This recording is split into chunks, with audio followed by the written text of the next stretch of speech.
It's Week 7 of the NFL, and it's brought to you by EA Sports.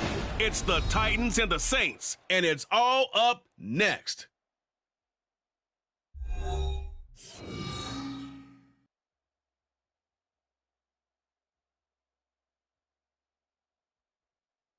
The first opened back in 1975. There's a look inside the iconic Caesars Superdome in downtown New Orleans. Today we've got a matchup here in pivotal Week 7, as it'll be the Tennessee Titans taking on the New Orleans Saints.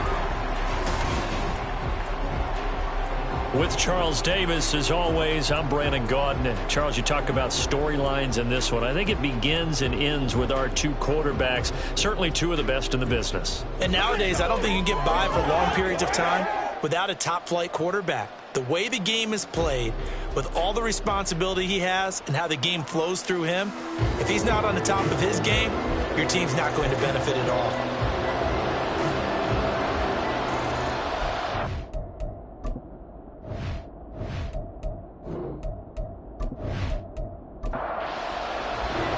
Getting toward the halfway point of the NFL season, Week 7 is underway on EA Sports. Opening kickoff will not be returned, as that will be a touchback. So here are the Titans now for their first drive. And they'll be led out by their 6-year quarterback. We're seeing it more and more in this league, how teams love to have athletes back there taking the snaps, guys who can throw it and move around and get yards with their legs if needed. He's one of the best examples that we see out there right now. He can throw for hundreds of yards one week and then run for 100+ the next. He adds an extra dimension that really confounds defenses when he puts it all together. These are his numbers from last week's contest. 22 carries, 76 yards. And while he may not verbalize it, in his mind, going up against this defense, one of the worst rush defenses in the league, he's thinking 200-plus in this game. And he's able to take this one up to the 35-yard line. Holding offense. Now they face a 2nd and long following the holding penalty. They'll keep it on the ground. Winslow stopped at the 24-yard line after a gain of 5. This defense for the Saints, they were excellent a week ago in the victory over Arizona. And as in any game, takeaways are always a big key. They're always discussed on defense. There's an emphasis there. And they came away with 3 interceptions in that game. Now throwing on 3rd down there, but he cannot connect. That was their first 3rd down try of the game, and clearly something was off in the execution of that play. Good news, they've got a whole game left to clean that up and start clicking on those key 3rd down throws. And here's Dixon to punt now as he gets this one away. Fair catch called for and made at about the 32-yard line. And here come the Saints for their opening drive. And a look at the man under center. Now in his 8th season in the National Football League. I love today's NFL because it is high-flying, big-time action, some risk involved. But how about him eliminating all that last week? 3 touchdown passes, incredible yardage. Yeah, almost 400. Big-time game. And they start things off with a carry by Gibbs here. And he'll get this one up to about the 39 here. And the numbers for Gibbs from last week, north of 100 yards, the 2 scores. And, you know, you got to give a lot of credit to the O-line. We talked a lot about him, but offensive line was good, too. They're obviously in sync with each other, whether it's zone blocking, power running game, no matter what. He understands how to read them and find the creases that they provide. And he'll take this to the other side of midfield before going out of bounds. It'll be a Saints first down on a pickup of 13. And that's a run that'll energize an offensive line. They'll take that one all day long. Fundamental breakdown by the defense. You've got to be able to make plays on the edge. On 1st and 10, here's Gibbs. And he'll be taken down right around the 41-yard line. 7 yards on the pickup there, and it'll leave him with a 2nd and 3.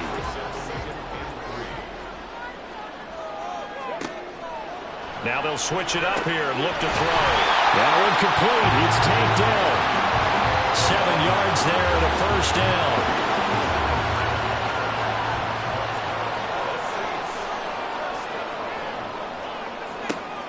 They'll drop to throw. Looking left side, and he's got a man. That's Perry.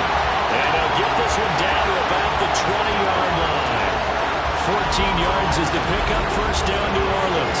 Those are the kinds of plays right there that show you why he's the number 3 man in the NFL in terms of receiving yards. Also tells you there's a full combination of what he's got going in his game. You name it, from route running to catching the football.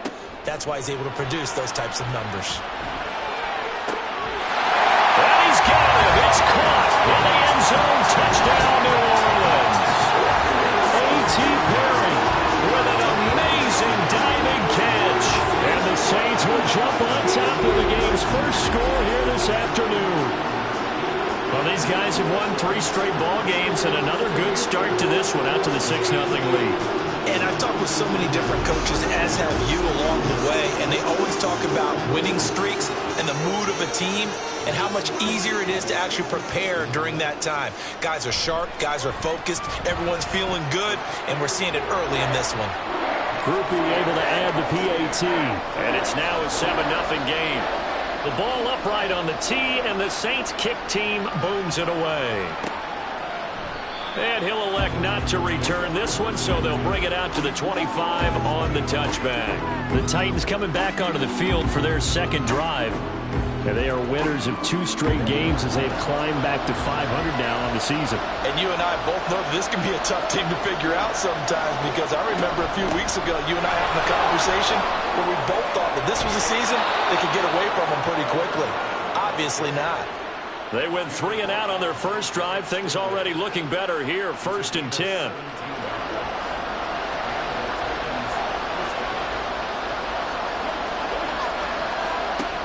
Operating from the gun, Jarrett.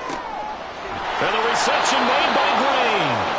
And he'll go down, but not before getting this inside the 30. Boy, a pair of big plays here. This one going for 29. Charles, to move the chains that time, they had to complete it into double coverage, and they got it done. And it's never easy overcoming multiple defenders, but he sure made it look simple. Found the right spot to exploit and won his one-on-two matchup. So in Saints territory now. Here's 1st and 10 as they're down to the 29-yard line. Throw right side caught by Winslow. Call it a gain of 6 on the play, and it'll be 2nd down. Just about every quarterback is trained to really look downfield first before you come back and make a nice, safe throw. And in this case, that's exactly what he did. Found his running back, let him create some space, and it turned out to be... Oh, he rifles one, and that's going to be intercepted. And they will finally stop him as he's down to the 40-yard line. So this is something we didn't see at all from this offense in the victory last week. That's a turnover. They didn't have any, but giving the ball away here in the opening quarter. I love the surprise in your voice because it's exactly what you stated. Didn't see it last week, but it was a key to their win. And it'll be a key to this game as well, protecting the football. Didn't get it done there. Jahmyr Gibbs and the rest of the offense headed back out. Last week, a strong showing, up over 100, also 2 trips to the end zone. It's the kind of week that if you said, listen, I'll let you have this type of a game each and every week, you'd sign up for it. You wouldn't try and get too greedy. But let's face it, good runners always want to be a little bit more greedy at the end, try and squeeze out every last yard. He's going to try to duplicate that and exceed it in this game. Counting down toward the midway point in quarter 1. Off the play fake, he'll look to throw. That is caught by Dell. Touchdown, New Orleans. Take Dell, his 3rd touchdown now on the year. And the Saints are able to strike quickly to add on to their lead. The full team is involved in this game early, aren't they? Go down the field, score on offense, take the ball away on defense, and go right back and score again. You got to like the way that's working for them. That's exactly right. Touchdown, turnover, touchdown, 2-score lead. A little bit like you at breakfast this morning. I got to get this in. You had a perfect omelet, dropped it. It's a little bit of a turnover. You went right back there and got that omelet and crushed it. You got to do what you got to do, man. You got to do what you got to do. Don't worry about your hands, though. Yeah.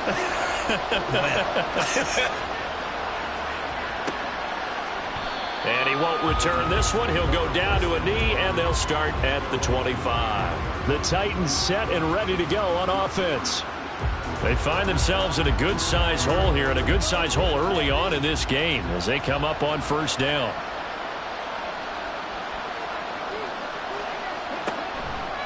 They'll start this drive out on the ground. And a short pickup to about the 27. It'll be 2nd down. You can look at this Saints defense.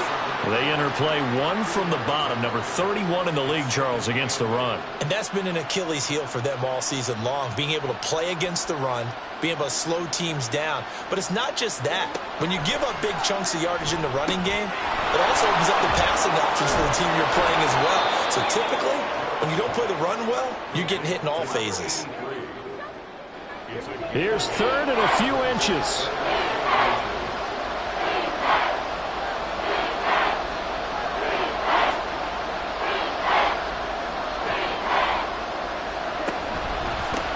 Up the middle they go.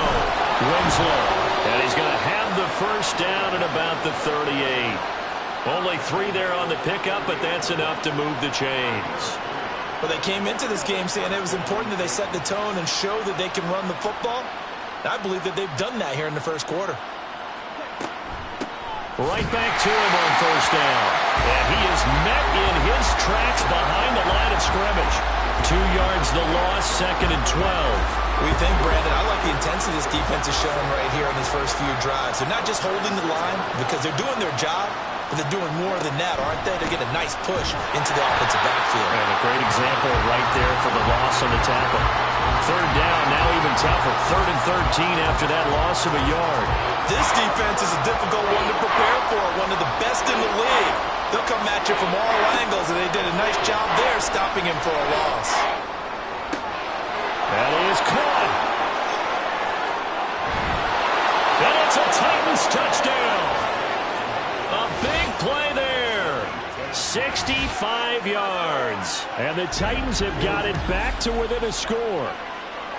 They were already down 2 scores early. They needed something to try to stem that tide, and that certainly qualifies. A big play to get them in the end zone. It qualifies indeed because, let's face it, they don't get something done on this drive, turn it back over, this game could be 88 and out the gate early. What? 88 and out the gate? Yeah. What's that? Well, listen, I used to hear my old man talk about it. Usually meant that thing's done. Well, now that they got the touchdown, it's not 88 and out the gate. We still got a good game going ahead of us. And here comes a return from just beyond the goal line. Pushing his way through. And this return will net positive as he gets past the 25 and up to the 27-yard line. So here are the Saints to take over. They're on a 3-game winning streak, and right now looking good in this one as well. They'll come out throwing here to start the drive. A short throw, and that's hauled in by Mayer. And he takes us up to the 40-yard line before being corralled. Give him 13 yards on the opening play of the drive and also give him the first down.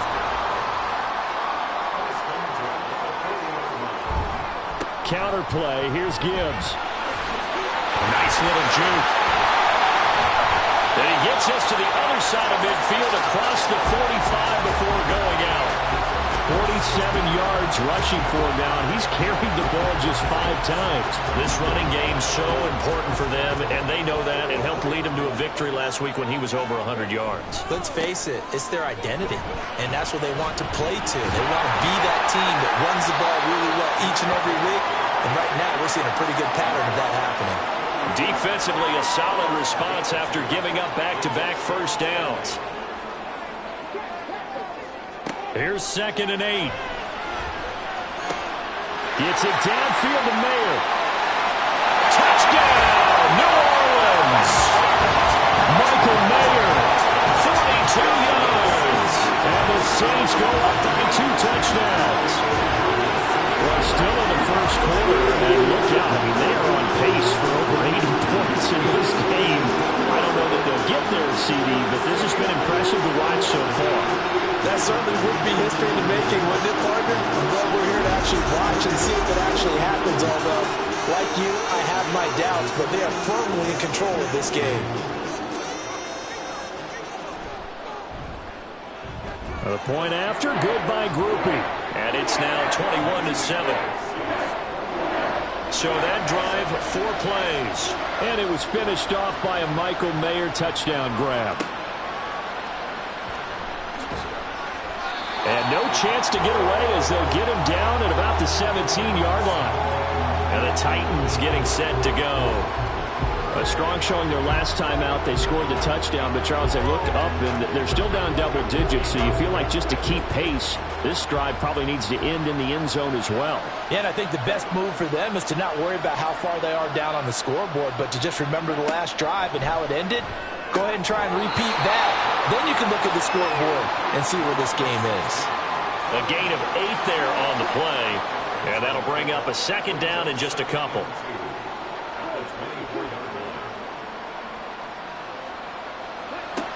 Operating from the gun, Jarrett. A throw right side here, going to be incomplete. When you look at the Saints' defense, they were excellent a week ago in the victory over Arizona. And the big thing for them was the interceptions. And you hear teams all the time talk about establishing themselves against the pass. You know, no-fly zones, things of that nature. This group had a bunch of them in last week's game. Just a 1-yard gain on the play, and that'll mean a call to the punt team as it's 4th down. 4th and short, partner. I mean, this would be a really risky call. Here we are in the first quarter. On your own side of the field. Own side of the field. But, boy, what a tone setter that would be to go for it and get it, wouldn't it? You're gritty today. I like it. I'm feeling it. On 4th down, the punt team is on as this is sent away. Fair catch called for and taken right near the 30-yard line. A 40-yard punt, no return. And the Saints will take over with a 1st down and 10. From the 32 now, here's 1st and 10.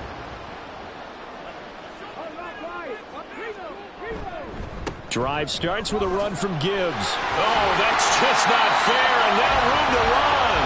Found a little room there as he's up to about the 37.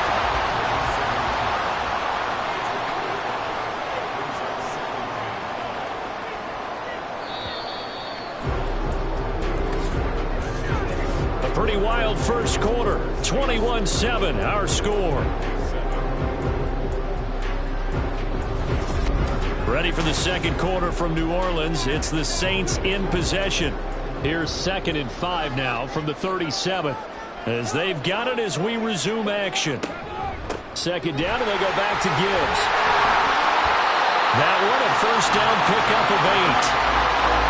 The Saints sitting at a very solid 4-2 record through the first 6 weeks. They come in playing pretty good football, winners of 4 of their last 6 games. And I thought that they played pretty well last week. Their execution, their discipline, their resilience, all on display in that victory.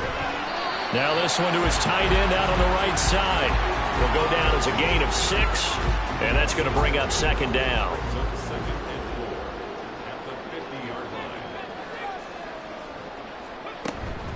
Out of the gun, they'll give to Gibbs. And good penetration here. He'll get this down only to about the 49-yard line.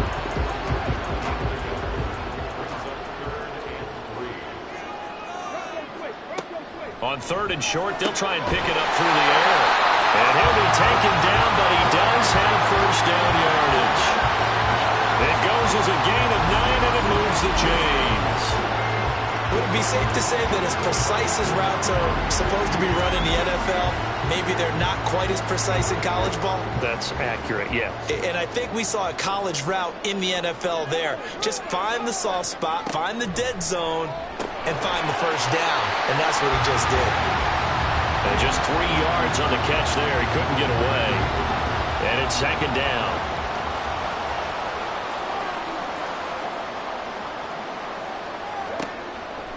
Here comes the blitz as they look to throw. And he whips that one incomplete there. Well, he certainly didn't like what he saw at all from the coverage on his primary reads, and he didn't even have any luck trying to get back to his safety valve. Give defense a credit. Coverage was in lockdown mode everywhere. Caught left side. Here's Dell. And he's going to have another first down as the tackle's made at the Titans' 26.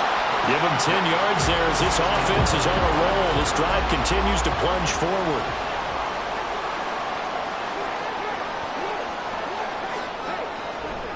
Gibbs straight ahead. And he's able to motor his way down to the 16-yard line. 74 yards rushing for him as he has been tough to stop here this first half. Lots of plays on this drive, obviously. I know you're seeing what I'm seeing. Those guys up front, they're getting it done. Doesn't matter what play is called. They are handling their business at the line of scrimmage and dominating right now on this drive. Throwing on first down, but this one winds up to be incomplete. 2nd and 10.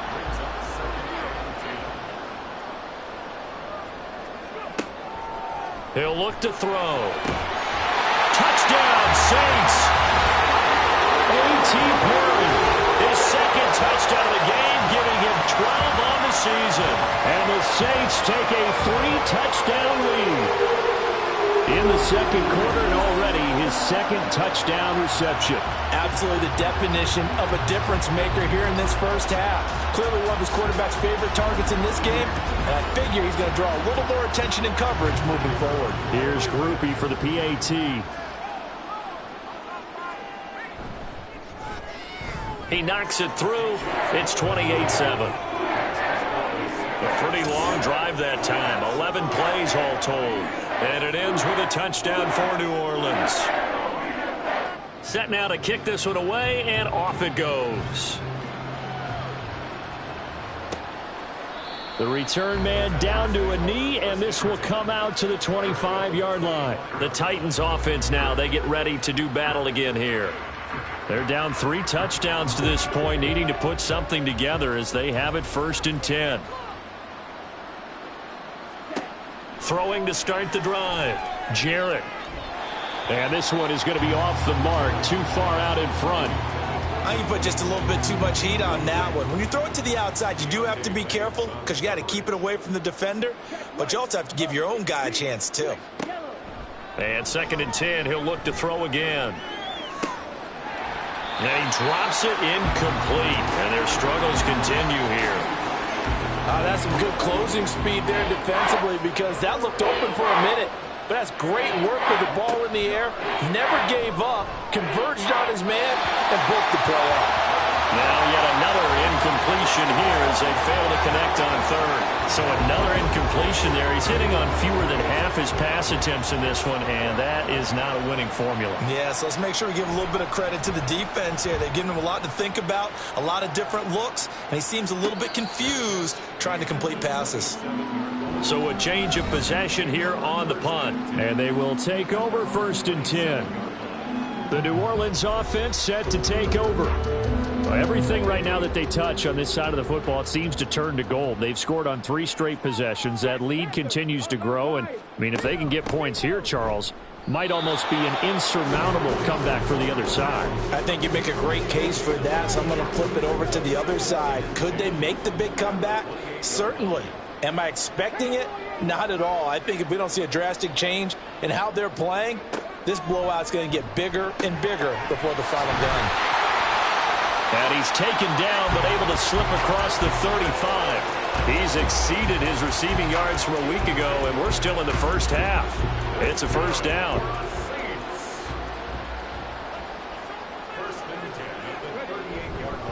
Straight ahead with Gibbs here.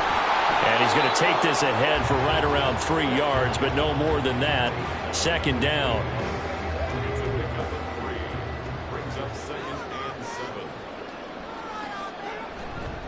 Another run for Gibbs here. And he'll be pretty well stopped in his tracks. Give him a yard up to the 42. When we talk about defenders, specifically linebackers, keeping their eyes in the right spot, he had that eye down the entire time. And you know that's not easily done because they throw a lot of misdirection at you. They try and fool you and get your eyes in the wrong place. But you're right about that one. He correctly figured that one out and made a really nice play. 50 catches for him now on the year, and he's got a first down. So many times in my career I've heard coaches talk about completions are one thing, but as long as we're there at the catch and we get guys on the ground, we can live with that. But if you're going to give up 10, 12, 15 yards after the catch, then your defense is going to be in a lot of trouble.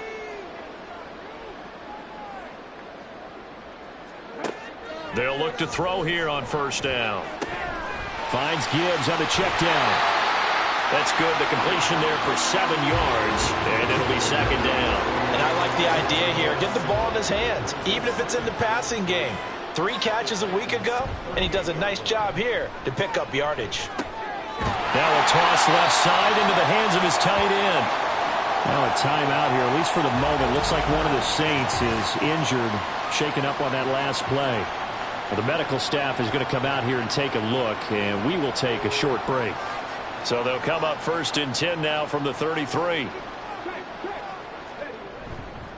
On the give, here's Gibbs. And he's able to motor his way down to the 16-yard line. 95 yards rushing for him so far as his terrific season continues here. So the ball down to the 16 here for 1st and 10. Off the option, here's Gibbs. And he's brought down. 15 more there, and they're on a roll. It's another first down. Yeah, another good run there. He's been such a big part of their success here this afternoon. And that last carry, it puts him over 100 yards now for the day. And they've got 3 tight ends here on 1st and goal to add some extra men. And he is in for the score. Touchdown, New Orleans. It's the fullback. His first touchdown on the year. And the Saints continue to pull away here this first half. Okay, we need to double check here with Marvin because he keeps all of our good stats. But what I've got is 5 drives, 5 touchdowns, and they've got a nice healthy lead. Well, after the first drive, we thought things might be clicking. They're really clicking at this point. They're clicking about as much as they can click. And right I just said click a lot. Yes, you did, but that's okay because the guy who's coordinating the defense, trying to slow them down. Good luck. He's going to have hair that looks like mine very soon. Not much of it. This taken in right around the goal line. And no alley to be found. The coverage was solid, and he's dropped at the 18. Here's the Titan offense now as they make their way back onto the field.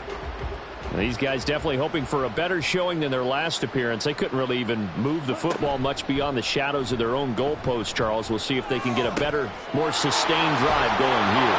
Yeah, and every team that we ever talk to says the exact same thing. When you start a drive from that deep in your own territory, the goal is a minimum of at least 2 first downs, because even if you have to punt then, you change the field position, right? You flip the field a little bit. They didn't get that done. This time they want to string together a nice drive and help themselves out. The Titans efficient passing on this drive. There's another first down.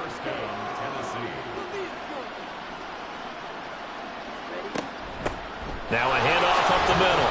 Winslow. And he'll go down shy of the 40 at the 41. 5 yards is the tally on first down. That brings up 2nd and 5. Off the play fake. Jarrett. And his throw is incomplete. That was well played, but that was also an example of a corner who understands his coverage, realized he had support behind him, and could be a little more aggressive in the shorter zone, and did exactly that, knocking that pass away. Work in the middle of the field, and he's got a man complete. And he's going to have a first down on a gain of about 10, and that'll take us to the 2-minute warning. A reminder that when halftime rolls around, Jonathan Coachman will have all the highlights and analysis of this first half of play from our studios in Orlando. They'll wind up getting 7 on the play, and that'll make it 2nd down. I know sometimes we can get fooled when we watch him make catches, as we just saw him do there, because he really looks like a wide receiver the way he goes about his business. Yeah, 230, 240 range. Yeah, not super huge. Maybe not counted on to be that inline point-of-attack blocker that we used to have in the good old days, but you can flex him out. You can run wide receiver routes with him. You can make him a primary target, and that's how he'll shred a defense. They'll look to throw again. That's to Burks, and he's got it. Touchdown, Tennessee. From 17 yards out. And the Titans get a late score here in the final minute of the first half.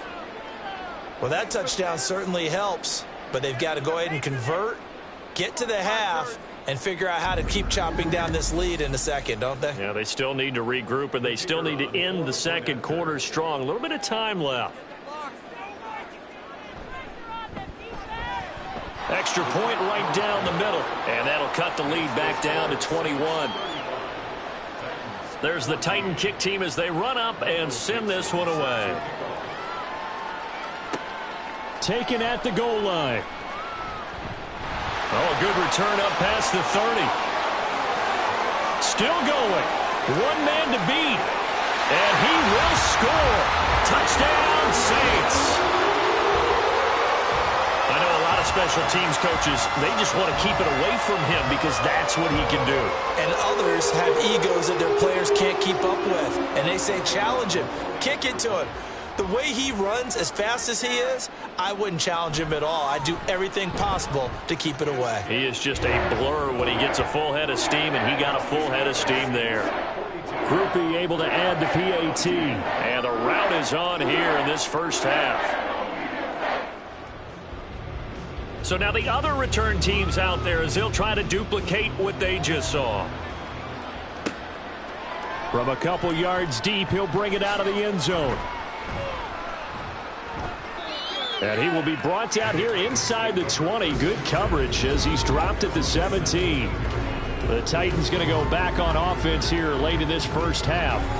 Well, things for them, just to put it bluntly, man, it has been tough sledding here in the first half, facing that big deficit. The clock is dwindling now. Maybe if they can get something on the board here before intermission, they'll have at least a little momentum heading into the second half. Well, following the play now, they're going to stop the clock here as a man is shaken up. The medical staff will attend to him, and we will step aside. Just need a yard here, 2nd and 1. Looking to throw. Jarrett. Oh, everything falling apart now. Another one intercepted. And his crew will take over with a football at the 35-yard line. An unfortunate sequence there, trying to get points before intermission, but now the interception, and their opponents have a chance to possibly pad their lead. Yeah, they had an opportunity there, and they weren't able to capitalize on it, and that's something that could come back and haunt them later. They're begging their defense now to keep them from scoring before the half ends. Jahmyr Gibbs and the rest of the offense headed back out. He's already cruised past the 100-yard mark. We haven't even gone away for halftime yet. He might not want halftime. All right, why cool off? Keep everybody here. Let's stay out on the field and keep going. But all that being said, everything is really working well for them. The play calling's been excellent. The blocking's been terrific. And obviously his vision and legs have hurdled him to this big number so far. We could be seeing something really special here. And we'll see how much they give him the ball here. But now a throw on first down there, but it's incomplete. He did a fine job there of not hitting it before the ball arrived. And I've got to tell you, you can often mistime that play because of the angles of approach. When you're going to get him, sometimes you panic as well and think, I've got to be there right now. Instead, in this case, timed it perfectly and knocked it free. Again, he'll drop to throw. And he's got it. Touchdown, Saints. Michael Mayer as the first half is winding down. And the Saints will extend their lead here just before halftime. And, Charles, they continue to have trouble stopping him as he's into the end zone yet again. Yeah, it's multiple series now that have ended with him in the end zone. A perfect plan on how to utilize him best when they get in close. Groupie for the extra point.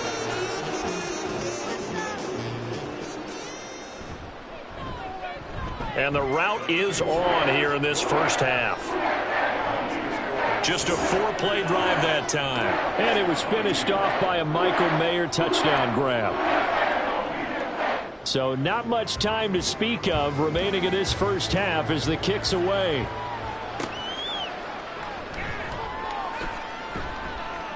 And he will make it to the 20-yard line and no further.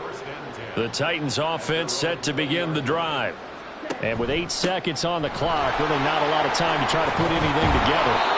And defensively, they're just looking to keep him contained as they're able to get him down. So we've reached halftime here in what is quickly turning into quite a rout. As we send you on over to Orlando for Jonathan Coachman at our EA Sports Halftime Report. Take it away, Coach.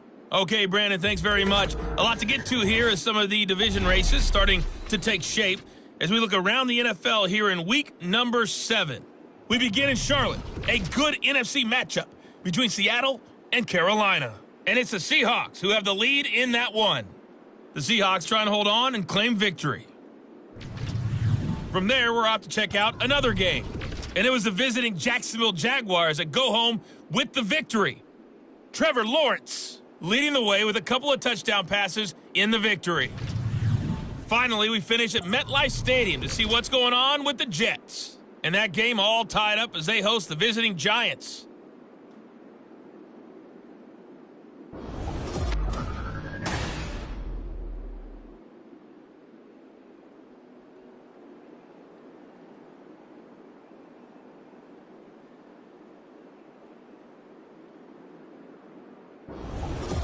All right, Coach, thank you very much. As we welcome you back for quarter number 3. Set now to go for the third quarter. The Saints have the lead and set to receive the kick. And the half will begin with a touchback. Out come the Saints now. They'll go on offense first here to begin the third quarter. Well, this offense, this team, they are rolling right now, Charles. They've scored on 3 straight possessions. You look at the scoreboard, and they pretty much right now got this thing on cruise control. Yeah, and this is that time of game where you and I have to be prepared, right? Isn't this kind of like that? There he goes, right side. Touchdown, New Orleans. A.T. Perry with career touchdown number 174, just one shy of Emmitt Smith in second place. And the Saints have taken a 6-touchdown lead. I don't don't think you can get any more efficient or tidy, whatever word you want to use in that. I mean, one play, 75 yards, end zone. Yeah, efficient, tidy, excellent words. How about explosive? 75 yards, one play. That means everyone handled their assignment, doesn't it? It doesn't just mean that the defense broke down. They really executed the way that was drawn up on the whiteboard. Big-time play, big-time result. A point after, good by Groupie. And the lead grows even larger here in the third quarter. And he won't return this one. He'll go down to a knee, and they'll start at the 25. The Titans offense gears up for their first possession of the second half. They'll start on the ground here on first down. And he gets this one just shy of the 40. They'll mark him down at the 39. 55 yards rushing for him now as he's run it 11 times. On first and 10, Jarrett. And Green with a catch left side. The result, only 4 yards there on the play. And that will bring up second down. It's now 2nd and 6 at the 43-yard line. Back to throw. Jarrett. He'll let this go end zone for Green. And that's going to be incomplete. Good effort there trying to take a shot, but it's third down. They are in need of 6 yards here if they hope to move the chains. To throw on third down, Jarrett. And it's going to be incomplete. He was able to catch it there on the right sideline, but out of bounds, says the line judge. And it's going to bring up fourth down. Now here's Michael Dixon as he'll punt it away for the 4th time today.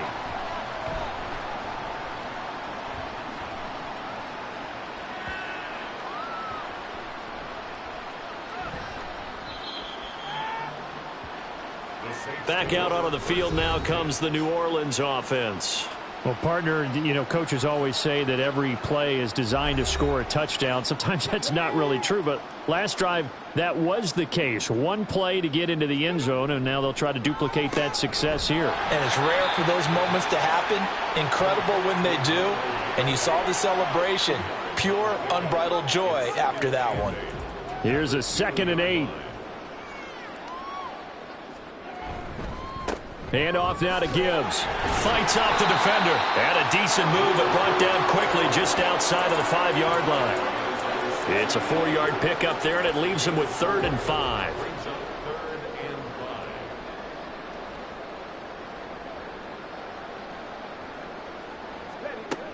Now back to throw. And this is going to be incomplete.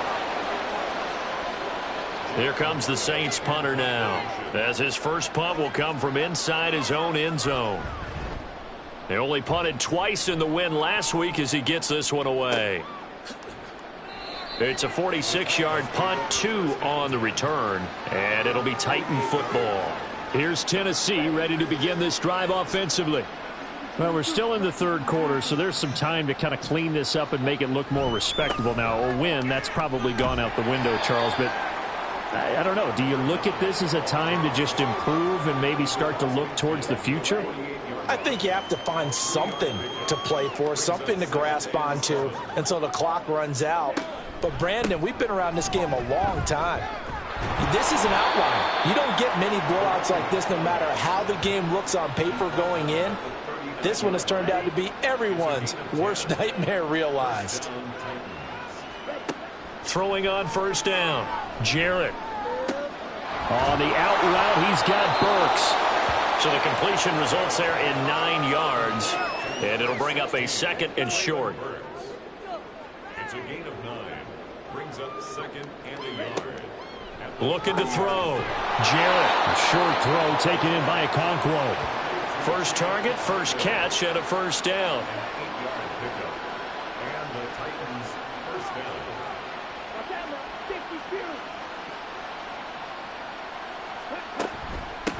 Up the middle they go. Winslow. And a pretty little juke move there on a nice gain. Give him 10 yards on the pickup, and that'll bring up a 2nd and just about a few inches here. It's 2nd and inches.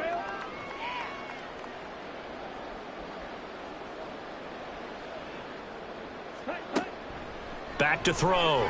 Jarrett. Now a quick throw there, but it's going to be incomplete.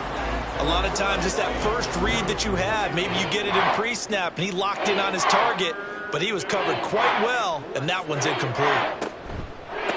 On third down, Winslow. And he has the first down before he's tackled at the 5. Call it a gain of 7, and it gets him a new set of downs. Running game working. They'll stick with it on first down. And not a whole lot there. He does get a couple, taking it from the 5 down to the 3. Holding offense.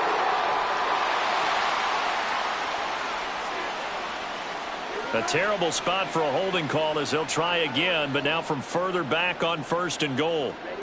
Now they'll throw here out of the gun. And it's caught in the end zone. Touchdown, Tennessee. A great play there. His second touchdown of the afternoon. And the Titans are able to eat in just a bit to this sizable deficit. Well, if you've got him in your fantasy league, you like his production, his second touchdown of the game. But right now, his team is trailing. Fortunately, he's playing pretty well and trying to keep them in it. Yeah, they might need a little more from him here. Yeah, I wouldn't be surprised if they continue to call his number. Right now, he needs his defense to step up and give him a chance. The kickoff team on the field now as they will send this one away. This fielded right at the goal line. And out a little across the 25 to the 27. Out onto the field comes New Orleans. Still well in control of this ball game despite giving up that touchdown a moment ago.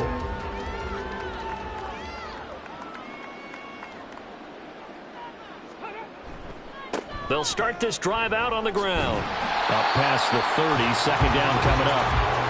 They'd love to just strike back with a touchdown right here, and if it's a long play, so be it. But the main goal, get a couple of first downs, run some plays, run some clock, allow their defense to get a chance to catch their breath, settle down, and relax a little bit after they just gave up a score. And they'll stop him after a gain of a couple to the 33. Here is third down and 4.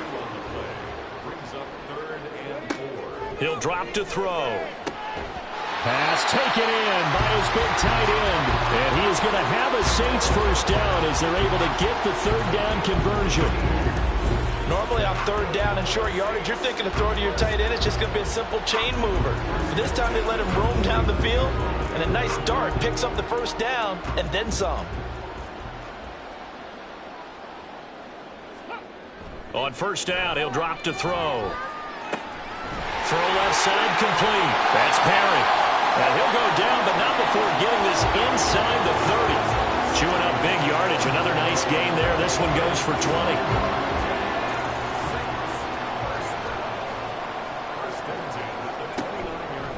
Now a play fake here on first down. And the throw left sideline here is caught, but they'll rule it incomplete. Couldn't keep his feet in. Second down.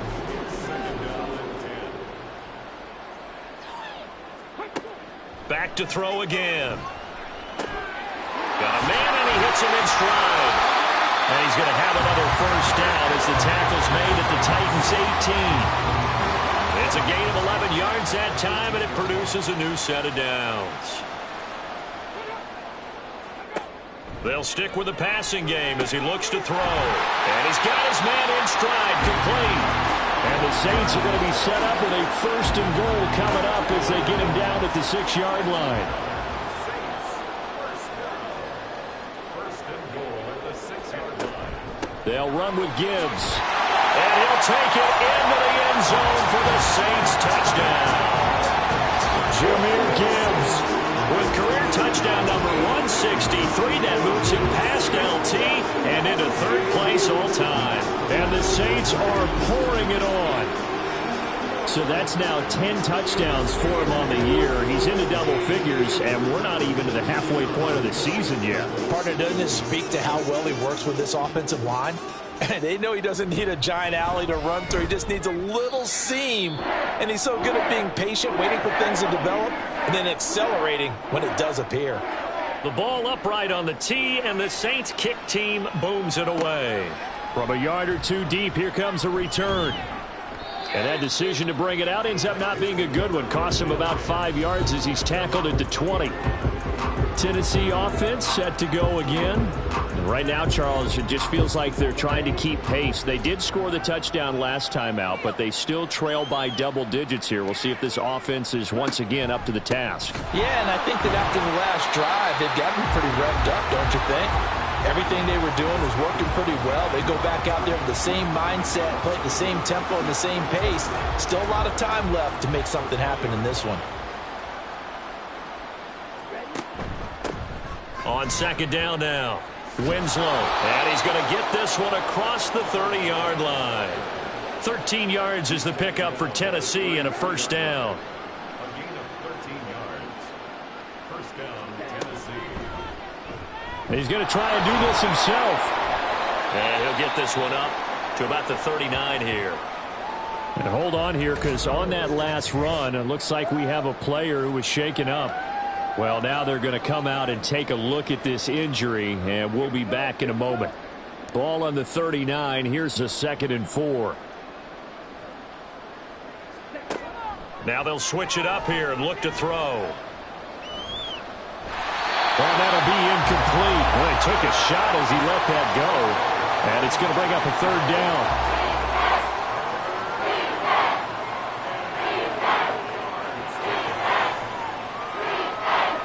Operating from the gun, Jarrett. And Winslow brings it in over the middle. And he won't get to the marker. He's a yard short.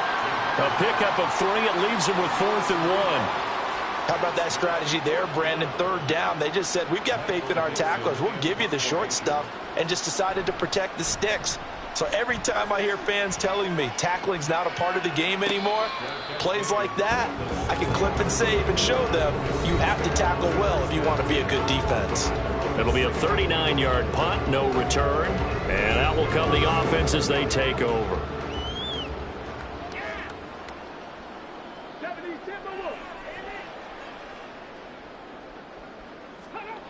They'll come out throwing here on 1st down. A short throw, and that's hauled in by Mayer. And he maybe makes it back to the line of scrimmage. That's it. Glad to be in the great city of New Orleans. Rolling along here in the 3rd quarter. 2nd and 10. He'll rumble for about 6 up across the 20 to the 22. I think we all suspected that they were going back to him after he found the end zone on his last carry. And they kept the positive momentum going there. Another nice run by him. And they're not going to get to the line to run another play. So we will switch ends as the 3rd quarter has come to a close. We'll return with more after this. This is the NFL, and it's on EA Sports. This offense so far on 3rd down, they've been near perfect. 4 for 5 to this point. This is 3rd and 4. Back to throw. And that's going to be incomplete. The coverage too good there. The contact popped the ball free, and it's 4th down. Well, at this juncture, CD, you normally see teams pack in the passing game. They've got the huge lead. Not them, though. They're still taking their shots. I remember reading in past history, there was a college football coach in the Hall of Fame whose nickname was Close the Gates of Mercy. Well, he wasn't really big on that. He was big on go ahead and scoring. He's kind of reincarnated right here. We're watching it in front of us. Good starting field position for them here as they come up 1st and 10 at their 36-yard line. Throwing to start the drive. Jarrett finds his man over the middle. It's likely. And he'll be taken down, but not before he gets into enemy territory. A gain of 18 on the play. First down, Titans. On 1st down, Jarrett. It's complete. Burks. And they'll wind up getting this to the 37. Gain of 9. When you see zone defense and you know you've got a drag route on as your primary call, you've got to be really careful as a passer about how far you let your guy go because he might wander into some tough coverage. Breaks the tackle, now an alley. He's been big, 2 touchdowns earlier. Now he's got a first down here. And he's certainly been a huge factor in this one. He's got the 2 touchdowns to his credit. Now they look to him again. He picks up the first. Yeah, I can hear everyone saying, well, why don't you cover him, double him, triple him, do what you have to do. But sometimes they get locked into such a groove and such a connection, it doesn't matter how many guys are in his area. He certainly looks to be in that groove right now. Here's 2nd and 10.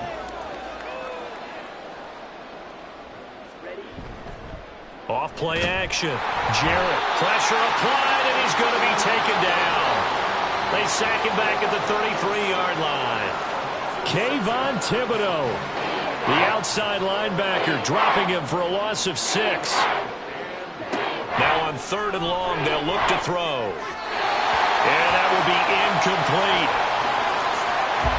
I think this is what this game's become now. Just go deep, see if we can get something to go our way. Yeah, not the most creative or most inventive play call there, but not much has worked for them throughout this game. They're almost at a loss about what to dial up. And his kick is right there. It's good, and they'll get back 3, but this remains a large deficit. So they hadn't called on him at all until this point, but he comes through here and buries one from long range. Yeah, that's awfully impressive because usually kickers like to get that first one out of their system in the first quarter, sort of get them into the flow of the game, but to come in this late and knock it down from long distance, give him a lot of credit.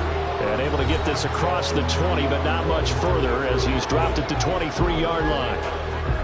Out is the Saints offense now as they get ready to take over here. And it would seem as if their 3-game winning streak is about to go to 4, but still a little work to do as they start 1st and 10. And he'll take it forward for about 5 up to the 28-yard line. Brandon, I've got to think this offensive line has got some smiles on its faces. And I know it sounds crazy, but they practiced for this back in training camp. They knew they'd be in situations where it'd be extra defenders in the box coming after them, trying to keep them from locking down the game.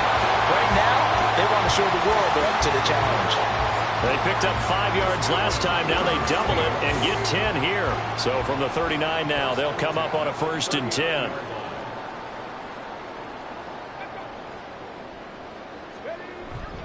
They'll go again with Gibbs. And good running there as he'll take this all the way up to midfield. 11 more yards that go around, a first down as well. At carries like that, that's how they're going to continue to salt this thing away here, Charles, in the 4th quarter. Yeah, how about that? A new set of downs. Clock continues to move.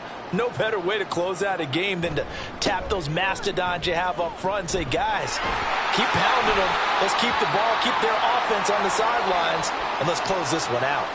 Well, now after all of this, hang on here because he appears to be shaken up. While they come out and take a look at him, we will step aside for just a moment. On 1st down, Stapleton.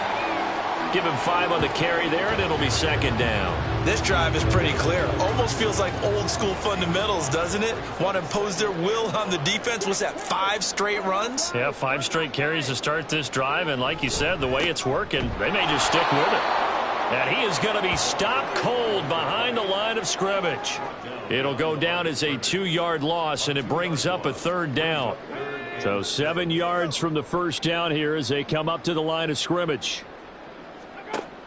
On 3rd down, he'll drop to throw. And he is caught. And he's going to have another first down as the tackle's made at the Titans 16. 17 yards is the pickup there for number 17. There's absolutely been no stopping this offense today. They already have the big lead, obviously. Here in the 4th quarter, they could coast to the end, but right now they're not passing up any chances to put up some garbage time yardage. And, partner, why would they? Because who knows the next time you'll be playing as well as you have today. When you're in that zone, you go and take full advantage of it. You don't worry about your opponent. You just worry about what you're doing. 2 yards left on 2nd down from the 9. They'll set up a throw. Firing quickly here, and that's complete. Give him 2 yards. That sets him up 1st and goal.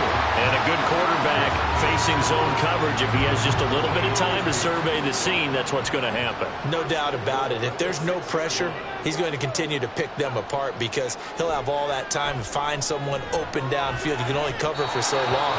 So maybe they want to go to a zone blitz scheme, get a little bit more pressure. Remember when Carolina did that against Denver? They lost the game ultimately.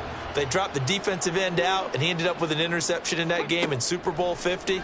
Maybe some sort of scheme like that to try and get more pressure at the passer. And just shy of the goal line as he's out of bounds right at the 1.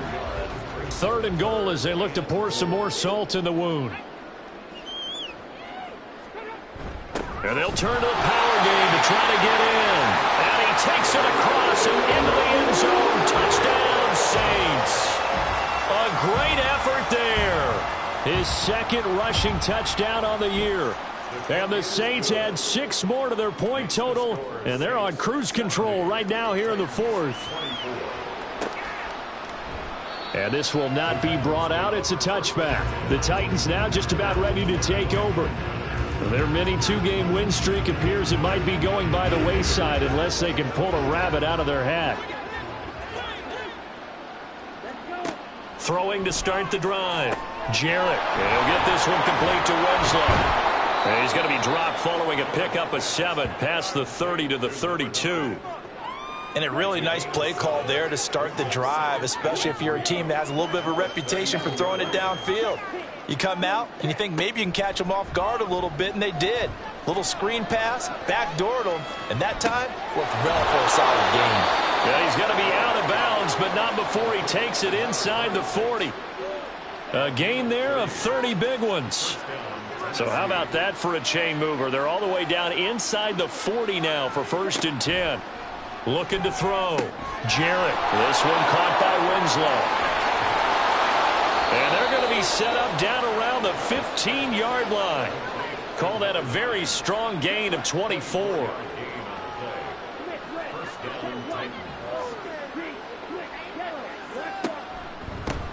Now a handoff up the middle. Winslow. And they get to him quickly here as he's stopped right around the 13. 2nd down and 8. Brings up 2nd and 8. They'll keep it on the ground. Winslow. And he's brought down. The pickup goes for 13 and sets him up 1st and goal.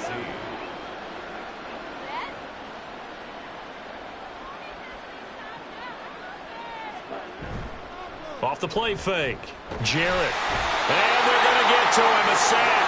Sack back at the 9-yard line.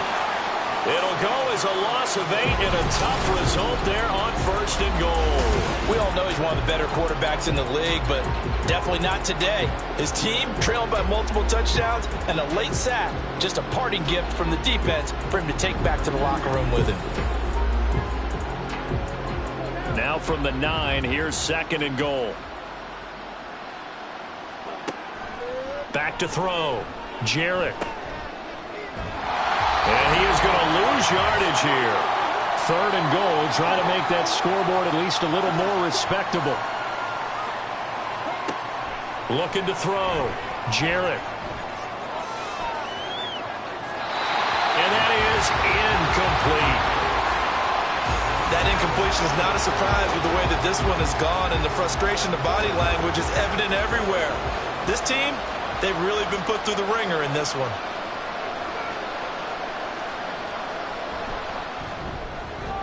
And his kick is indeed good, and they'll get back 3, but this remains a large deficit.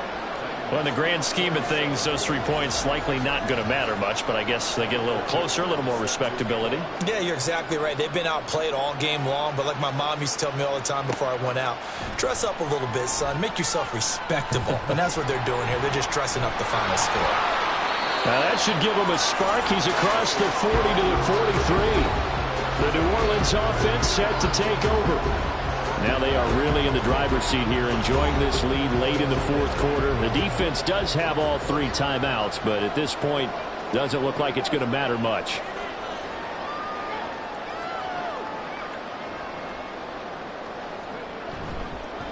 They'll start on the ground here on 1st down. And he can only manage to get a couple. 2nd and 8 coming up. That's it. That's what you want. Straight ahead positive gain. Just keep that clock ticking.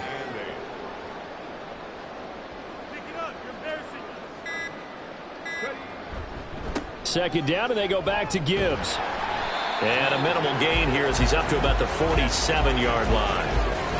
Well, that's not a run that's going to make any of the highlight tapes, but they've been moving it well all game on the ground. This is another one that keeps them moving forward.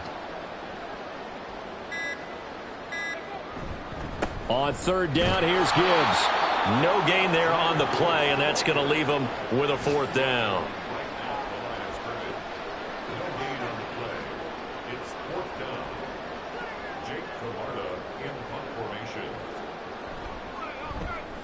And on fourth down, on is the punt team sending this one away.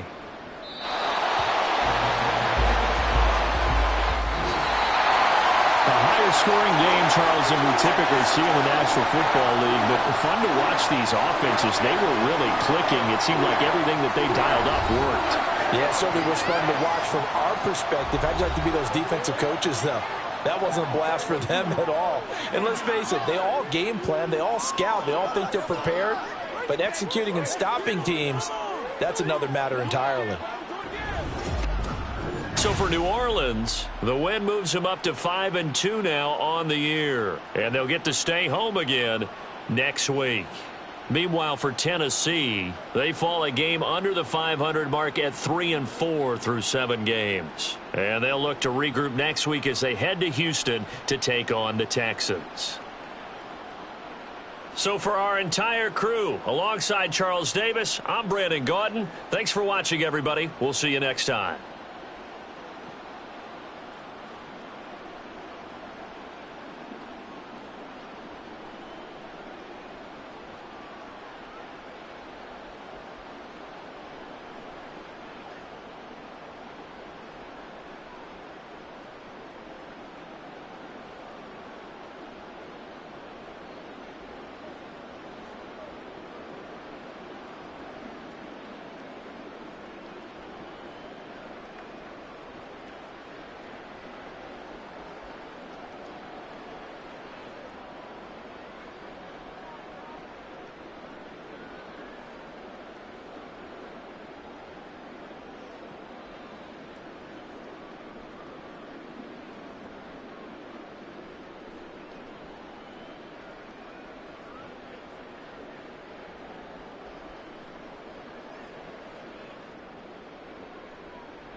It's week 7 of the NFL, and we've got the Chargers' veteran running back. He should be a busy man out of the backfield. It's the Chargers and the Packers, and it's coming up next on Madden NFL 24.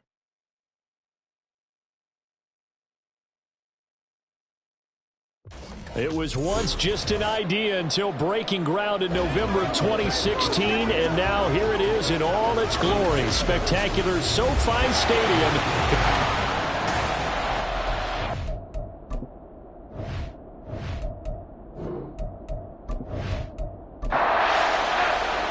Getting toward the halfway point of the NFL season, Week 7 is underway on EA Sports. And here comes a return from just beyond the goal line. And the decision to bring it out, not a good one, as he's tackled at the 15.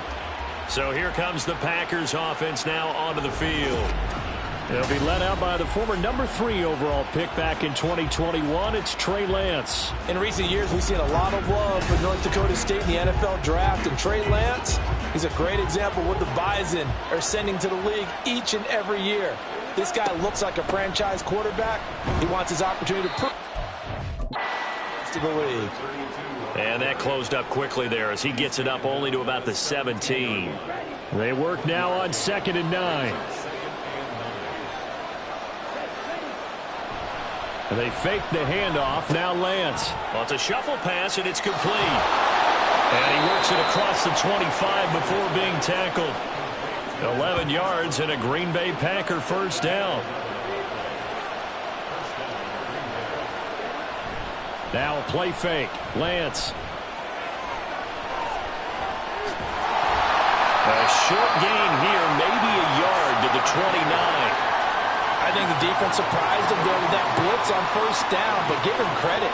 Stayed cool under pressure and still found a way through the extra rushers for positive yardage. Well done. Lance, his throw incomplete.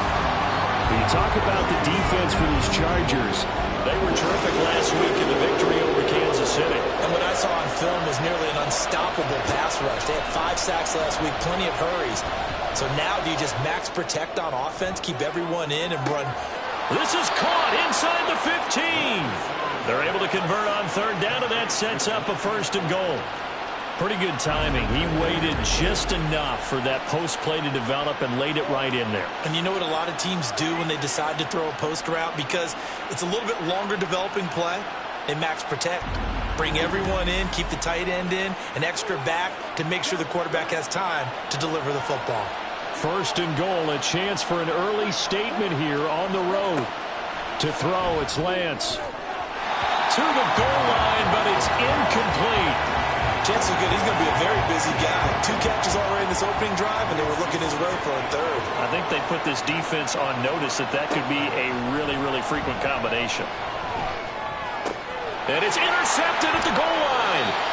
And the Chargers are going to get the football here as the ball will come out to the 20. So far this season, this defense has had their issues against the pass, so that's a great sign for them to get the early pick. Yeah, confidence builder for them and an absolute shock for the quarterback because he went into it. He saw the numbers we saw. He watched them on tape. I think he came into this one thinking this is going to be a big day, and it very well could be. But early in this one, advantage defense.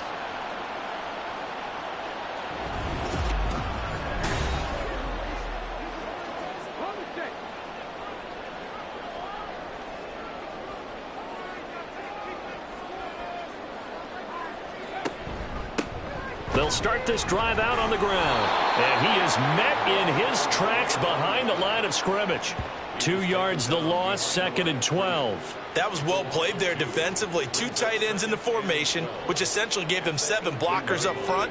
Hard to imagine with all that size and beef that they could let a tackler through. But that's exactly what happened.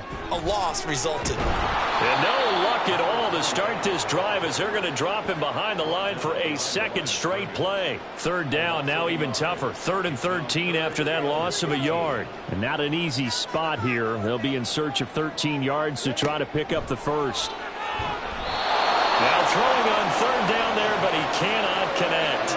So it doesn't look like they're going to be able to build off the turnover. Well, the defense certainly did its part. It got them the football. But you're exactly right. It looks like they're going to have to punt this one away. And it's not a turnover, but doesn't it feel like one after grabbing the momentum with the defensive play? Yeah, and they had all that momentum after getting the football, and now zapped right back in the other direction. 8 yards on the return following a punt of 41. And it'll be Packer football here. First down and 10. Good starting field position for them as they come up first and 10 on their side of midfield at the 47.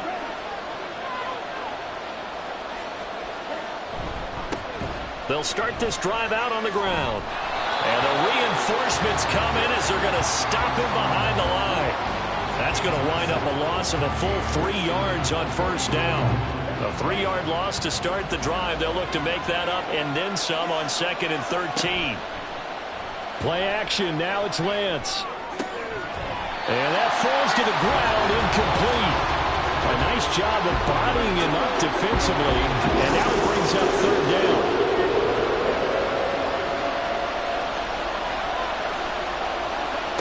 Shotgun now for Lance. Able to find the open man. That's complete. And he's going to have a Packers first down as they're able to get the 3rd down conversion. And that's how you shake off the interception you threw on the opening drive, come back and throw another strike and gain nice yardage. And I give credit to 2 people on this one. The man throwing the ball and the person calling the plays. They're not shutting him down early in this game. Off of play action, here's Lance. And that one drops down, incomplete. Good coverage there, forced the ball free, and it's 2nd down.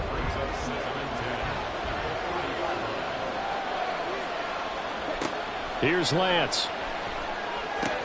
And this one incomplete. Too much contact to hold on to that one, and it's 3rd down. Right where this set of downs started, they need a full 10 here to pick up the first down and move the chains. Throwing his Lance on 3rd down. Escaping the pressure right. And they'll wind up getting this one all the way down inside the 20. Excellent work there by Lance as he scrambles for the first down. He's a talented runner, and that means he's always looking for bigger and bigger gains when he takes off. Certainly found some bonus yards there beyond the first down marker. And this early drive will continue with that extra jolt from his legs. And he'll wind up losing yardage here back at the 21-yard line. 2 yards the loss, 2nd and 12. Well, this defense for the Chargers, they were terrific last week in the victory over Kansas City. And what I saw on film was a nearly unstoppable pass rush. 5 sacks last week, plenty of hurries given up. So now trying for Brown, and it's intercepted. And the Chargers are going to have it here at their own 9-yard line. Well, it doesn't take a whole lot of investigation to figure out why they're still sitting at 0 on the scoreboard, because their quarterback's got to wake up and start reading defense a heck of a lot better after throwing his 2nd interception.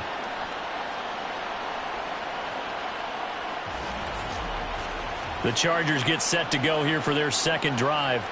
They got the ball now following a big play, keeping the other guys out of the end zone.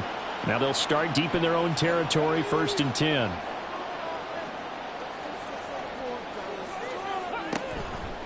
They go play action here on 1st down. And now this is intercepted. My goodness. Picked up by Minkah Fitzpatrick. And he'll take this down inside the 15-yard line. So a first interception thrown for him there, and that really not the best decision either. Not at all, and that's something he did not do in their victory last week. No interceptions in that game, but this defense, they're able to take advantage of an early mistake. Now let's see if they're going to turn it into points. Green Bay's offense ready to go again. Following the interception, they're set up nicely here, already inside the red zone, knocking on the door, if you will, 1st and 10. Got a man, and he hits him in stride. And they'll get him down after a pickup of 8, 2nd and 2. Ball at the 6 here as they work with a 2nd and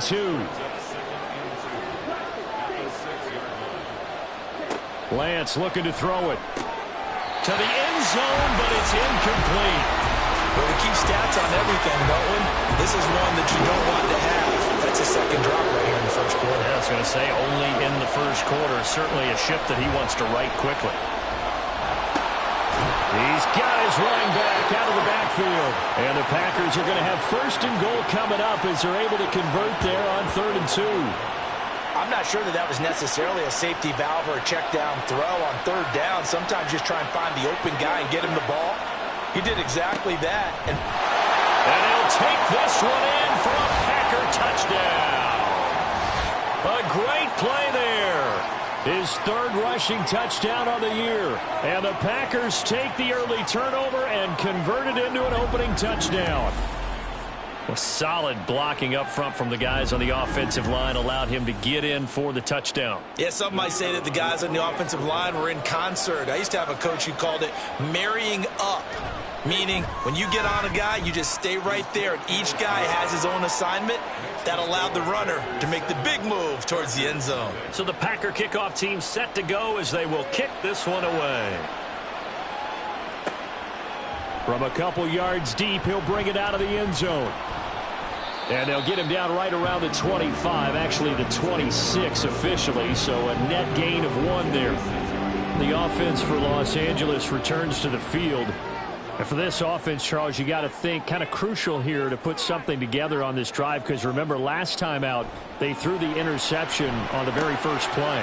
And you can't afford to let this defense keep building any more momentum. They're playing awfully well, and they're awfully confident right now. To me, it's time to attack and take some of that momentum back. But make sure you're selective in doing so. Understand where you want to throw the football and make sure it's open before the ball leaves your hands. They'll run on 1st down. It's Larson. And not much there at all. Maybe a yard up to the 43. The Chargers at 5-1 here in this early part of the season. And they've certainly found their groove of late. Winners of 5 in a row. And this team is absolutely playing their best football right now. This is the best that we've seen them play in a long time, partner. Sky's the limit as far as they're concerned. Their confidence really soaring. A yard all they need, but it's 3rd down. Up the middle they go.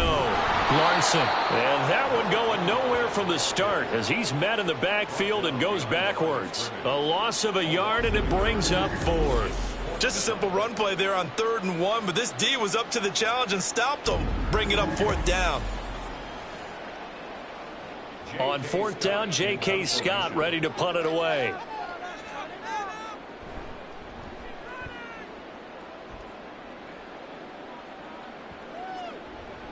And this one hits at the 3 and then bounds into the end zone for a touchback. And Green Bay getting ready to go as they take the field. And they enter play here in this one on a 2-game win streak, plus they come off the open week as well. So this is a team that has a lot of things working in their favor. Oh, it certainly is, and let's face it, this team is playing so well. The worry now is that after a few extra days off, they'll be sluggish coming into this game. So I've heard that they spent more time in practice working what they call good versus good, starting offense versus starting defense. They want a fast start in this next game. And tackled down after a gain of 3. Leaves them with 1 yard to go on 3rd down. So they just need 1 yard here to pick up the 1st down. On play action, Lance working the middle of the field, and he's got a man complete. And he is going to have a Packers 1st down as they're able to convert by plenty there on 3rd and 1. Defensively, they're going to have to do something about him in a hurry because that last catch puts him over the 100-yard mark. We haven't even hit the 2nd quarter yet. And you did say they'd have to do it in a hurry. It has to be right now because as his confidence grows, it'll actually overwhelm the defense. No matter what they do, he'll feel like they can't stop him. Give him 10 there. Good enough for a Packer 1st down.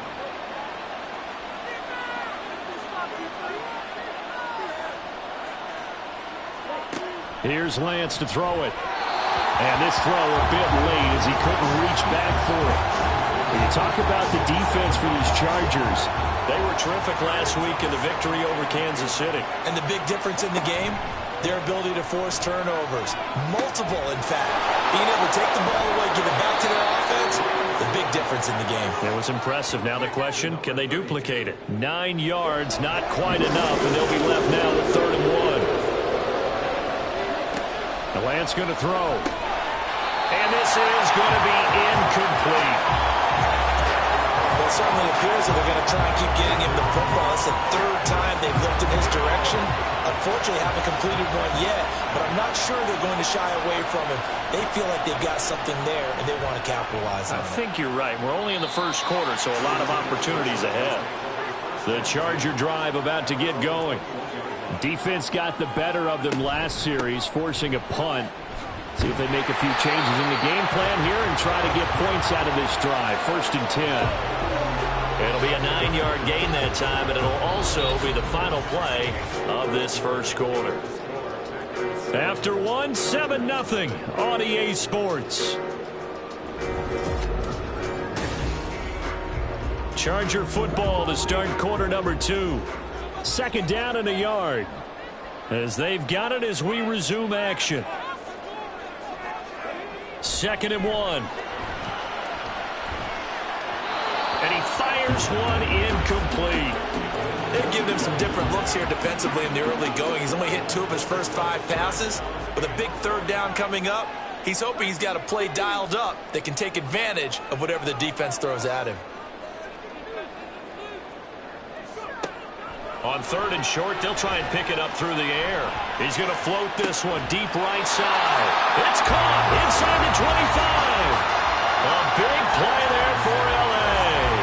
49 yards. And that might be exactly what they needed to wake up this home crowd. They haven't given them much to cheer for so far. And never underestimate the effect the home crowd with you can have on a game.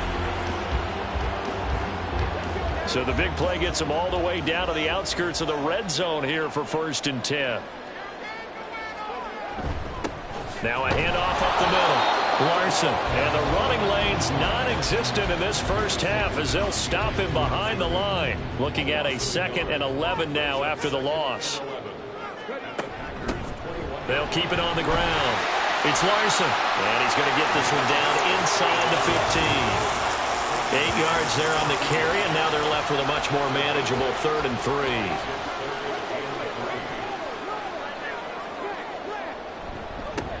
Up the middle they go. It's Larson, and he won't be close to a 1st down as he runs into a wall right around the line of scrimmage.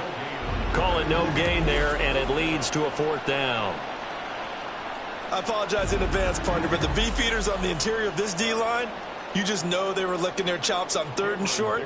And yes, they were rewarded with a tasty dish, stuffing that one short of a 1st down. And his kick is good. And they are on the board, but still trailing. It's 7-3. So they're able to end that drive with 3 points in this one-possession ball game. And ideally, you want to end every drive with points. Most quarterbacks would tell you, let's end it with a kick, right? A PAT, that's number 1. Field goal you'll take. Punts, you really don't want to do that. In this case, they'll take the field goal and get prepared for the rest of the game. Here comes Mr. Hollywood, Marquise Brown, leading out this offense. He's been really good in the yardage category, yet to hit the end zone, however. A minor blemish against him right now because the work he's doing catching the ball, in some ways he's helping serve as good ball control because the big plays that he's making have really helped out his team. Absolutely. They're winning on the scoreboard here in quarter number 2. They'll break the huddle and come out with 4 receivers, 3 of them to the right side, 2nd and 7. Now a handoff up the middle. Singleton. And this one will go to the 28-yard line. That one a 1st down pickup of 8. Exactly what they needed right there because they needed to use the ground game to take some pressure off because the quarterback's been struggling a little bit. On 1st and 10, here's Lance. A short one there to Freiermuth. So the completion good for 6 yards, and it'll be 2nd down. Nice rhythm throw there on 1st down. He located his tight end, made it a nice easy pitch and catch. Hoping he can break a tackle or two. Wasn't able to do that there, but still good yardage. Lance's throw complete here to his receiver Brown. And he slips up past the 45 before being tackled. Couple of 1st downs to kick off the drive. Here's 1st and 10 up at the 46. Up the middle they go. McCollum. And not a whole lot of room to operate there on the 1st down run. He gets maybe 3. Now it looks like we'll get a timeout, and we will. We've got an injured Packer on the field. More from L.A. in a moment. Here's 2nd and 7.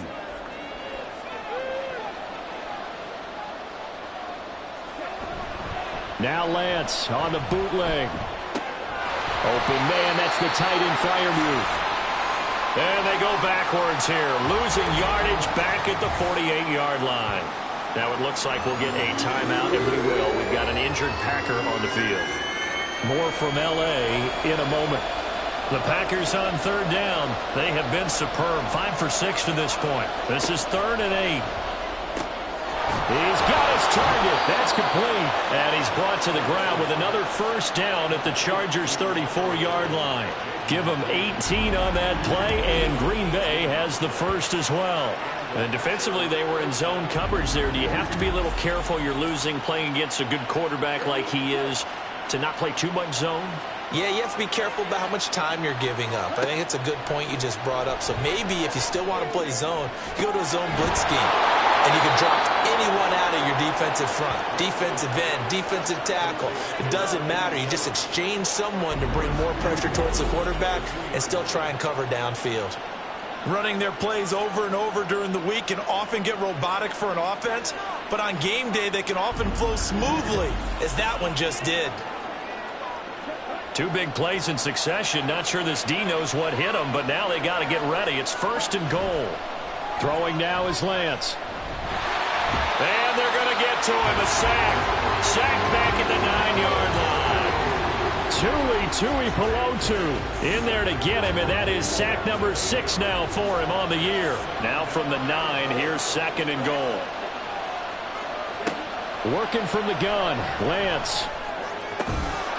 And he's got it. It's caught for a Packers touchdown. A great effort there. His 4th touchdown on the year. And they are able to add on to their advantage. We see this route all the time, but when it's well executed, it's a beauty. And it feels like the fade takes forever to develop, like that ball is just hanging in the air. And the reason why is that the receiver is trying his best to work the defender inside and give himself space to fade away from him and catch the football. And that's exactly what happened there. Point after, right down the middle. And that pushes the lead up to 11. Out is the kickoff unit as they run up and send this one away. From a yard or 2 deep, here comes a return. And ultimately cannot get this out to the 25-yard line as he's dropped at the 23. And the L.A. offense ready for this next possession. Their deficit is 11, 14-3, and needing to get something going here as they come up on 1st and 10. He completes that to Garrett Wilson. And they get him down, but not before he takes it across the 40-yard line. The drive starting play, a good one. Give him 19. One play has him up past the 40 already, and another 1st and 10. Now a handoff up the middle. Larson. And he's going to take this ahead for right around 3 yards, but no more than that. 2nd down. 2nd and 7. Brings up 2nd and 7.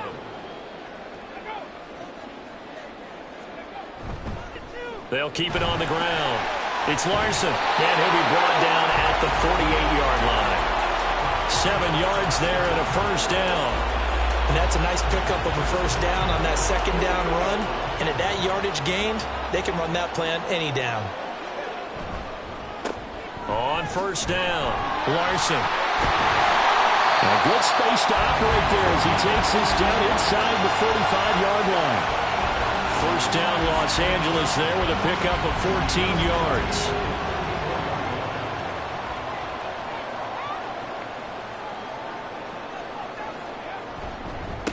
Up the middle they go. It's Larson. 5 yards on the carry. Good pickup on 1st down. And when you get good yardage like that on 1st down, it really does a whole lot of good for your entire offense.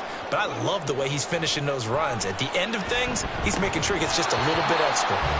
They try to throw on 2nd down, but this one is incomplete. Certainly looked like maybe his 3rd or his 4th read on his progression. Just trying to find his outlet man that time. Ends up leading him just a bit too much. Pass taken in by his big tight end. And he is going to have the Chargers 1st down as he's able to get 8 yards there on 3rd and 5. That was a route run not just with dexterity, but with intelligence. Found the hole in the zone, made sure the quarterback saw him and was able to make the sure catch and flip the down marker back to 1.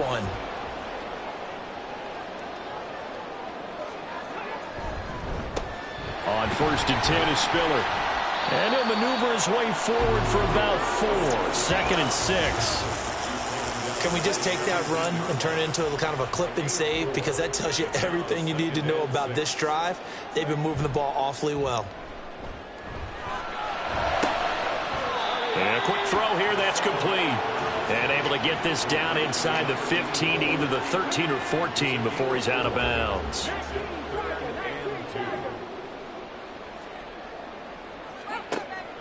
They'll go to the air here on 3rd and 2. Being chased out left. And stopped a few yards shy of the goal line at the 3. 1st and goal, and they got to be thinking a chance to get right back into this football game. Now here's a look for the end zone, but that one's going to wind up incomplete. After all the preparation, all the practice, a play like that will absolutely break your heart. They had everything they wanted, just unable to complete it. In the end zone, a big-time drop. Now a 2nd down throw for the end zone, but it's incomplete. That was a touchdown if he could have hung on. Instead, it was a well-timed collision to jar that one free. They'll look to throw on 3rd and goal. And this will be caught in the end zone for a Chargers touchdown. From 3 yards out, and the Chargers are back within a score. On those slants, everything happens so quickly. What makes it work? The timing between the passer and the receiver. In this case, a slant route. Ordinarily, it's probably about 3 steps before you go on the slant. In this amount of time, I think it's a 2-step deal. Boom, put his foot in the ground and got inside for the pass. Got inside for the pass, got inside for the catch and the score. Extra point up and good by Dicker. And that makes it a 14-10 ball game. The lead cut to just 4 as they kick it away and turn things over to their D.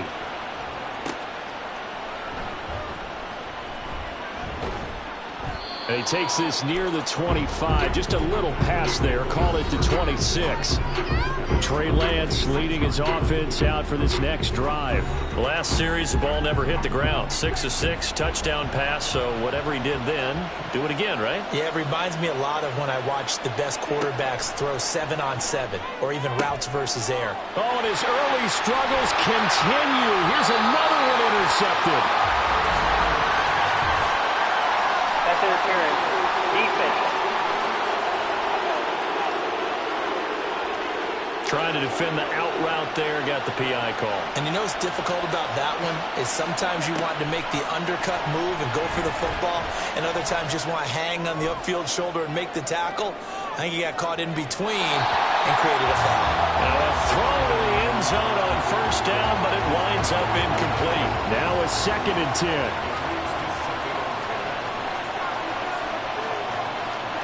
To throw, it's Lance.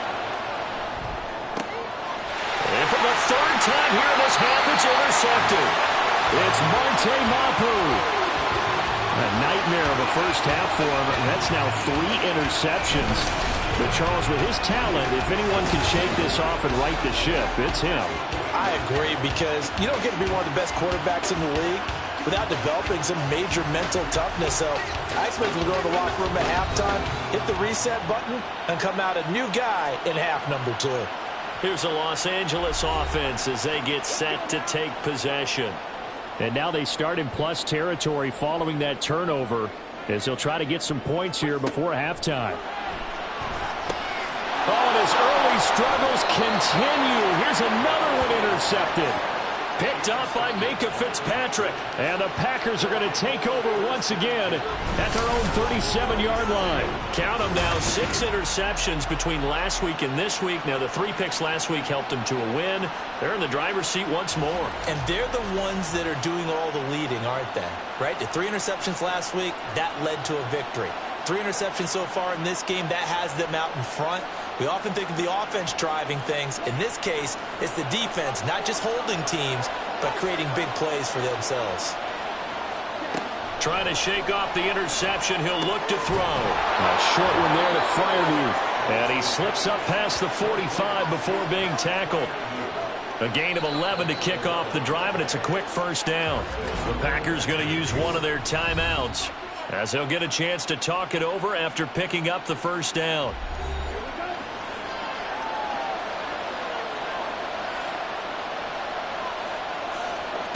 Lance now to throw. And his throw is going to be incomplete. Timing's crucial in any route thrown, but when you throw an out, so many things are going through the mind of the receiver. Catching the ball, timing it up with the quarterback. Are my feet going to get down in bounds? On that play, all those things going through his head might have caused him to drop it. Another throw on second down, and this one incomplete as well. So back-to-back incompletions, and that has him staring at a 3rd and 10. And they fake the handoff. Now Lance. And his pass is intercepted for the 4th time today. Sauce Gardner picks it off. And the Chargers force the turnover. They'll take over at their own 27. This defense had 3 interceptions last week. They're on pace for more than that here. 2 in the first half. Do not adjust your set. This is not instant replay. This is a defense that is locked in. They're essentially running the routes for the receivers and turning into the receivers themselves, aren't they? I mean, it is amazing what I'm seeing because the reactions of those guys back on the back 7, phenomenal. They'll come out throwing here on first down. He finds his man, complete. That's Larson. The Chargers going to signal for the first of their timeouts as they get the stoppage with a little over 50 seconds to go in the first half. The goal for any offense versus his own defense, find the holes where guys are available and put the ball on the receiver before any defender can step up and fill it. They did it well there. Perfectly executed crossing route. Now the Chargers will use the second of their timeouts as they get it right at the 30-second mark of this first half. Looking left side, and he's got a man. That's Larson. Chargers going to use their 3rd and final timeout. And with halftime on the horizon, they'll be out of timeouts from here forward. This one finds Wilson downfield. And all the way in for a Charger touchdown. Garrett Wilson. As the first half is winding down. And the Chargers have taken the lead here in the final stages of this first half. So they're able to capture the lead here just before halftime. And not only that, they get the ball to start the second half. That's right. This is almost like basketball down the stretch, right, where you get the 2-for-1 situation where you're trying to get 2 shots to your opponent's 1. In this situation, they got the touchdown. They'll get another shot at to start the second half. Could be a big turnaround. Extra point up and good by Dicker. And it's now 17-14. So not much time to speak of remaining in this first half as the kick's away. And he'll get it up past the 20 to about the 22. The Packer offense ready to get their next drive underway. And with time quickly fading here in the second quarter, not sure how aggressively, offensively they want to play this.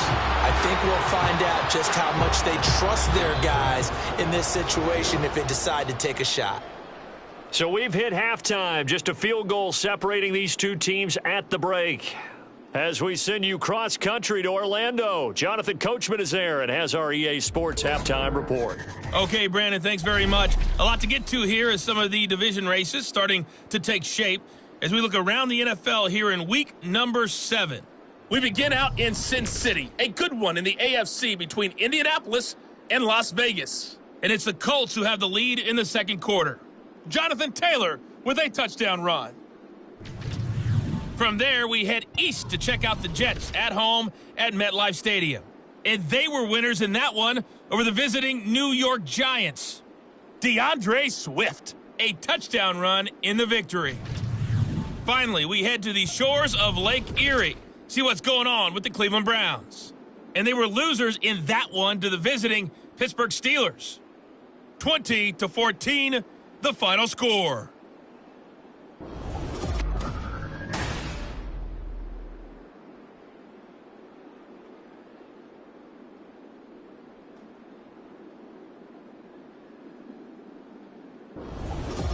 Okay, Coach, yeah, adjustments likely going to play a big role in this third quarter in what's been a tight contest so far. So the Chargers will start the second half with the lead and the football as we're underway in the third quarter. So here are the Chargers to take over. Remember, they're riding that 5-game winning streak and right now in the driver's seat in this ball game as well. They'll start on the ground here on first down. That's to about the 28. Second down coming up. Give credit to the defense for stringing that play out, and they gave up no cutback angle. You know he was trying to dart through. No place for him to go. A nice job there, only giving up a 3-yard gain. Off the play fake, he'll look to throw. It's the right side here, complete. A big play there for LA. 48 yards. There's no doubt in my mind that not many guys in this league have had the impact that he's had here in the first half of the season. He's been a big play guy from the word go and continues to be one with another one right there.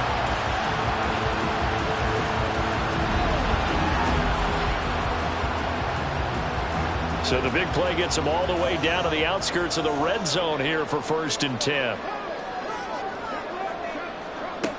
They're going to look to throw. And this is caught. He's got it. Touchdown, LA. A 24-yard touchdown as his guys are able to extend their lead. A nice connection there, finding his target, and that'll put 6 up on the board. Just like they drew it up in their playbook and reiterated it on the sidelines, right? Perfect route, a good throw, and the defense, they had no answer for that right there. Extra point try now from Dicker.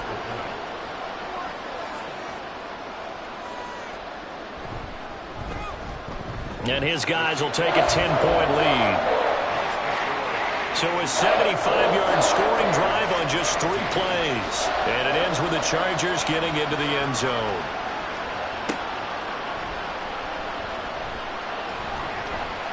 And good coverage there on special teams as they'll get him down shy of the 20. So here are the Packers now. They get set for their first possession of half number 2. And their deficit a little wider than it was at halftime. Does that touchdown a minute ago change the thinking here at all? I think it does, at least a little bit, because now urgency has to start setting in. You can't go out there and go 3 and out and run the risk of falling behind substantially, but you have to do it without pressing, because pressing, that'll lead you into bigger errors. A loss of a yard there to start out. That leads to a 2nd and 11. From the gun, it's Lance. Quick slant to Brown. Hang on now. We're going to pause here. We've got an injured player. More from L.A. in a moment. This offense in desperate need of a conversion as they come up on 3rd down. Here's Lance. Work in the middle of the field, and he's got a man complete. And he is going to have a Packers first down as they're able to get the 3rd down conversion. Got to say, I was a little surprised to see him, Charles, come out in the shotgun on 3rd and less than a yard. Yeah, but the way the NFL is nowadays, we hardly ever see anyone really run for it on short yardage. So they're going to throw the football more times than not. That was a nice, easy rhythm throw right there, and they pick up the first down. They'll run on 1st down. Singleton, just a yard on the 1st down carry, so it's 2nd and 9. Well, they still have time to get him established, but in my estimation, they've got to pick up the urgency here. They've got to get quickly in and out of the huddle and run off a bunch more plays.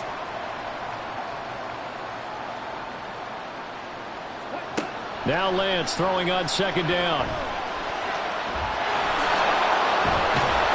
And he'll be taken down, but not before he works it past the 50. Nothing open downfield. He keeps it himself for 11 and a first down. He certainly isn't looking at the scoreboard out there because, to me, all he's concerned about is analyzing the field and making most of the time left in this game. Deficit's still there, but he's starting to hit them with some big plays. Now, meanwhile, a pass that should have been intercepted, but it winds up falling incomplete. So after the incompletion on 1st, now 2nd and 10. Now a handoff up the middle. Singleton. They do get a couple, but they'll be left staring at a 3rd and 8 coming up. Well, they're hoping that the second half is better for him than the first half. They've got to find a way to get him going. He's a big part of their offense. Throwing his Lance on third down. I guess no need to force it when you can do that instead. First down, 18-yard gain. He's been making himself a weapon as a runner, and the results, they've been welcomed by his offense. My question is about the defense we're watching right now, partner. Even after he got him with a scramble earlier this drive, they still aren't devoting enough attention to him. I would expect that after that carry, they'll do a much better job going forward, spying on him on passing downs. On first down, Singleton. And he's going to take this ahead for right around 3 yards, but no more than that. Second down.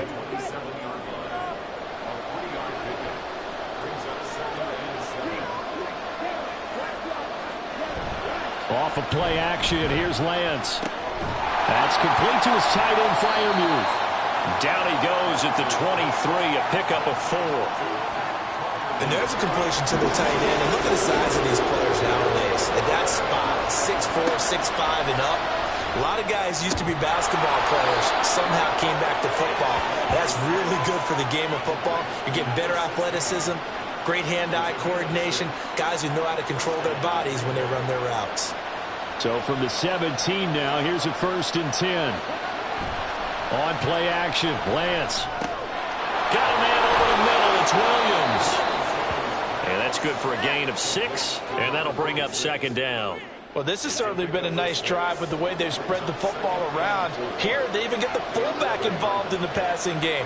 That's got to cause a lot of consternation on the defensive side. You've got to cover him, too. That makes things really... And he's going to go down. Sacked back at the 13-yard line. It'll go as a loss of 3 on the sack, and it brings up third down.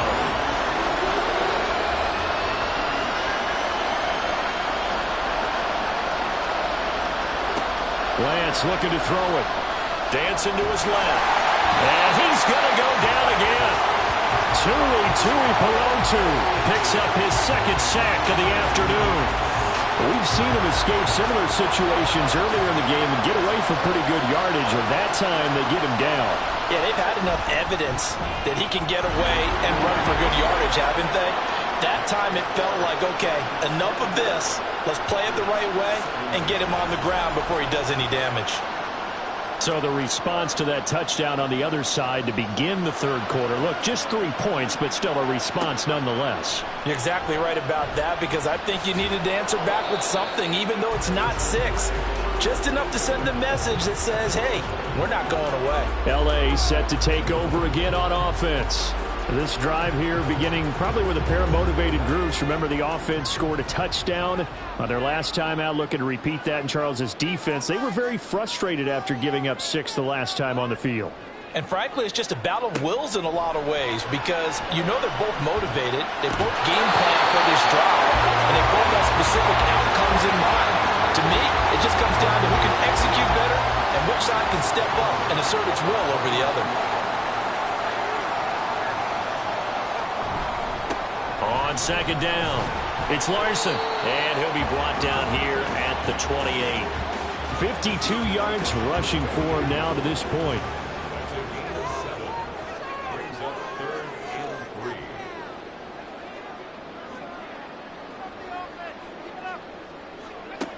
On third and short, they'll try and pick it up through the air. He finds his man, complete. It's Larson. It's a gain of 8, and it'll wind up moving the chains. They certainly had success throughout this contest getting him the ball in the passing game, and there he picks up another first down. Whatever they saw going into this one, they've been able to capitalize on it, and no adjustment has been made to take it away. Back to throw now on first down. Open man here is Gentry. Call it a gain of 6 on the play, and it's second down.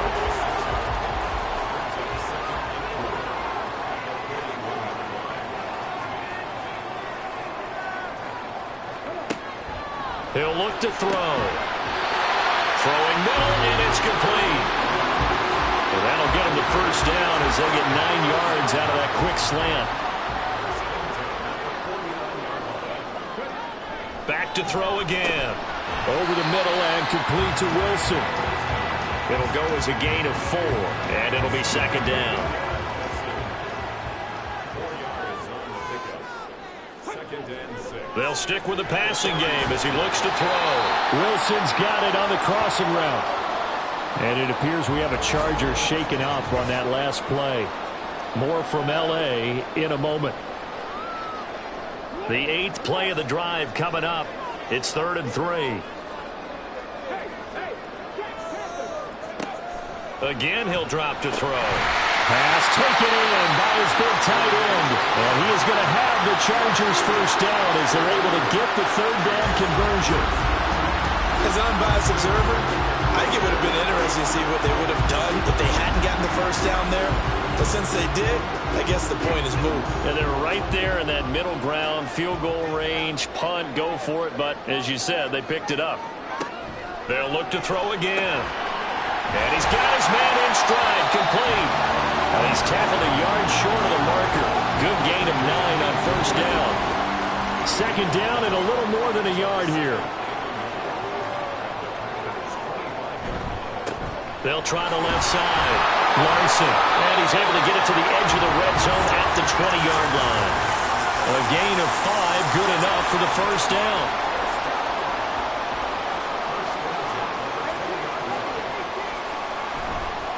The play-action fake. They'll look to throw. That is caught right at the 10-yard line. They picked up 5 yards last time. Now they double it and get 10 here. And as they come to the line, they will not be able to get off another play as time has run out on this 3rd quarter. You're watching the NFL on EA Sports. So not quite a 1st and goal. It's 1st and 10 from the 10. Here's the option. And he stopped immediately there. No gain there as he kept it himself at 2nd down. Well, for that being an option play, there really weren't too many options available for him, were there? No, there weren't, and at least he was able to get back to the line of scrimmage, so they didn't lose anything, but you're exactly right. Nowhere to go. And he will maneuver his way down to about the 7. Well, this drive, they're 2 for 2 on 3rd down conversions, but they need 7 yards here. They'll set up to throw. Over the middle into traffic, and that's complete. And the stop will come inside the 5 at the 4. 3 yards, all they could muster there, and it'll bring up 4th down. So the field goal unit is on the field, as this is a big spot right here. And his kick here is good. And that will extend their lead even further. So that's, CD, an important one here in the 4th quarter. And that importance cannot be overstated. All eyes on both sidelines were staring that one down all the way. The significance is that they made it a 2-score game. Still lots of time left to go, but likely that was their goal at the start of the drive. Get 3 points, make it a 2-score game, and they were able to get it done. The Green Bay offense ready to take over. And the complexion of this one has changed a fair amount. That last field goal made it a 2-score game, so they need to get points out of this drive relatively quickly. On first down, Lance. And his throw's going to be incomplete. It certainly didn't appear that that's where he wanted to go with the ball initially, so he tried to get something out of it by dumping it off to his running back unsuccessfully. They fake the handoff. Now Lance. He gets it complete to Jackson. And he'll get this up to the 30-yard line. Give him 18 on that play, and Green Bay has the first as well. So 1st and 10 now from the 30. Up the middle they go. Singleton. And boy, this defense again really making things tough on him as they stop him for no gain. So after the run for no gain, here's 2nd and 10. Lance going to throw. Out to the flat. That's complete to his running back. And he is going to lose yardage here. Personal foul, roughing the passer, defense. But Charles, they're trying to protect this lead late. Those are the types of mistakes they could afford to go without. About the last thing you want to give them is help in completing a comeback, which is exactly what that penalty does. Well, a nice His throw here right side. He hauls it in. And he is out of bounds, but not before he's inside the 30. That one nearly 30 yards, 29 officially. Defensively here, you've got the cushion, but back-to-back pretty big pass plays there. Bend but don't break, but are they bending too much? I think that they are. To me, it'd be like playing basketball, and you put up a token press.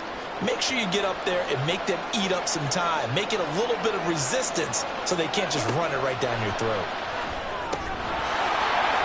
Throwing on first down, but this one winds up to be incomplete. Have to give some credit to the defender on that when he read all of his keys perfectly and got a great break on the ball and able to force that incompletion. On second down now, Singleton. And just good downhill running there as he'll take this to the 15-yard line. 40 yards rushing for him in the ball game now on 14 carries. Line of scrimmage, the 15. It's 1st and 10. They'll keep it on the ground. Singleton. And they get to him quickly here as he's stopped right around the 13. Now, during that run, an injury here. We got one of those big blockers in some discomfort. More from L.A. in a moment. This is 2nd and 8. Here's Lance to throw it. And he'll be brought down this time at the 5-yard line. 8 yards that time, able to take off, and the result is a first down.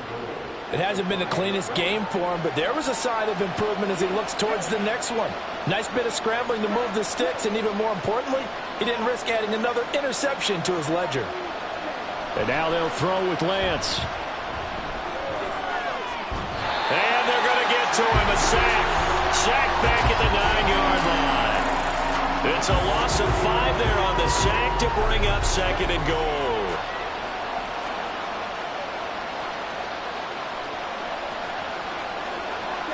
Now Lance. Looking end zone, but it's incomplete. Back-to-back great plays defensively. You get the sack on 1st and goal. A great job in coverage there. All of a sudden, they're looking at 3rd and goal from further back than when they started. And the really good play callers look ahead and down and distance sequence.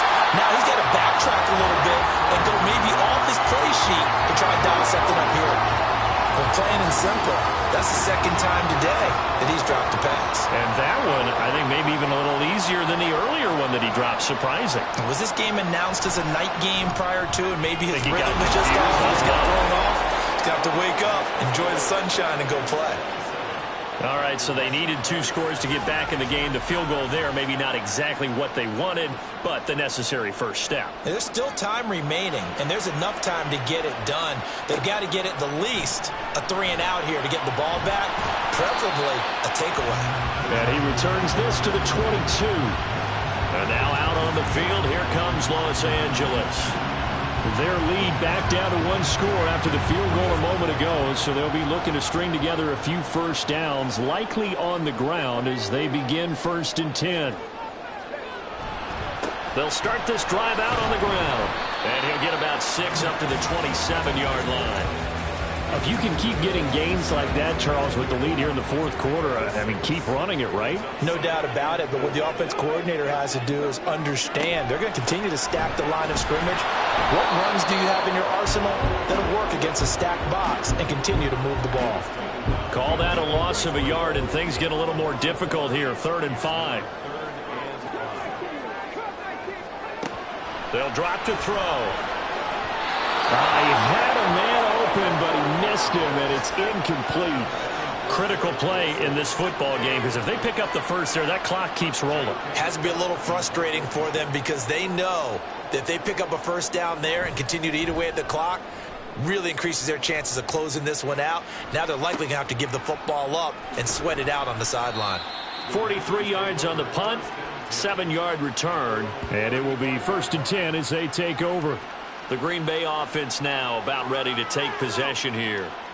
Their drive last time, it stalled out. They were forced to take the short field goal. And the key phrase, you nailed it, forced to, because you know coaches look at these short field goals as a last resort, right? To them, that's not how drives are supposed to end. You're supposed to put 6 on the board. That's a consolation prize, like going to the county fair. You don't get the big stuffed animal on that one, do you? No, you don't go top shelf. That's bottom shelf material. On second down, McCullough. And that one goes for about 6 as he's taken down just shy of the 45. And there we saw one of the downsides of blitzing during a rundown, because sometimes you get out of your gaps. You don't fit the run quite as well because you're headed towards the ball carrier with abandon. On third down, Singleton. He's going to run into a brick wall right in the middle of the field, and I don't think he got there. No gain on the play there, and it'll bring up fourth down. This late in the game, Charles, I think you maybe seriously have to think about going for it. Especially where they are in terms of field position, because this is almost like no man's land.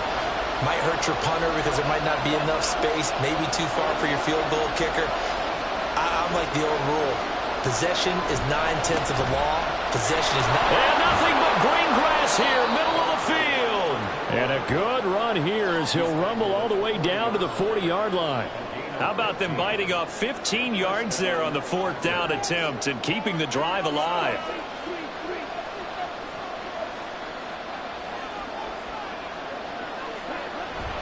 Play action, now it's Lance. He finds his man, complete. That's Reed. And he's got this down almost to the 20 before he's dropped. Another big gainer that time. This one goes for 19 yards. The drive continues as they search for a tying touchdown. Here's 1st and 10. From the gun, it's Lance. Got his man complete over the middle. That's Brown. That'll go for a gain of 7, and that's going to bring up 2nd down.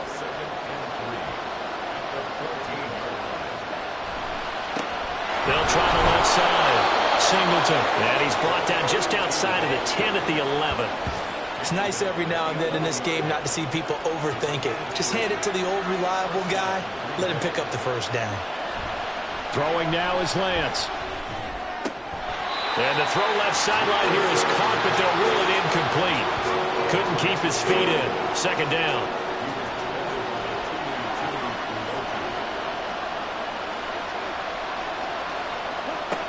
Lance now to throw.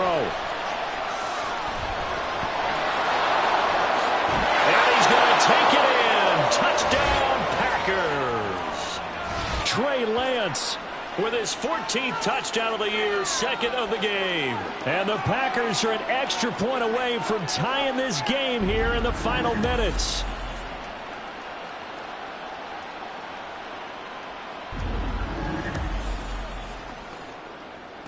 Still an important piece of business to take care of, the extra point. And no sweat, he puts it through, and we are tied here in the 4th. So that drive consumes 9 plays all told. Now this one setting up for a great finish, all tied in the 4th as the kick's away. And he won't return this one. He'll go down to a knee, and they'll start at the 25. The offense for Los Angeles returns to the field. And Charles, a very uninspired effort the last time we saw them out there was a quick 3-and-out, then they punted the football. Yeah, and you never want to get stopped so soundly during a series, but what would be even worse now is letting it happen again right here. They've got to get going. And down he goes, but he takes it up to the 40.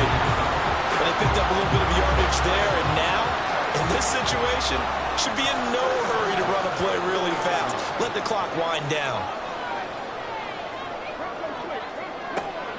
On 1st down, he'll drop to throw. Short pass caught by the tight end Gentry. And they get to him after a gain of 6 to the 46. Now 2nd and 4. Looking to throw. And he will find his man on the outside.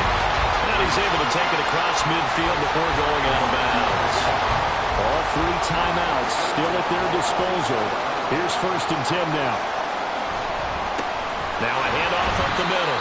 Larson. And he'll get this down only to about the 46. Here comes 2nd down.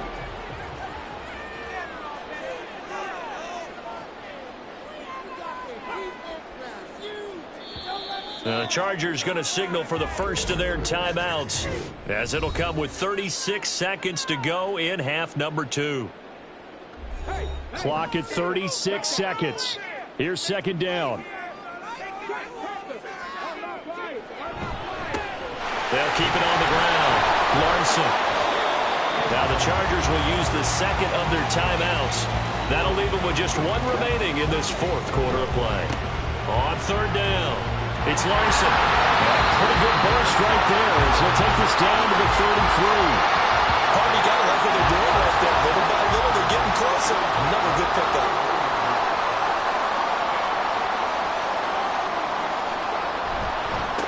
They'll run on first down. It's Larson. And inside the 20 before he's brought down.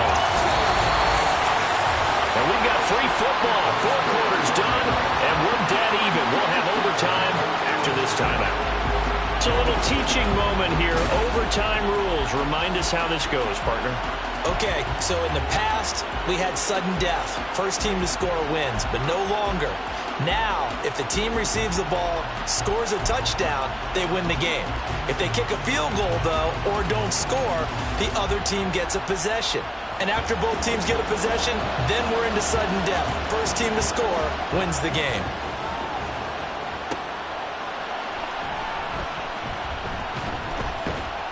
And he brings us out past the 20 to the 24. Now the Packers get set to go. And everyone knows the OT rules, Charles, but pretty simple formula. They go down and get a field goal, we continue play, but if they can find the end zone on this possession, ball game over.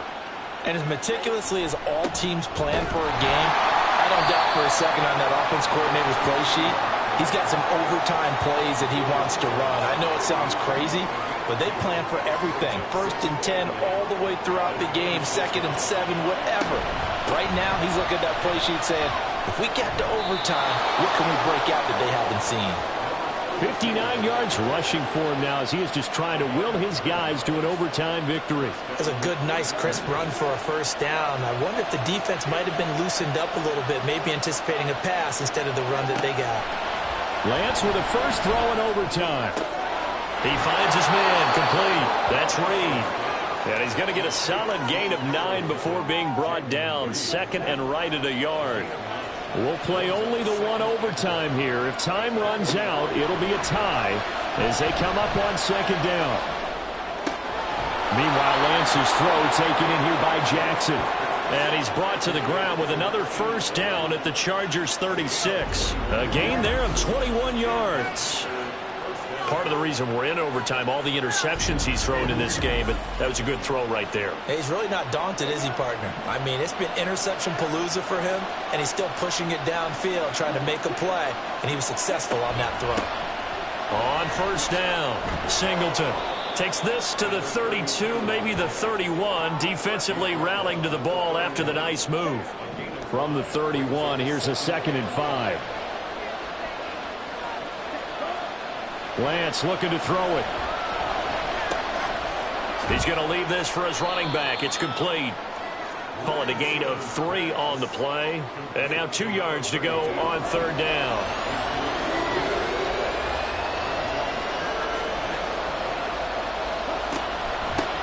Up the middle they go. Singleton. That is not going to be any help as they dump him behind the line of scrimmage. 4th down now after a loss of 2. And they have just not been able to block him at all throughout this game. Seems like every other play, he's doing something in the backfield. Already got 2 sacks. And now here's a tackle behind the line. And this is right down the middle as he puts it through, and they have regained the lead. They're able to put 3 on the board here on the opening drive of OT, and now up to their defense to try and see if they can hold this one. I like how you framed it up because obviously this game is not over, right? They go down and kick a field goal, then we head to sudden death. But if the defense can hold, take the ball away, turn it over on downs, this game's over. And he'll get it up just past the 20 as his guys will go to work at the 21-yard line. And the LA offense ready for this next possession. Well, it's pretty simple now. They need a field goal out of this drive to extend overtime or obviously, Charles, a touchdown to win it. Yeah, and I'm taking the defense's perspective on this one, partner, because now they know with a 3-point lead, they can afford to give that up because you just keep playing, right? The overtime gets extended. But if you give up the touchdown, it's game over. So on offense, every play you make, You've got to try and get just a little bit more out of each one in order to try and get to the end zone, because they're going to play everyone back, keep everything in front. He's got a man complete. A huge play there in overtime. 68 yards. And you just had the feeling when they took the field for this drive, they meant business. They knew a field goal would keep the game going, but a touchdown would end it here in overtime. And that nearly did it right there. What a play to put them in position to win this ball game. A real field flipper there, as all of a sudden they've got a first down in the red zone. Now movement up front. I think they're going to get one of the Charger linemen. Ball start, offense. Now the offense knew it. They were already starting to walk back as that one is accepted. The false start backs them up 5, 1st and 15. They'll look to throw here. His pass complete to Ruckert. 2 yards that time. A stark contrast from the big chunk on the previous play. Brings up 2nd and 13 at the Packers' 14-yard line. Alert!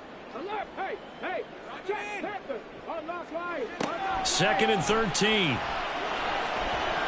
To the end zone, but it's incomplete.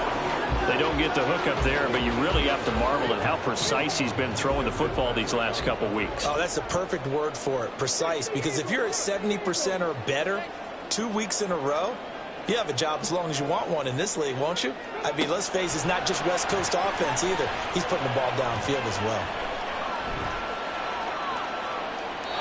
And now the 3rd down throw incomplete as well. Not only did he have a chance to scan the field there, it felt like he had a chance to scan it twice. The protection was that good. Unfortunately for him, the coverage downfield, equally good. And now the Packers going to take another timeout. They'll be left with just 1 remaining here at OT. So on 4th down, out trots the kicker in a big spot here. This to keep the game alive. And this one is right through. And we are tied once again here in the overtime session. Both teams swapping field goals on their respective first drives of overtime. So now, you know the drill. It's on to old school sudden death. Yeah, it sounds exciting, doesn't it? Can I be a little bit of Dennis Downer here, though? That drive, able to go that far, yet they had to kick the field goal to keep playing. You would have thought maybe, could they punch it in and go ahead and end it? We get more free football. Oh, yeah, good point. I'm back up beat again. Forget the Downer stuff. They'll start on the ground here on 1st down. And he'll take this ahead for about 4. 2nd down coming up. And, partner, I've not been a huge fan of a certain cliche, but it does actually apply here. Who actually wants it more now? I mean, both of them have gotten field goals here in overtime. Yeah, they've been out there a long time trading field goals. Now we'll see who wants it more. Yeah, mental conditioning as well as physical conditioning is going to determine who wins this one. This now a 3rd and 4. 2 minutes left in this overtime session, and still all tied. The Chargers trot out their dime package, expecting a throw on 3rd down.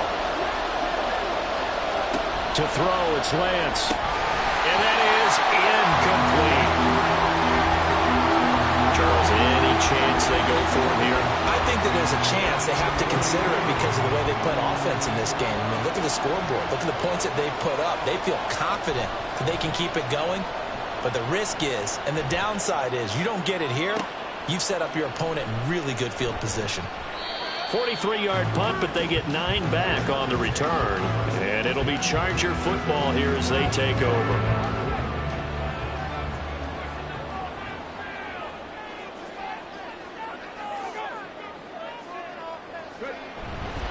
They'll start this drive out on the ground.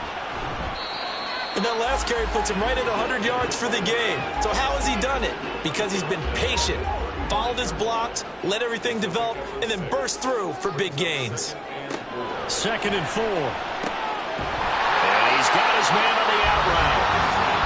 Charles, you get into these overtime situations, that's not a bad guy to dial into. Well, when you have to have plays, especially in a spot as you just described, we're in OT, You've got to go to the guys you can trust and you know are going to make the plays. What they say, it's not the X's and the O's, it's the Jimmies and the Joes.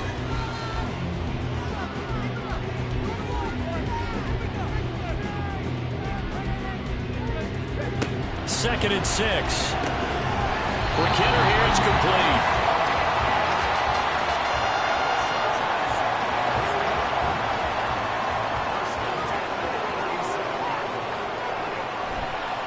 They'll run on first down. Larson, as he's got this down inside the 40 to the 39. This drive is turning into an extended one, and the guy carrying the ball, he's becoming more like a body blows guy. Every carry is putting some damage on the defense. So after a while, I'm not too sure how many guys are going to want to run up and tackle him. And here he'll be brought down a little shy of the 35 at the 36. Now a timeout called for by the offense. That's their second and last timeout here in the overtime session. We'll be back.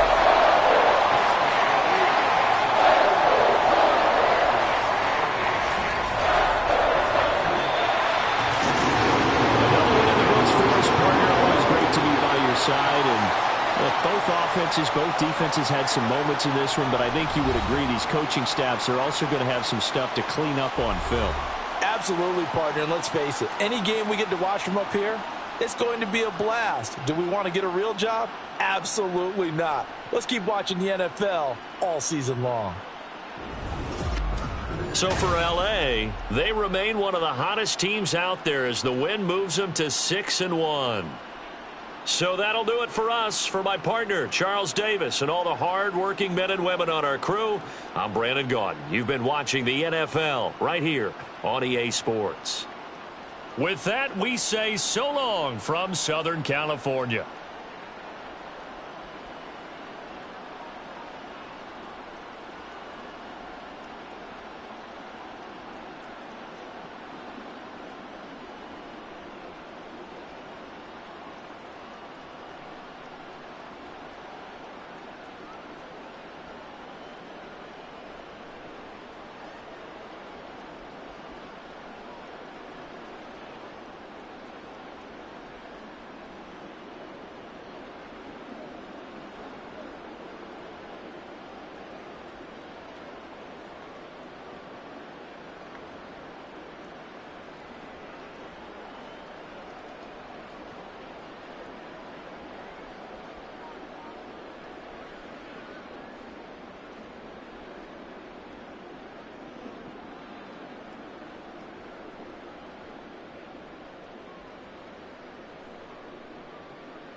It's the National Football League on EA Sports.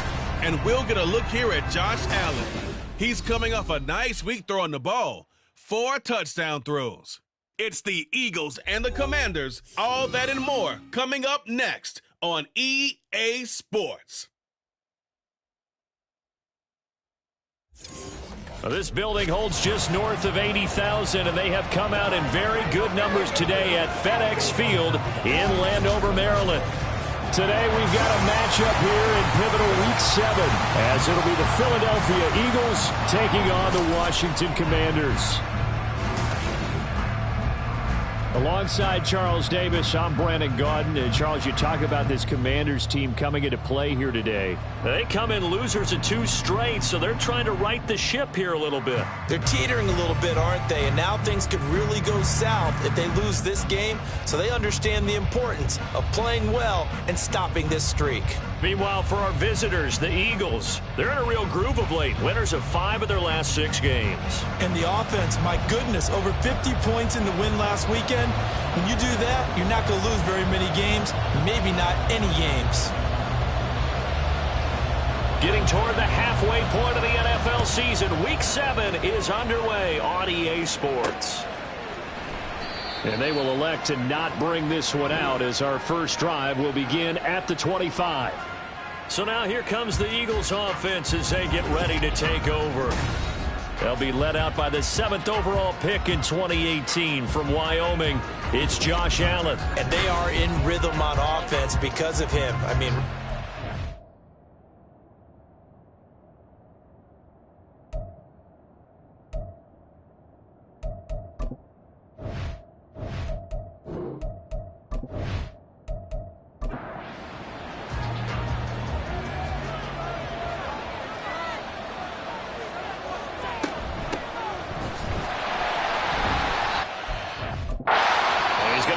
following a pickup of 7 past the 30 to the 32. And hold on here, because on that last run, it looks like we have a player who was shaken up. So as the medical staff takes a look, we'll step aside. They'll operate from the 32-yard line here, 2nd and 3. So they fake the handoff. Now Allen. Got his man. That's Luke Musgrave. And he goes out right around the 39. So from the 39 now, they'll come up on a 1st and 10. Now a handoff up the middle. It's Willis. And able to break one tackle, but then quickly brought down. But a nice little gain.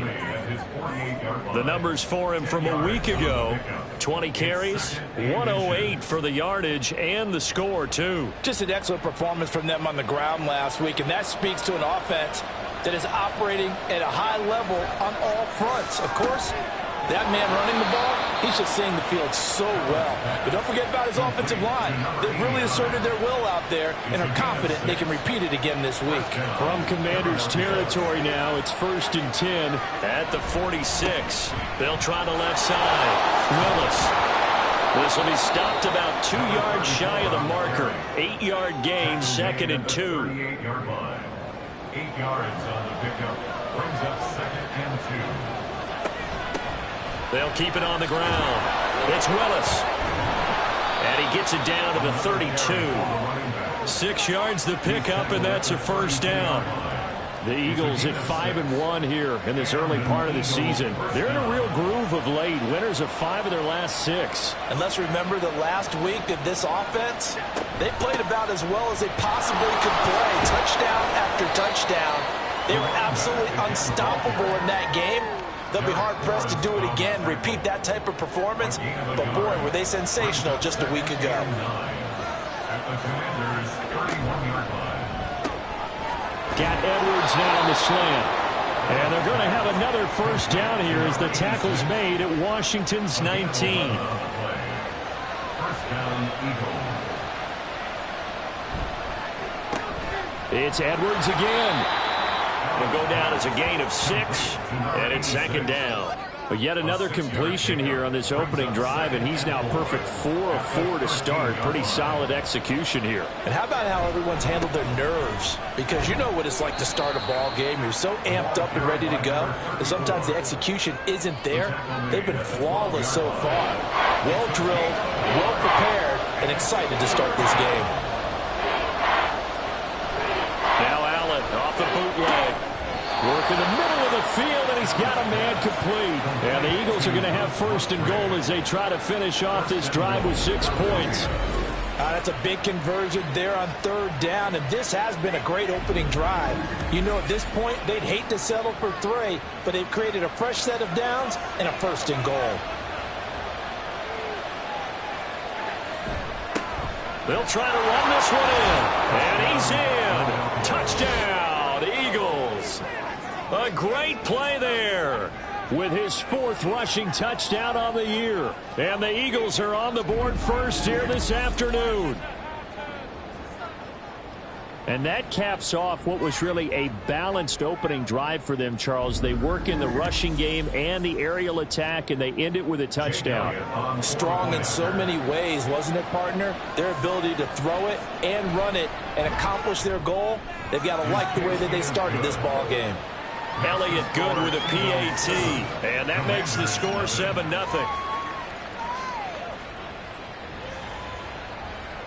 Now after the touchdown, here's Elliott on to kick it away.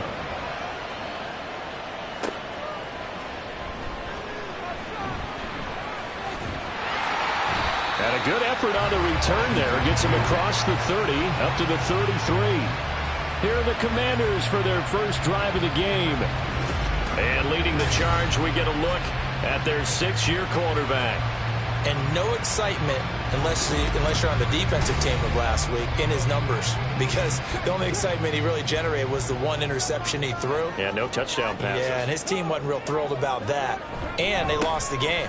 So I know this week has been tough on him because he's been working hard. Fundamentals, footwork, finding the right targets. But bottom line, how do they get a win? From the 35, here's a 2nd and 8. Operating from the gun. Womack over the middle, brought in by Dotson. So the completion good for 7 there. And they'll be faced with a 3rd and inches.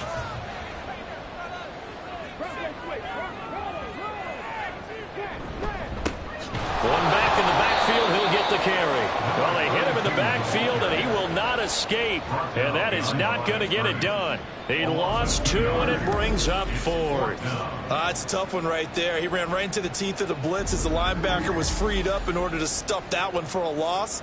I think quarterbacks got to see that. Got to find a way to audible into something a little more advantageous. So they're forced to punt on 4th as this one's away. And this one hits at the 1, continues on into the end zone for a touchback. There again is the running back as he trots onto the field. A tough challenge here in this one. We'll see if he can duplicate the numbers on your screen that he put up last week, up over 100 and a touchdown. We were watching tape to prepare for this game. One thing you noted that I totally agree with, great complimentary piece in the last game. You know, they're able to throw it pretty well. He ran it exceptionally, and they hope to continue that same formula in this game. Complimentary with an E, not an I. That's my English teacher right there. They'll try the left side. It's Willis. And he'll go out near midfield at the 49. 63 yards rushing for him as he's got the afternoon off to a great start.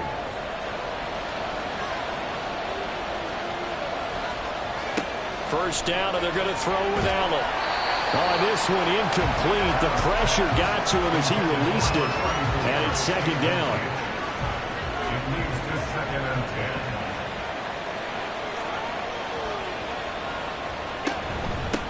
Up the middle they go. Willis. And he carries this one past the midfield stripe and into Commander territory. They do get a couple, but they'll be left staring at a 3rd and 8 coming up.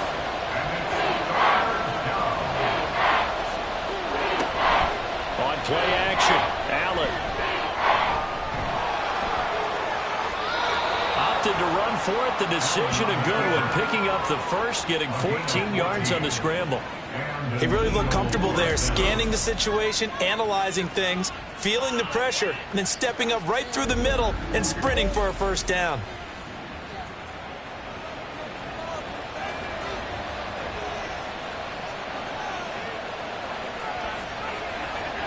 On first down, Allen. Going right side here, and that's complete. And he's going to get this down near the 20-yard line. Call it a gain of 14 for the second play in a row.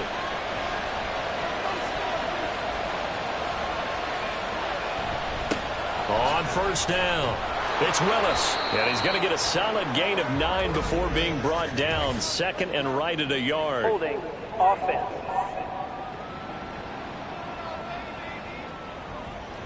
They're backed up here with a 1st and 20 now after the holding penalty. Allen off the play fake. That is caught by Fountain. And finally down he goes as they work it inside the 10 to the 7. 23 yards on the play. 7-yard line.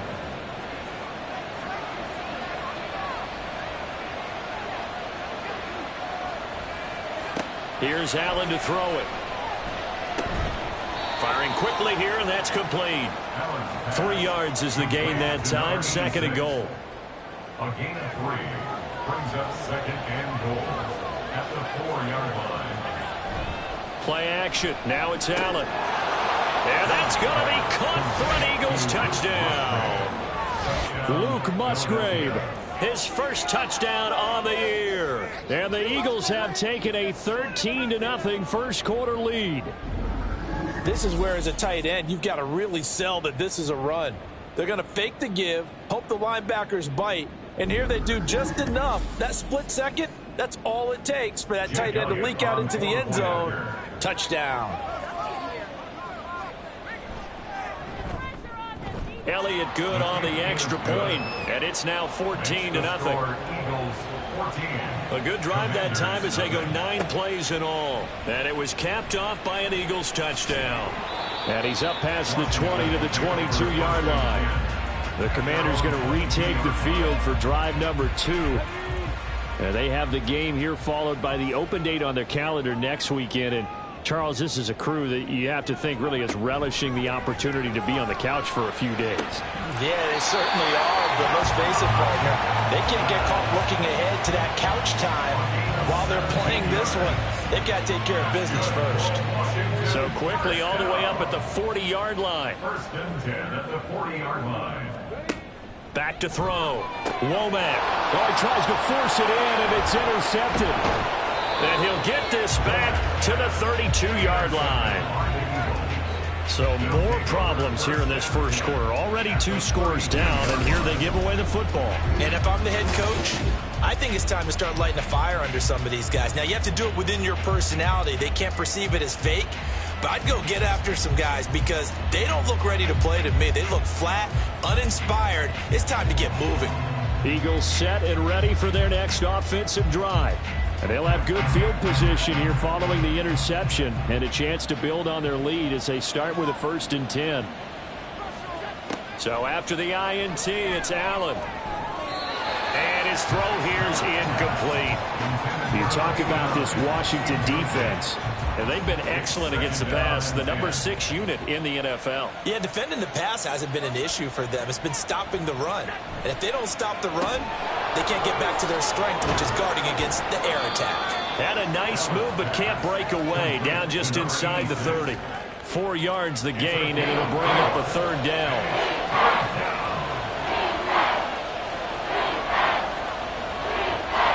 Here's Allen. That is caught. Touchdown, Eagles. A great effort there. His 4th touchdown on the year. And the Eagles have moved out in front by 3 touchdowns. Elliott good with a PAT, and it's now 21-0. So how about this for a start? 21-0 here in the first as they kick this one away. Taking it about the 1. And his guys will get the football right at the 20-yard line. So out comes Washington's offense to take over. Well, partner, fast forward with me for a second. Remember, next week they have the open week, so they're going to get some extended rest. Does that change how they manage the rest of this one? I think it does a little bit, but not by too much, because you're right. You get the extra rest, you get a chance to heal up and kind of, do a little bit of a reset for this team. But it's also 7 extra days to think back to the last time you were on the field. So now, a little more importance on what they're getting done because they carry it with them for essentially 2 weeks.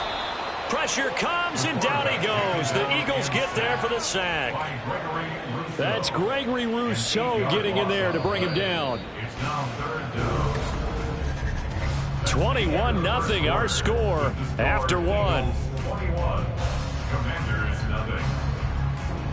Second quarter down from our nation's capital, and it's Washington in possession of the football. They need 18 yards here on 3rd down. Operating from the gun, Womack.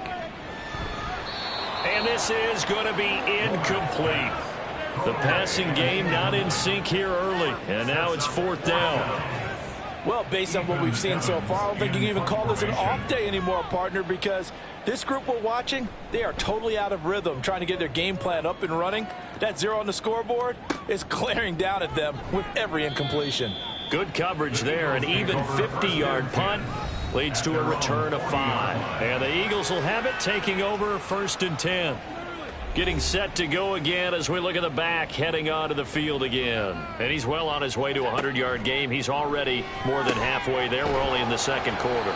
And what I've always loved about running backs is they'll tell you, I had no idea how many yards I had. Right. Those guys have an innate sense of where they are in a ball game and how many yards they've accumulated, because they're always working towards 100. He's been working well towards 100 here. And he's dropped just before the line to gain. 4-yard pickup leaves him with 3rd and 1. The offense on 3rd down, a perfect 3 for 3 as they look to keep that streak going. They're up against a 3rd and 1 situation. And he will have the 1st down as he gets this to the 47. They get 5 out of that one, and it moves the chains. That's about what you would expect since they're so efficient on picking up 3rd downs in the top 5 in the NFL. It's all a mindset, and I guarantee you it started in the offseason. 3rd down's important to them. They find a way to pick them up at a very good clip. They'll give him 4 yards there, and it'll be 2nd down. Well, that's always a good place to throw it just because he's one of the biggest targets not only on this team but in the National Football League. And you and I both know the quarterbacks love these large-bodied tight ends, and why not? Nowadays, they're really wide receivers who are just taller and have a little bit more weight. These guys catch the football, make big plays downfield. In the old days, we wanted them to block. Now coaches want them to catch the football first. Here's Allen on 1st and 10. Over the middle, complete. That's Edwards. And the result here, a pickup of 8. Leaves him with 2 to go on 2nd down. So from the 26-yard line, here's 2nd and a couple. Now a handoff up the middle. It's Willis, and he'll be brought down inside the 20 at the 19. 7 yards there and a 1st down. We both know it's difficult, but they've made it look effortless out there. Through the air, on the ground, they've moved the ball with relative ease. Operating from the red zone now, Allen. And he knocks the ball away, and it falls incomplete. As a defensive back, you have some weapons at your disposal that we don't often talk about. And you can read the receiver's eyes, you can read his hands, and you know that the arrival of the ball is imminent, and that allows you to make a play on it. Touchdown! From 19 yards away. And the Eagles are able to widen their lead here in this 1st half. Well, you talk about a team coming into an opposing stadium and just taking the life right out of a crowd. That's what we're witnessing here. 27-0, Charles. And this defense, they've just looked completely unprepared for what's been thrown at them. And you know they're supposed to adjust series to series. That has not happened for them, so I don't think halftime adjustments are going to help a heck of a lot. They are in major trouble unless they figure out something really fast. Elliott good on the extra point, and a rout is on here in this first half. Now after the touchdown, here's Elliott on to kick it away. This taken in right around the goal line. And bulldozing his way through. And they'll start this drive just across the 30. Pretty nice work on the return. And the Washington offense going back to work. And they come in losers of 2 straight. And remember, they've got the open date on their calendar next weekend. But you think it's vitally important, Charles, that they focus on the task at hand here? Absolutely, because these players, they know what's coming up. And the difference between taking time off following a win versus doing so on a 3-game losing streak, that's absolutely huge, because they may come back if they lose this game to a facility, and there may be new faces in there and some teammates lost. Now here's a throw that's complete. He's brought down at the 34. Call it a gain of 4. And the Eagles with a dime look. 6 DBs on 3rd down. Off play action. Womack. Throw out wide is incomplete. The passing game not in sync here early. And now it's 4th down. I know this offense was expecting to do big things, but it certainly hasn't turned out that way, at least not through the first 3 drives. They're definitely going to have to put their heads together and start concocting some offense that'll move the ball downfield. And the fair catch is taken at about the 13-yard line here. So possession goes over here on the punt. And the Eagles will be backed up deep to get the drive started as they take over 1st and 10. The Eagles offense set to begin their next drive. And they'll just simply be looking to build off the confidence of the last time out where they scored a touchdown. And confidence is powerful, isn't it? When you've scored once, you feel like you can go back out there and get it done again. Doesn't matter what the defense throws at them. They feel like they're in a groove right now, and they want to get out there and show it. Yeah, hoping to stay in that groove here this go-around. Let's just call it what it is. This has been a flat-out struggle for this defense all game long. They've really had a hard time slowing them down. And while I'm not big on speeches and guys jumping up and down, they might need their team leader on defense to get in their face right now and light a fire under these guys. They've got to start playing better assignment football and start getting guys on the ground. It'll be a gain of just a yard, and that'll make it 2nd down. At the 32-yard line. They'll try the left side. Willis. And the defense closes quickly there. He'll get maybe a yard to the 33. They'll be in search of 8 yards here as they hope to convert the 1st down. On play action, Allen. He'll rifle this one deep right side.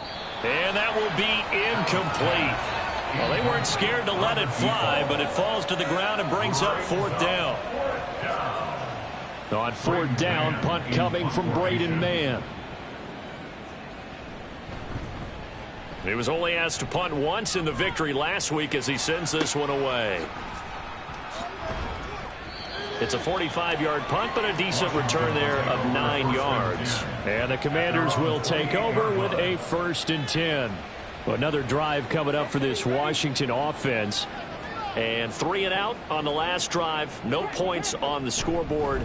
A little soul-searching now? I would say so, and they need to help out their defense a little bit. They've had to be on the field a lot more than normal, put them in some tough spots. But what's the old adage? When you get another chance, it gives you a better chance to do it right. 1st and 10 at the 40-yard line. Right back to him on 1st down. And he works his way forward to pick up 4 yards there, 2nd down. And that was a quality play to start a new set of downs. That was simply an offensive line winning the battle up front and winning in a big way and giving their guy in the backfield a nice lane to hit. And he'll go down, but not before getting this inside the 30. The catch and run pays off for 29 yards. This offense finding its legs now. Here's another 1st and 10. Operating from the gun. Womack throwing the slant pattern here complete. And that's good for a gain of 6. And that will bring up second down. Brings up 2nd and 4. At the 21. Operating from the gun, Womack. It'll be a pickup of 4, good enough to earn him yet another first down. Washington Commanders first down. 1st and 10 at the 17-yard line. One back in the backfield, he'll get the carry. And they'll lose yardage here. Knocked back to the 19-yard line. The loss of a full 3 yards, and now it's second down. I have a feeling they'll stay committed to running the football, especially on the early downs. They just haven't had a whole lot of success just yet. Looking to throw on second down. Womack looking middle, and that's complete. That will go as a pickup of 7 on the 7th play of the drive. And on 3rd and 5, this will be the 8th play of the drive. Operating from the gun, Womack able to find the open man. That's complete. And the Commanders are going to have 1st and goal as they try to finish off this drive with 6 points. 2 minutes remaining in this first half of football. This is 1st and goal and a golden chance to get a score back here before halftime. Looking to throw, Womack. And this is taken in for a Washington touchdown. From 4 yards out, and the Commanders get a bit closer. I'm not sure that they have illusions right now of, okay, we're going to score 8 times in a row and we're going to be terrific. But to get 1, that was huge for them. That has to feel much better right now. And you do have, we're still in the first half. You do have the entire second half. There's something about that goose egg that just looked bad on that board, but now they broke it. Yeah, broken through. Can they maintain the pace? We'll see as we go along. Extra point splits the uprights, and it's now a 28-7 ball game. Kick team out there for the Commanders as they send this one away. And here comes a return from just beyond the goal line. And the decision to come out of the end zone is going to cost him 5 yards as he's taken down right at the 20. A look at the running back, the man out of the backfield as he gears up to go again. He's been good. His guys are winning. So far, the recipe working here in the second quarter. And he doesn't like to just tote the rock. He wants to carry his team on his back, and that's what he's done throughout this game. Yeah, he's done that. He'll be hoping to continue that trend. Allen now on 1st down. And a quick throw here, that's complete. He'll be dropped at the 25 after a gain of 6. 2nd down and 4. At the 25-yard line. To throw, it's Allen. He finds his man, complete. It's Ferguson. That one, a 1st down pickup of 8. An 8-yard pickup. 1st down, Philadelphia. Now Allen. Quick hitter here, it's complete. The Eagles going to take the first of their timeouts as they'll stop it with just over a minute to go before halftime. A short throw to Musgrave. Oh, it's time to give a little credit there to the defense. They played that very well because it was a drag route, and he ran a little shallower than normal as he worked straight across the field. He was hoping he'd get lost behind the defensive line, but once he made the catch, nowhere to turn upfield and gain any yardage. Now, meanwhile, a pass that should have been intercepted, but it winds up falling incomplete. That might be the 3rd down stop that they needed because they've had a lot of trouble slowing down this offense in the first half. This might be their opportunity to get off the field. On is the punter man as he boots this one away. And that hits at the 6 and carries into the end zone for a touchback. One final possession for the Commanders in this opening half. And with time quickly fading here in the second quarter, not sure how aggressively, offensively they want to play this. I think we'll find out just how much they trust their guys in this situation if they decide to take a shot. Buried by multiple defenders on the drive's first play. So we reach halftime in what's been a fairly one-sided game so far. As we'll send you down the coast now to Orlando, that's where we find Jonathan Coachman ready with our EA Sports Halftime Report. Coach. Okay, Brandon, thanks very much. A lot to get to here as some of the division races starting to take shape as we look around the NFL here in week number 7. We'll start up at MetLife Stadium in New Jersey, where you see the final score there.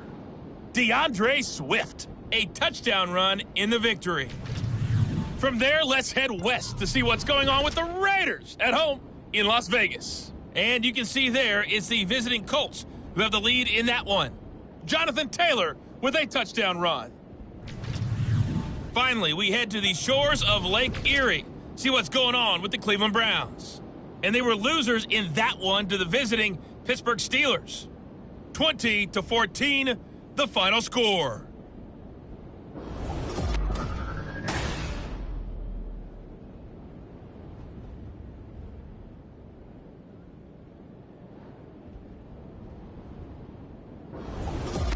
Okay, Coach, thanks as always to you and the gang in Orlando as we welcome everyone back in for quarter number 3. Washington down on the scoreboard, but they are getting the football first here, and we are back underway on EA Sports.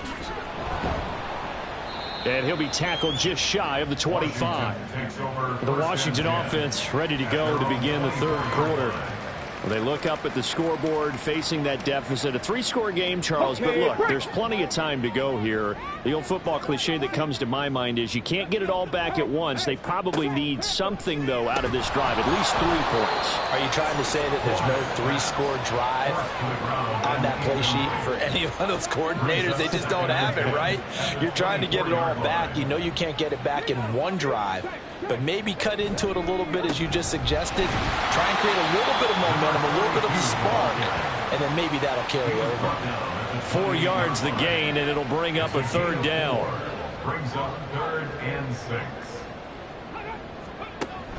Out of the gun, they'll look to throw. He finds his man, complete. That's man. And they're going to mark him down short, maybe by about a yard, if that.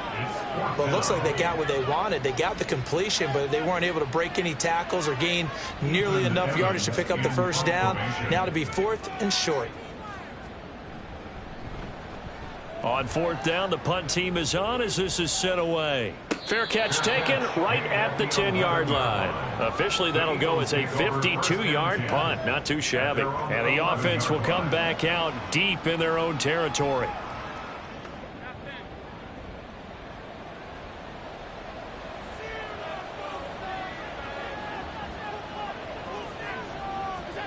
Throwing on first down is Allen.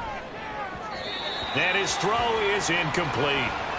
Not his best throw there, but where we sit right now in the third quarter, he's had a pretty good game throwing the football. He certainly has, and it's not exactly at the point where we're doing 4-minute offense yet, but they've got to think about, I'm not going to say milking the clock, but understanding clock management here on out.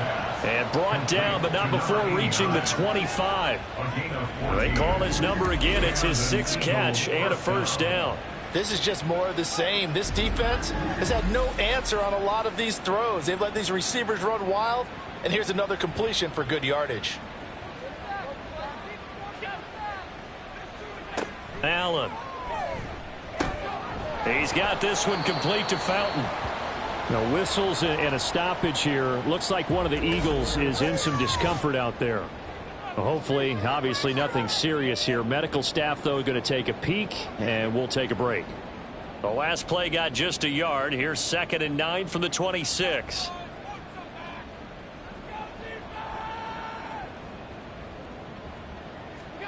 To the air, Allen. Got his man complete over the middle. That's Ferguson. And they'll get it up just short of the 45 at the 44. 17 yards on the catch and run. It's a first down. First down, Eagles.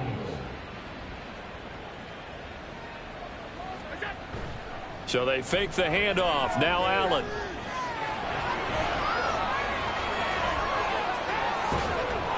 And he'll get this one down near the 20-yard line, just shy of the 20. Big yardage there on the scramble. It gets him a first down.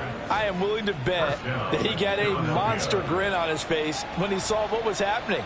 Man covers are so committed to denying a big throw that it pulled attention away from him. And he under a heavy rush, and down he goes. They'll wind up losing 8 on the sack there, and it's 2nd down.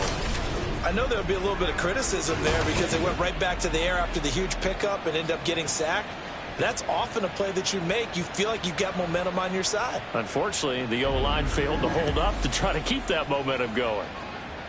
So that complicates things a bit here. 18 yards to go now on second down. Allen now looks to throw. That's to the tight end, Musgrave.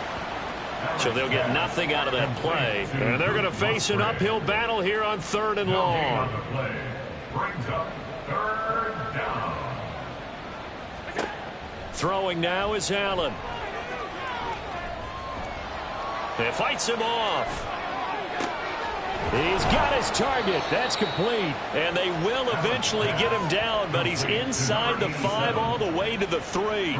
They're able to convert on 3rd down, and that sets up a 1st and goal. A lot of deflated looks on that defense. It seems like they just cannot find a way to get a key stop on 3rd down. Here's another conversion, and now this offense, they're in a position to go up even further as they've got it 1st and goal. They'll try and run for it on 1st and goal. And they will stop him after a fairly minimal pickup. He'll get 2 out of that run, and it's going to bring up a 2nd and goal. Pickup of 2. Brings up 2nd and goal. He'll try again. And he's in. Front Eagles touchdown. A great play there. With his 2nd touchdown of the game and 5th on the year, as his guys are able to push that lead out a bit further. Well, this offensive line has really stepped up to the challenge here because those Mastodons, they've been sensational clearing holes all game long. And this is great work down here near the goal line to give their back the space he needs to work his way into the end zone. Elliott good with a PAT, and that'll increase their lead to 28. Now after the touchdown, here's Elliott on to kick it away. Taking it about the 1. The lane opens here. He's past the 30. And able to break this out all the way to the 38-yard line. Great return. They've got good starting field position as they come up here 1st and 10 at their 38. They'll start this drive out on the ground. And he'll muscle his way up to the 43 for a pickup of right around 5. Here's a 2nd and 5. Brings up 2nd and 5. Back to throw. Womack. And he's going to hook up with his big tight end. Complete. 9 yards to pick up there, and it's a 1st down. 1st and 10 at the 48-yard line. Looking to throw. Womack. It's a short one here, complete to the tight end. And he's out of bounds as he gets this down to the 45. Ball spotted at the 45. Here's a 2nd and 7. Brings up 2nd and 7. From the gun, he'll hand this off. And he's going to be met at about the 43. Well, this defense, they've got the 4-score advantage, and you can see why they continue to bottle up the run game, and really they've just been sharp in all facets here in this one, CD. Yeah, they've kept that offense in check the entire game, and I think it's been led by what you just talked about, that defensive front, which has not allowed them to run the football and establish control of the line of scrimmage. 1st and 10 at the 35-yard line. On 1st down, they'll go to the ground attack. And he'll lose yardage on the play back at the 37-yard line. 2 yards the loss, 2nd and 12. Brings up 2nd and 12 at the 37-yard line. Operating from the gun. Womack. On the throw, led him too much that time. It's incomplete.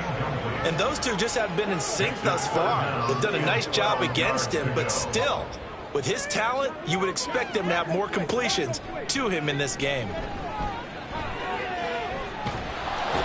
Eagle pressure, too much this time. Down he goes.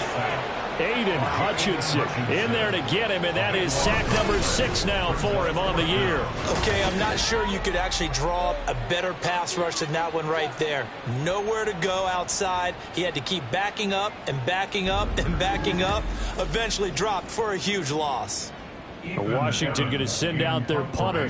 He's been one of their few bright spots so far. And no return possible here as they angle this one out of bounds. There again is the running back as he trots onto the field. He is hoping to find the end zone for a third time, and we sit now in the third quarter. And nothing would excite him more, but I think even more so, his offensive line. Anytime you've got a guy scoring that many times, that means you've done a really nice job in front of him. You're always giving props to the big fellas up front. It's always a good idea. Those are some massive men. 16 yards right off the bat and a first down.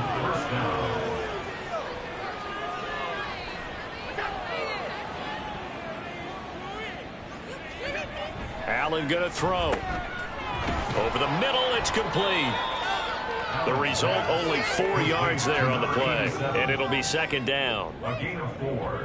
It's now 2nd and 6 at their 49-yard line. Up the middle they go. It's Willis. Oh, an absolutely filthy juke. He's got some space now. 97 yards for him on the ground now as he has been terrific here this afternoon. So 1st and 10, and if they score on this drive, might have to start digging in our second half blowout material. They'll keep it on the ground. It's Willis. Yeah, this will leave him a yard short. Nice pickup of 9 yards on first down. From the 25, here's second down and a yard.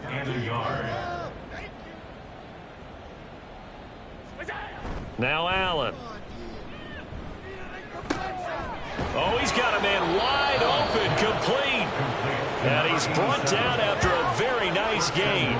It'll go as a gain of 25 on a play that started back at the 25. I think he has to be saying to himself, how did that not wind up a touchdown? Remember, you just need the tip of the ball to cross the plane. It's not going to get there, but they're going to be set up in great shape with 1st and goal. It looks like a jumbo set with 3 tight ends here for 1st and goal. Back to throw. Allen. Touchdown, Eagles. Luke Musgrave. A beast in the red zone with his 2nd touchdown of the game. And the Eagles will add on to their lead here in the final minute of the 3rd. Boy, he has been fun to watch throwing the football in this one. It's certainly not fun for that defense, though, Charles. Now up to 4 touchdown passes in this ball game. Yeah, we're supposed to be neutral, but I'm feeling their pain right now because he has absolutely carved up this secondary. A clinic on how to attack a defense and take them out of the game. Elliott good on the extra point, and the lead grows even larger here in the 3rd quarter. Jake Elliott to kick off for Philadelphia.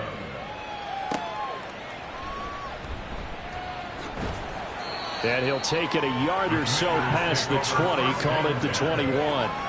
Now we get another look at Washington on offense.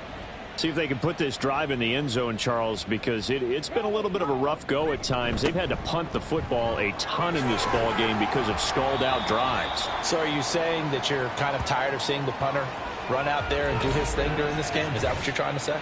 Well, I mean, I'm okay with it. I have a feeling that this offense, they don't want to see the punter again. And frankly, the punter doesn't want to run out there anymore himself. He would love to see his offense put together a drive and give his leg a rest. Now a throw here, hauled in. Short completion, just 4 yards, and that'll bring up second down. 4 yards on the pickup.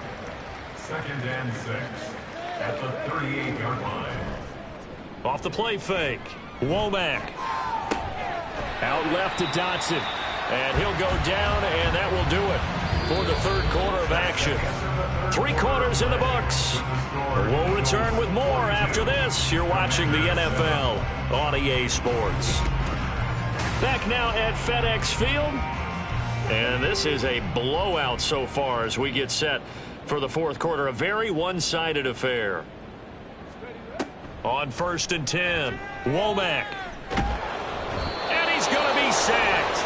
They sack him back right at the midfield stripe. Buried for the sack by big Jalen Carter. Work to be done here on 2nd and 16 after the sack. From the midfield stripe, they'll look to throw. Under pressure, they got him again. Aiden Hutchinson able to get in there for his 2nd sack of the afternoon. This defense, they just continue to feast. 5 sacks now as a unit. It's been quite an afternoon getting to the quarterback. And we're seeing it come from a variety of places as well. Sometimes just the guys up front getting to them. Other times you add extra guys rushing the quarterback, twists and stunts.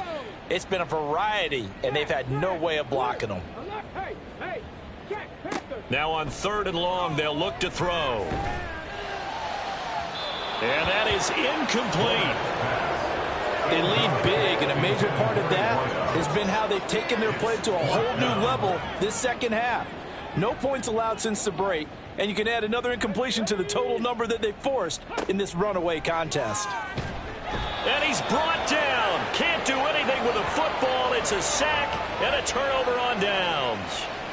Washington goes for it, but it does not pan out. And the Eagles are going to take over in great field position.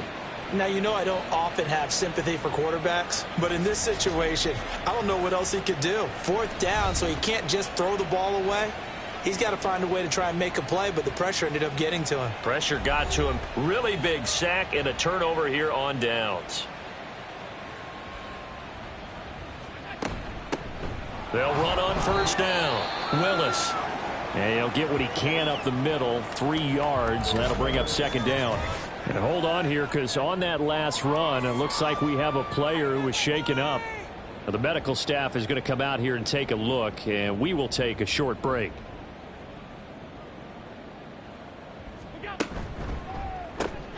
Throw left side complete. That's Ferguson. And he's got this down almost to the 20 before he's dropped. 5th catch of the afternoon, and that gives him a 1st down.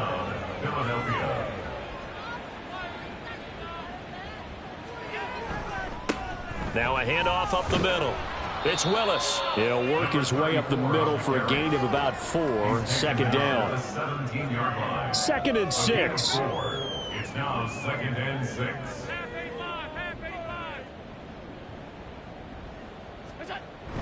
Allen off the play fake. And he'll get it here to the 10-yard line. Josh Allen, very athletic at 6'5", showing the versatility, picking up the 1st on the scramble.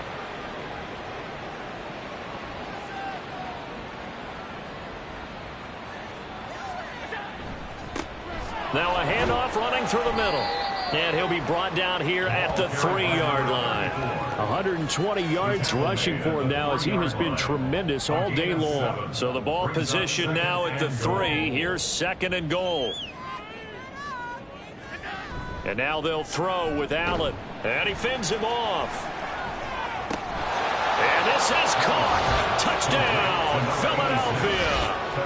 From 3 yards out. And the Eagles continue to pour it on here in the 4th. When coaches come into a game preaching total team effort, CD, I think this is the type of ball game that they're dreaming of. It was pretty apparent early on that they were clicking in all 3 phases. It's been fun to watch. Yeah, sometimes in the NFL you end up with matchups like we've been watching here. And when you go back through the early drives, you can just see that one squad was on a different level in this game. Safe to say, we have been disappointed in watching their execution throughout this contest. And he won't return this one. He'll go down to a knee, and they'll start at the 25. A look at Washington as they come onto the field.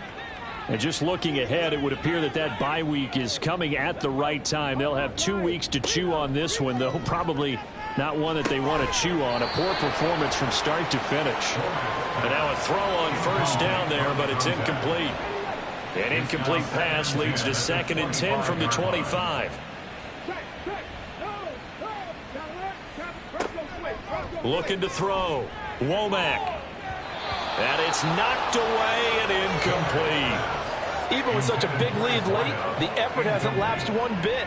If the offense wants to score some points in this one, they're going to have to earn it. These guys are not giving up anything.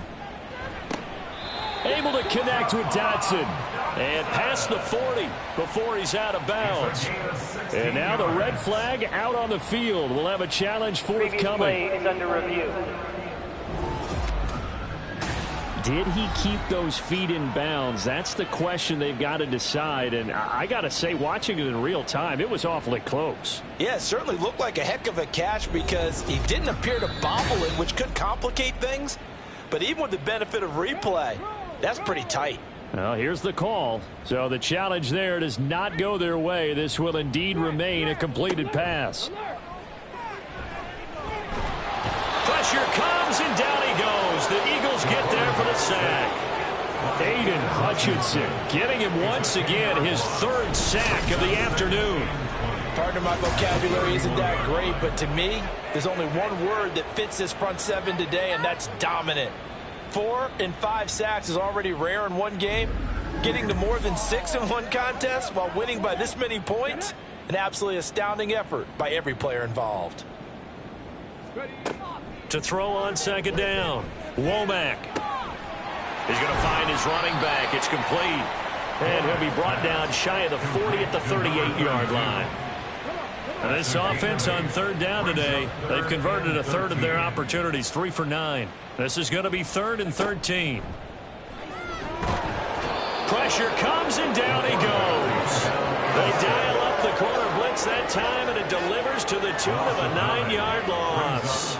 Washington going to send out their punter as they're forced to kick for the 6th time today. He's averaging just under 50 yards a punt as he gets this away. Now Brown. Almost outkicked his coverage there. 48-yard punt, but 10 on the return. And it will be Eagles football, 1st and 10. So here are the Eagles to take over. They're on a 3-game winning streak, and right now looking good in this one as well.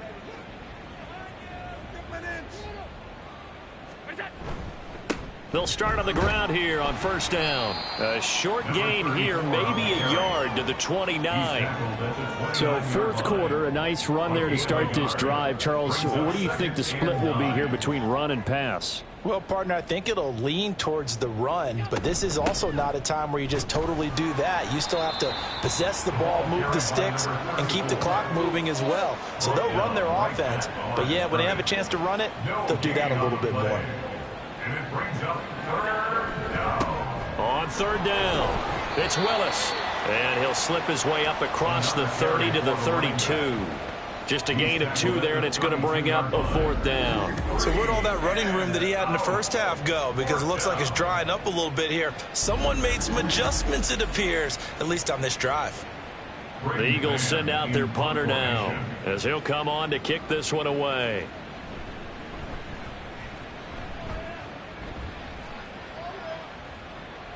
Fair catch signaled for and taken at about the 15-yard line. So a change of possession here on the punt. And it will be Washington football now with a 1st and 10.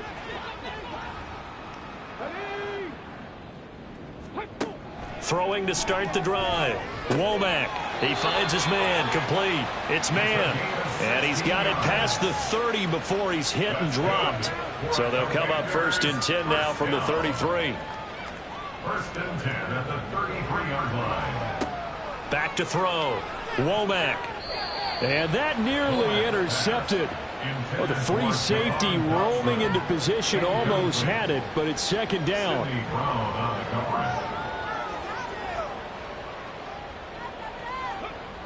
To throw again. Womack. The throw out wide going to be incomplete. At this point in the game, they've got to continue to try anything they can. They're still working at it, even though this one feels like a lost cause. Again, he'll drop to throw. Forced out to his left. And he will slide to a stop. He does have the 1st down. A good pickup there, 21 yards. So from Philadelphia territory now, here's a 1st and 10 at the 47. A throw there, but that's going to wind up incomplete. Now, the trials and tribulations of being a quarterback in this league, it's tough. It's got to be wearing on him out there. Well, he has been sacked a number of times. He had an interception, so I'm going to give him a skosh of credit for hanging in there and trying to make something happen, despite the amount of pressure he's been under this entire game. Another throw on 2nd down, and this one incomplete as well. Here comes the 7th play now of this drive as this is 3rd and 10. This pass hauled in by Dotson. And he'll get this to the 40, but that's still going to be a few yards short of the 1st down. That's good. The completion there for 7 yards. And that's going to make it 4th down. Washington going to send out their punter as he's on here to punt it away. This one angles out of bounds in a good spot in the coffin corner. And they're going to mark this out of the 5-yard line. Here's the Philadelphia offensive unit now as they head out to take over possession. And this one has gone pretty well to form. They've come in, had little problem thus far, and now they'll try to polish things off in the 4th. And he's going to take this up past the 10 to about the 11. He'll get a nice chunk there on the first down run, and it's 2nd and 4. Brings up 2nd and 4.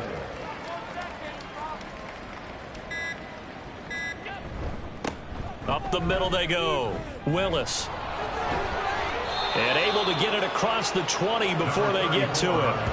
135 yards rushing for him now as his sensational afternoon continues. And this will probably be the final play before the 2-minute warning.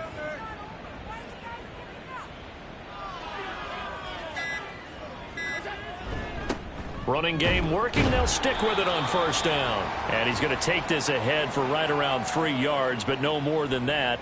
2nd down. They'll keep it on the ground. It's Willis. And not much to speak of. Call it a 1-yard gain up to the 26. An extra man here in the secondary for Washington on 3rd down. 3rd down.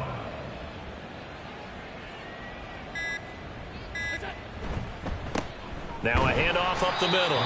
It's Willis. And he's going to be stopped up right at the line of scrimmage. No gain there on the play, and that's going to leave him with a 4th down. They've called his number a lot this afternoon. You wonder how much tread is left on those tires. We certainly do, but I always think back to one of my favorite coaches in the NFL. And he used to have a meeting with his running backs every year in the offseason and say, look, as many times as you're going to carry the ball, you should be able to carry it one more time, so make sure you get in shape. Call that a 45-yard punt, just 2 yards there on the return. And it will be 1st and 10 as they take over. Here we go on the next drive for Washington.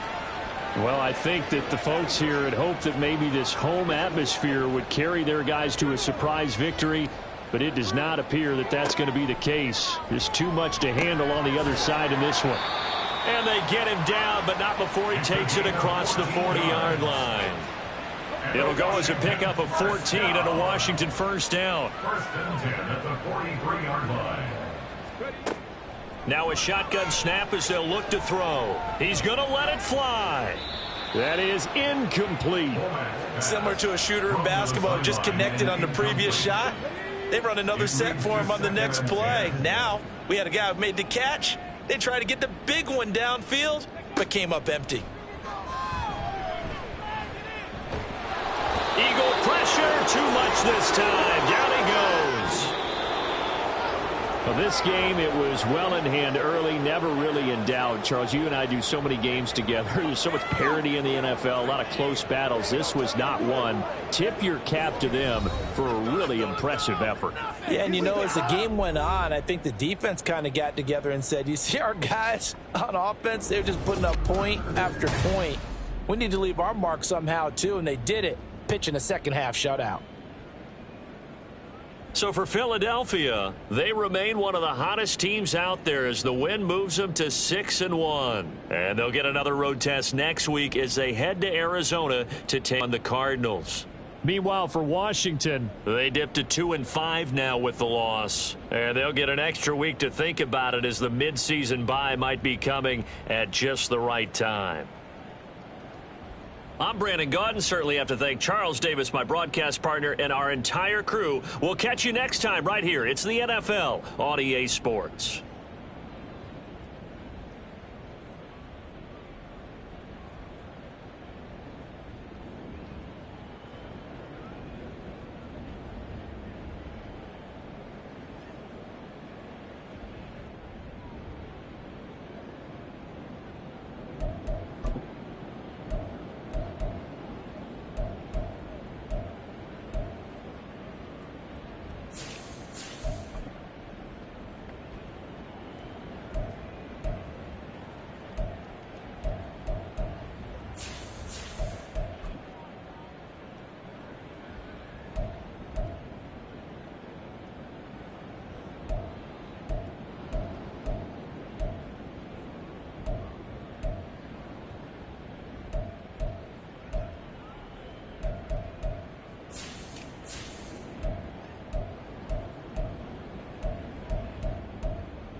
It's the NFL on EA Sports, and we've got Breece Hall.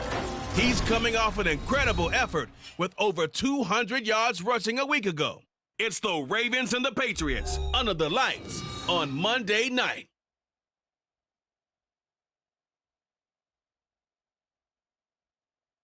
With Chesapeake Bay gleaming in the distance, we are inside Emmett.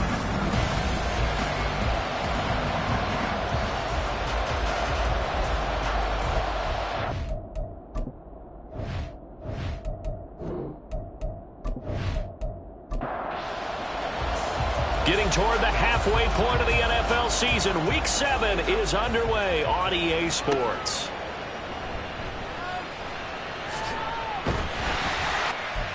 Start this drive just across the 30. Pretty nice work on the return. Here comes the Ravens on offense, and the man in charge from Louisville, the former MVP, Lamar Jackson. You know what I did in pregame? I made sure I touched him as he went by. I want a little bit of what he's getting. The golden arm from last week. Oh, how much fun was that to watch that game tape, all right? The number of touchdowns, what was that, 5 last week? Yeah. But 0 interceptions. So you think he's due to throw a pick? But I'm betting that he continues the streak in this game. And he'll get a few yards here to the 34. But taking a look at Hall's numbers from a week ago, he was able to topple the 200-yard mark and a rushing touchdown for good measure. And what I found surprising, all those yards he accumulated, only found the end zone one just time. once. That doesn't even seem fair, does it? But still, the 200-yard mark, something he can always carry in his back pocket. And he'll be taken down, but not before he gets into enemy territory. A big one there for the Ravens. It goes for 18. First and 10 at the 48-yard line. On 1st and 10, it's Hall. And he'll go down, but not before getting this inside the 30. That's good for 21 yards and a first down. We often poke a little fun at running backs past the age of 30. Oh, they're getting old, they can't run anymore. What he's showing, past the age of 30, you can still have some nice runs like that. You certainly can, and I think that we're starting to expand our definition of old running back. Because it used to be as soon as they hit 30, we want to get rid of these guys and go to the younger guys. But now that the guys are taking such great care of themselves, as you pointed out, you can still get explosive runs at any age. So the completion results there in 9 yards. And they'll have a 2nd and 1 forthcoming. 19-yard line. Now it's Jackson. This pass out wide to Hall. And he'll get him inside the 15 down to the 14-yard line. There's a 1st and 10 at the 14-yard line. Back to the ground with Hall. And running with power here. And he'll take it into the end zone for a Ravens touchdown. Breece Hall with his 14th rushing touchdown on the year. And the Ravens put the night's first points on the board as they take the early lead. One of the keys to their long winning streak has been scoring first. An ideal drive right there, getting the first 6 points of the ball game. Do you go back to our meeting with the offensive coordinator? Remember what he told us? Absolutely. With some teams, I script to probe in the early part of the game. Other teams, I script to attack. They've been in attack mode for these ball games and continue that in this one. Extra point right down the middle. And it's now a 7-0 game. And this will not be returned. It'll come out to the 25. So now here come the Patriots to take over on offense. They will be led out by the 6-foot lefty from Alabama. It's Tua Tagovailoa. And last week's loss came despite a clean game on his end, throwing the ball with 2 touchdowns and 0 interceptions. His job this week is simple. Do it again. Continue to avoid turnovers and hope that what sunk them last week resolves itself this time around. They'll start this drive out on the ground. And this will be a gain of 5 as he gets it to the 30. Well, this defense for the Ravens, they were very strong last week in that win over Cleveland. I have to admit, I was extremely impressed by what I saw on tape because they stayed in the face of the quarterback the entire game, ended up getting 4 sacks total, and made it difficult for him to step up and find receivers downfield. Also made it hard for him to escape the pocket and run. Tua going to throw. Pass taken in by his big tight end. And he will have a Patriots first down by about a yard as they find a way to convert there on 3rd down and 5.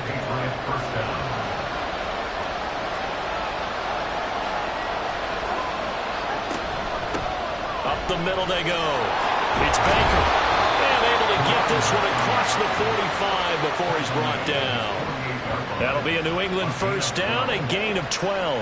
Now, look, that wasn't a huge gain, but those are the types of carries I think they were missing in their loss last week. They couldn't get him going on the ground. Did you get the same feeling I did during our meetings, that they kind of regretted that he didn't touch the ball? Absolutely. You know, hey, he should have touched it more last week. They weren't going to make that same mistake, and they've taken care of that early. From the 48-yard line, here's 2nd and 5. At the Ravens' 48-yard line. Here's Tagovailoa to throw. On the slant, he's got Davis. And he's dropped just before the line to gain. 4-yard pickup leaves him with 3rd and 1. This will be play number 7 on the drive. 3rd and a yard. Now Tua on the bootleg here. Work in the middle of the field, and he's got a man complete. And he's going to be taken down with the first down at the Ravens' 33. They only needed 1 yard on third down. They get 10 instead by going to the air. Solid opening drive so far, Charles. They've moved this football into field goal range, but you know that they want to cap this off with 6 and not 3. Absolutely. As one of the better coaches in the league always tells me, on offense, I want their body blows all game long and finish it with uppercuts. Well, here are the body blows right now. He's hoping in one uppercut will take care of the end of this drive. A false start backs him up 5, 1st and 15. Tua setting up shop to throw again. And the Raven pressure too much. Down he goes. Jermaine Johnson credited with that sack. They just gave up a sack there, and if I'm not mistaken, they gave up 4 last week, didn't they? Yes. And just looking really porous, aren't they? They really are, and I'm wondering if they're going to have to start thinking about keeping the tight end in, maybe a back, someone to help assist, because right now, the quarterback's been getting hit a lot in the last couple of games. And hold on here, because on that last run, it looks like we have a player who was shaken up. The medical staff will attend to him, and we will step aside.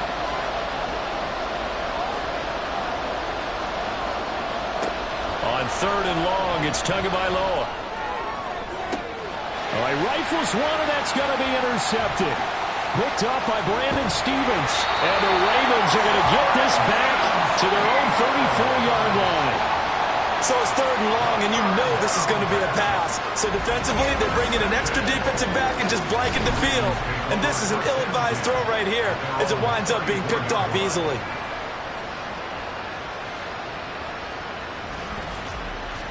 Breece Hall helped leading out this offense for another series. And you see his numbers from a week ago. He was up over 100 yards then, and he's already hit pay dirt here once in this one. We always talk about quarterbacks and receivers getting into rhythm, right? Really feeling good, finding each other downfield. I think running backs operate the same way. They can hit a good rhythm and a good stride, and he's carrying it over from last week. And able to get this one across the 45 before he's brought down. Solid way to start the drive. 13 yards, picking up the first. They'll throw on first down with Jackson. Pass incomplete. So this game, Charles, you know, we talk about potential unbeaten seasons a lot. It feels like every year at some point in the season we talk about that. But this is one of those games where if you're unbeaten, you got to be careful. You can't take this one too lightly. You're exactly right about that. And by rights, this should be a cakewalk. Almost a week off. Let the starters run up the score in the first half. Backups get to play in the second. But you and I both know the funny things sometimes happen when you think this way. So it's incumbent upon the starters to really play well to make it work for this team. Again, Jackson. Able to find the open man. That's complete. And he will have the Ravens first down as he's able to get about 3 that time on 3rd and inches.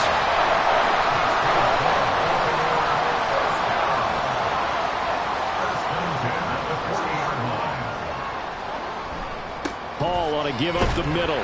And he gets this to the 35. Good for a gain of 5. The Ravens at 6-0.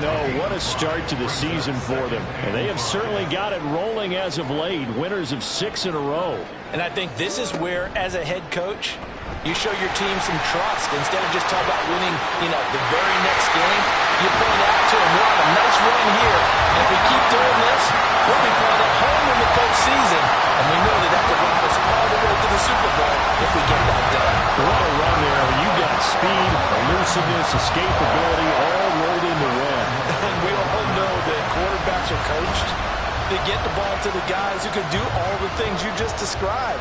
You want those guys who have speed, elusiveness, and escapability all rolled into one with the ball in their hands. And guess what?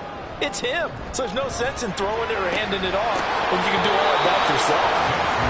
Throwing on first down, but this one winds up to be incomplete. Another shot from the 1 on 2nd and goal.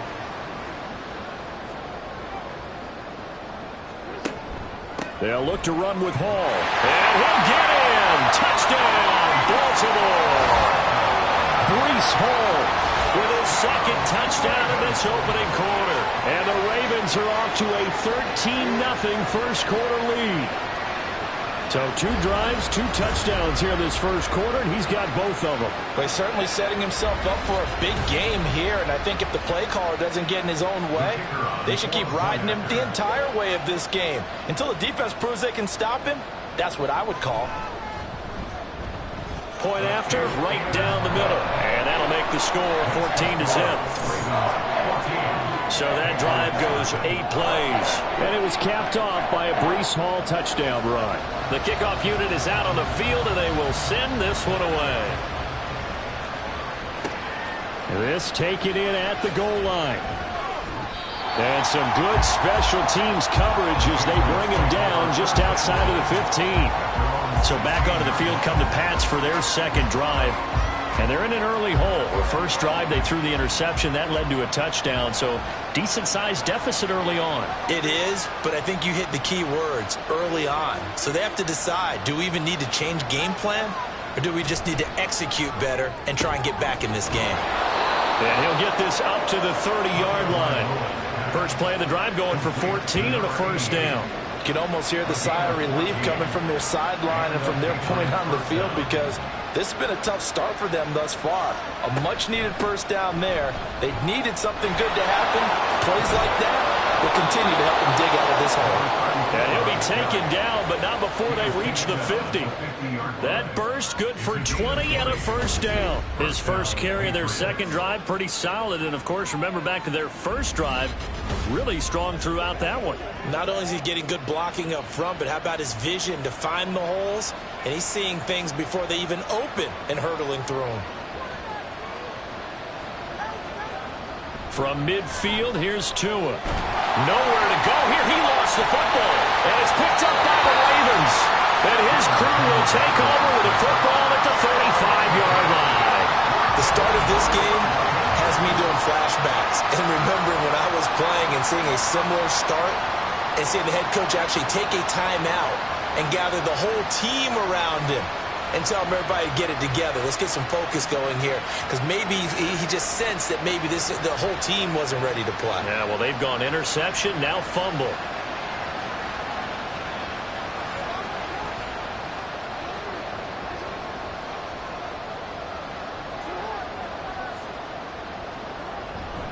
A give running right is Hall.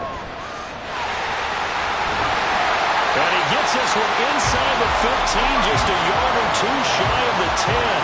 67 yards rushing for him now as he has gotten the night off to a hot start. One thing's for sure, this defense has to figure out how to stop the ground game. He's eating him up here in the first quarter. It looks like they have to go to different forces, aren't they? The conventional things aren't working. And he is into the end zone for a Baltimore touchdown. Breece Hall with career touchdown number 156. That ties it with Terrell Owens for 5th all-time. And the Ravens are able to strike quickly to add on to their lead.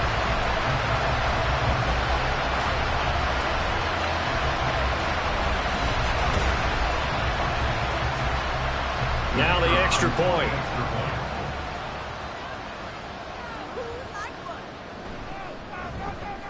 It's good, and before you know it, it's 21-0.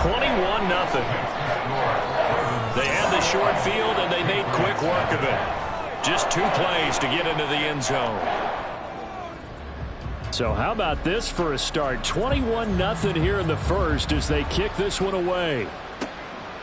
And it'll come out to the 25 as he will not attempt to return. New England's offense set to go.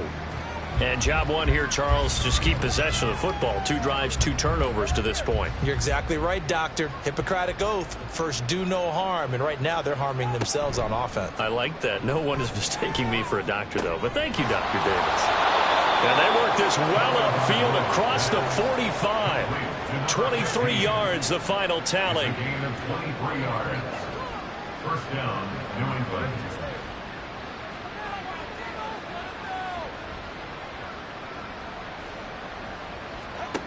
Tagovailoa working out of the gun. That's brought in by Davis over the middle. And he's able to get this one down to the 40-yard line. To number 88. A gain of 11 on the play. 21-0 our score after 1. Ravens 21, Patriots 0. Start of the second quarter, and it's the Patriots in control of the football. This offense finding its legs now. Here's another 1st and 10. Looking to pass. Tua. Looking for a slot man, and he's got him. Call it a gain of a yard, and it's 2nd down. 1 yard gain brings up 2nd and 9 at the 39-yard line. Now Tua. Wide open receiver, complete. And he's going to be taken down with the 1st down at the Ravens 19. A good pickup there of 20 yards. And I don't think there's any question that this offense is going to need to hit on a few more plays like this. It's been a difficult first half for them, to say the least. And I do believe if they want to get back in this game, they need to start right now. It's kind of like making adjustments. If you try and wait until the half, it's probably too late. They need to get going right here. They'll wind up getting 7 on the play, and it'll be 2nd down. The gain of 7 brings up 2nd and 3 at the 12-yard line. Tua sets up to pass it. Throwing middle, and it's complete. And the Patriots are going to be set up with a 1st and goal coming up as they get him down at the 6-yard line. At the 6-yard line. Going to the air, Tagovailoa. And it's caught.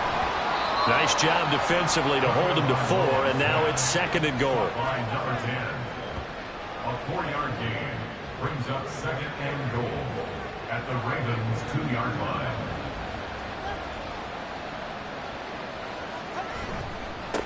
They'll try to run this one in. And he pushes forward, but comes up short of the goal line as he'll get a yard down to about the 1. They're knocking on the door as they come to the line here on 3rd and goal from the 1. And they'll run again. And he'll take it into the end zone for a Patriot touchdown. A great effort there. His 3rd touchdown now on the year. And the Patriots are able to make some inroads here to that deficit. Well, this had not been the greatest of first halves to this point. They've been pretty well dominated in all phases of the game, so this was an important drive just to show they can move the football and finish. And now they're on the board here on the touchdown run. Extra point splits the uprights, and they'll cut the lead to 21-7. That time, a 9-play drive, and it ends with a 1-yard touchdown run. Set now to kick this one away, and off it goes.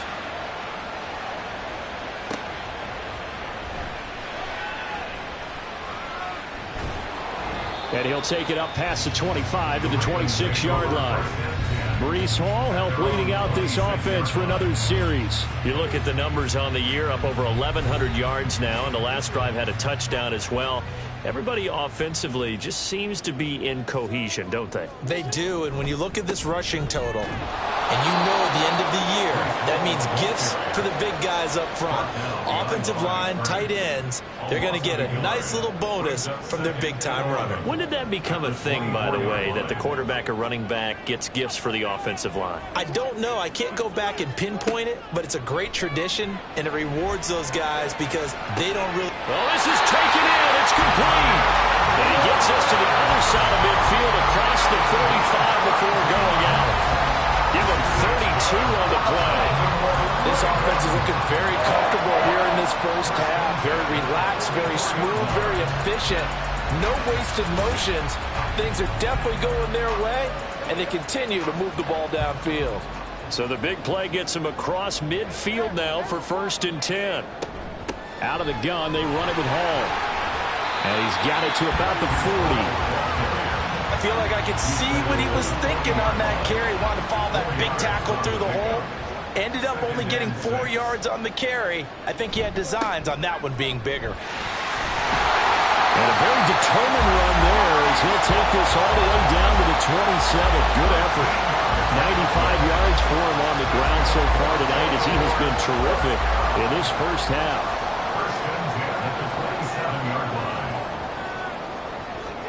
Throwing now, Jackson on 1st down. Toward the sideline, intercepted. Picked up by Christian Gonzalez. And the Patriots are going to take over here up near the 40. Boy, that's the kind of interception that can save a game right there. They're already down 2 scores. Huge play, slowing down what was going against them. I was thinking the same thing. You get down 3 scores there at this stage, could be in for a long ball game. Out comes the New England offense to see what they can do this time.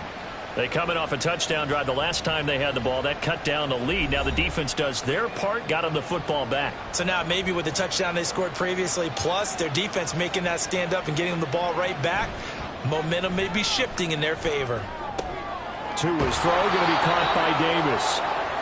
That'll go for a gain of 7, and that's going to bring up second down. A 7-yard pickup brings up 2nd and 3. At the 46. Throwing now is Tagovailoa. And he goes down. The Ravens able to get to him. Justin Madubuike working his way to the quarterback that time. And he continues, Charles, to be under constant pressure. And these sacks, they're starting to pile up. And if they want to have a realistic chance in this one, they've got to change their blocking assignments. They've got to do a better job to keep him upright. If he's going to be on the deck constantly, they've got no chance to win this game. Some applause for the defense there. They forced him to throw that one into coverage, and just like that, they're staring at a 4th down. Well done. So they're forced to punt on 4th as this one's away. It'll be 37 yards there on the punt, and the Ravens, they'll take over. So here are the Ravens to take over on offense. Their win streak at 6 coming in and counting as they've got the lead right now beginning this drive 1st and 10.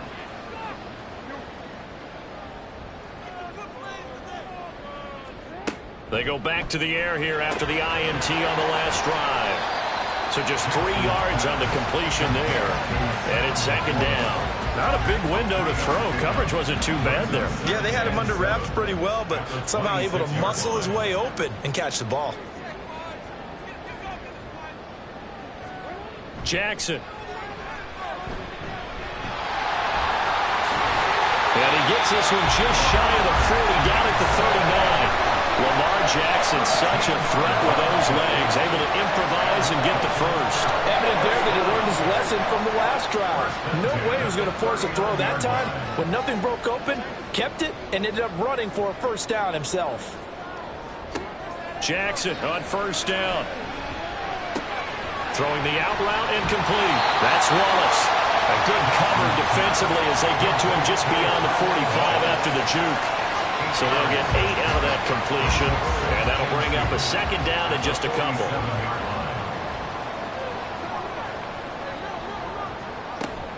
On 2nd down, a run with Hall. And a good run here as he'll rumble all the way down to the 40-yard line.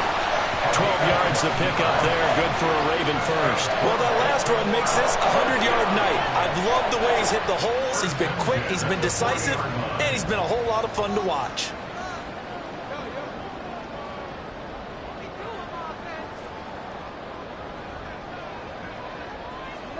Now Jackson on 1st down.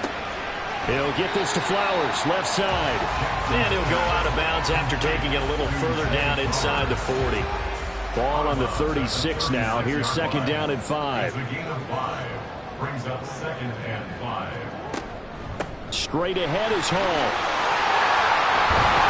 That's some strong running there as he's down just shy of the 20 on the edge of the red zone. 121 yards rushing for him now as his big night continues.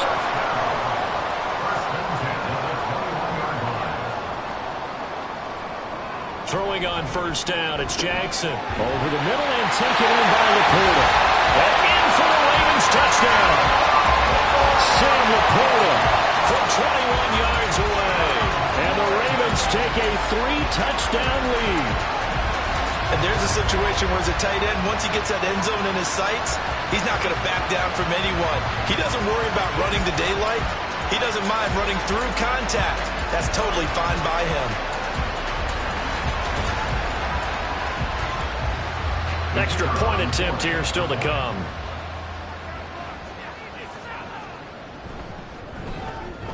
He knocks it through. It's 28-7. So that winds up a 7-play drive all told. And it's capped off by the Baltimore score.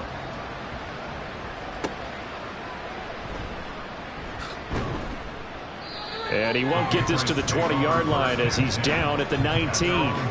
The Patriots offense now. They work their way back onto the field.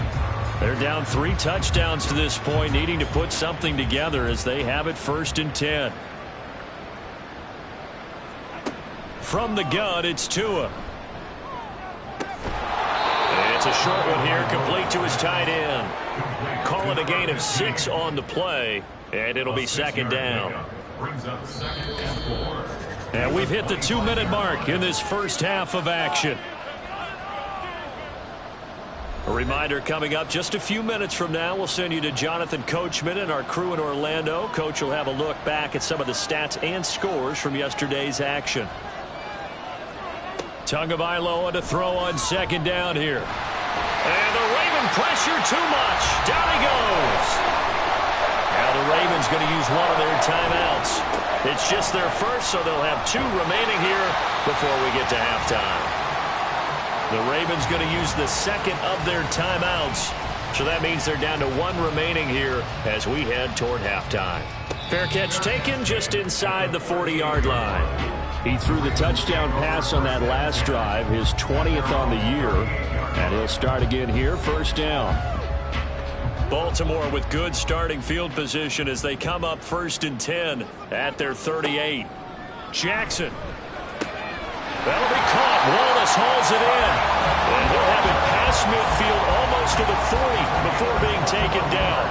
And a nice gain at 21 yards. 1st and 10 at the 41-yard line. On 1st and 10, it's Jackson. That's caught. It's Flowers. And he's going to get this one down to the edge of the red zone. It's another 1st down and what will be a gain of 21 yards.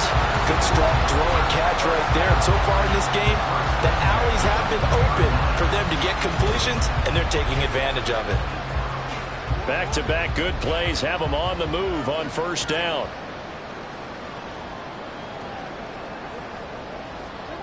Now Jackson. Touchdown! Amon-Ra St. Brown. A 20-yard touchdown. And the Ravens continue to pull away here in this first half. Week after week, Charles, when we see this offense operate, I don't know, they just seem to get more impressive.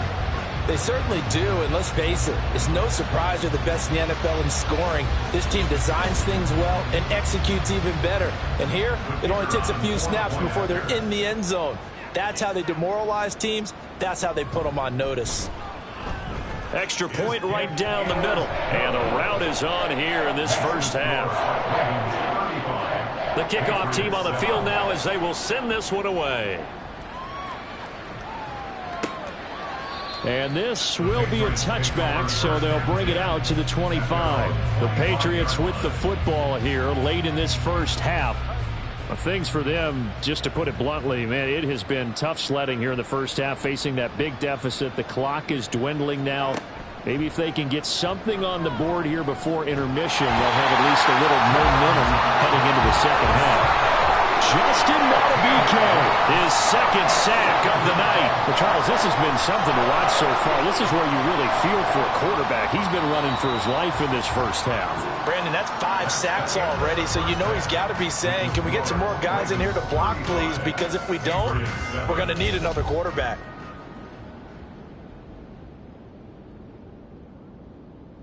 All right, Brandon, thanks very much. We'll get back to you and Charles in a minute. But first, time to give the folks at home a look at what's going on around the NFL.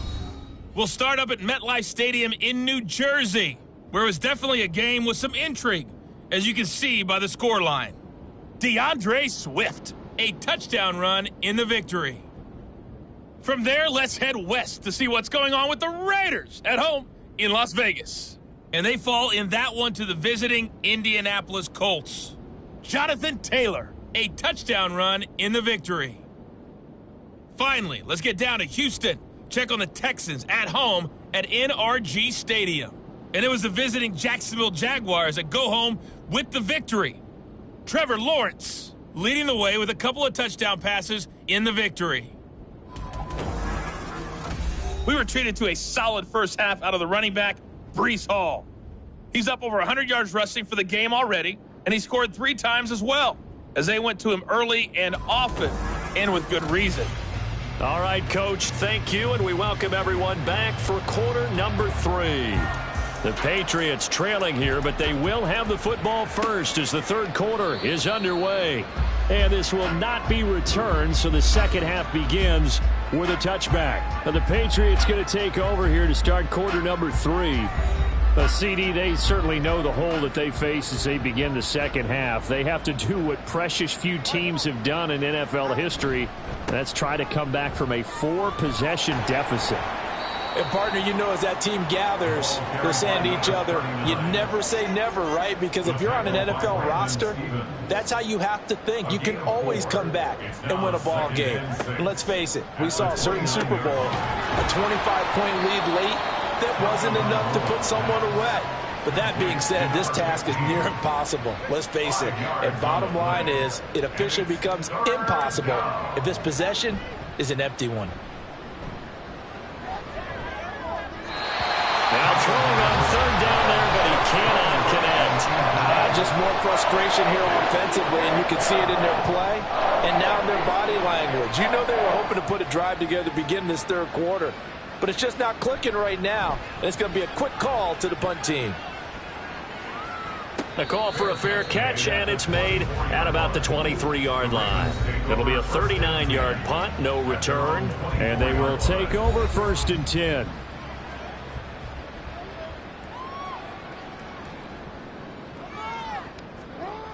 To throw is Jackson. That went into the hands of Flowers. And they work this well upfield across the 45. 23 yards on the play. This offensive game plan has just been sensational. I mean, when you think about all the different ways they've got their receivers open so far, it's really been impressive. Scheme, design, execution. Running left, it's Hall. And able to break one tackle, but then quickly brought down. But a nice little gain. 130 yards for him on the ground now. He has been a tough man to bring down all night. Hall again on second down. And he'll get it inside the 40 to the 39. A gain of 5, good enough for the first down. First and 10 at the 39-yard line.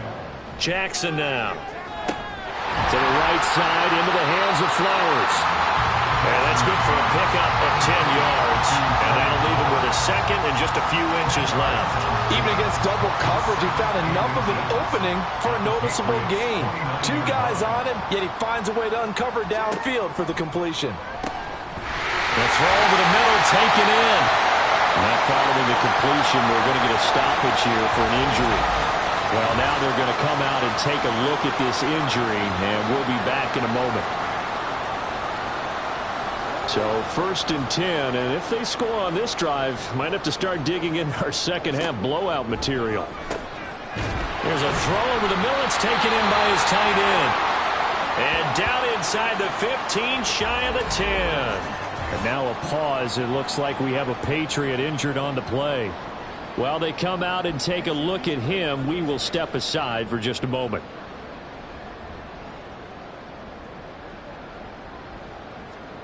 To throw again is Jackson. Throwing the out route incomplete. That's Flowers. And now a pause. It looks like we have a Patriot injured on the play.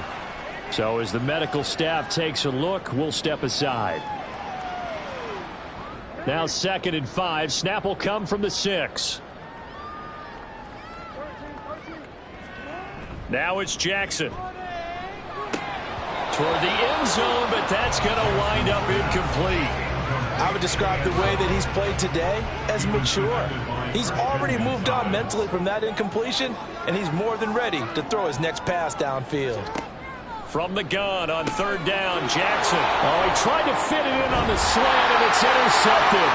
And the Pats are going to take possession here as they've got it at their own 4-yard line. Well, to be blunt, not a whole lot has gone right for this defense in this ball game, but that's something right there. Still in the third quarter. It would take something around miracle territory for a comeback, but maybe that's a start, Charles. It certainly is, and they're definitely showing that there's some fight still left in them. Hasn't been a banner day, but they're trying their best to put that disappointment behind them and find ways to make plays. After the turnover, it's Tua. A quick throw there is incomplete. Well, that's a defensive coordinator's got to be happy with that result. They took away all options downfield and forced the incompletion. On second down now. Trailer, and that won't buy him much room. Just a 1-yard gain to the 5. They'd like to avoid punting from their own end zone so they could use something here on third down. Looking to pass. Tua. Oh, that is going to be a safety. At this point, I think it's a surprise when he isn't close to being sacked on a passing down. The amount of times he's hit the deck today, I think a lot of us are reading safety before they even took the snap. Simply a merciless pass rush every step of the game, and that rush earns a crowning achievement there.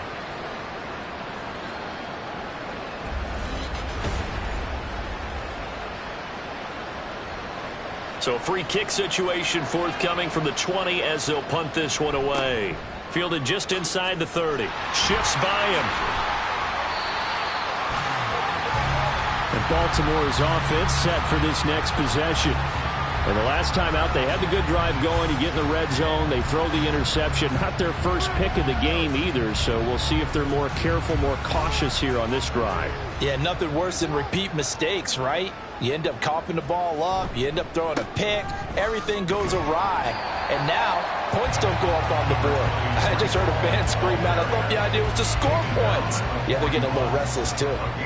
From the 41, here's second down. Here's Jackson to throw. Throw right side, taken in by Wallace. And he'll be taken down, but not before he works it past the 50. That one good for 13 and a Raven first down. Baltimore Raven. First and 10 at the 46-yard line.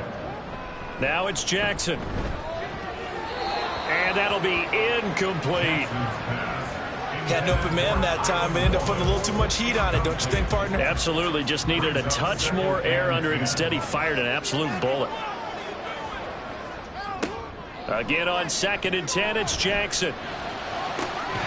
That is caught by Laporta. And they'll wind up getting this one all the way down inside the 20. 27 yards there, a first down. Well, up big, but still not hesitating to take some shots downfield, CD.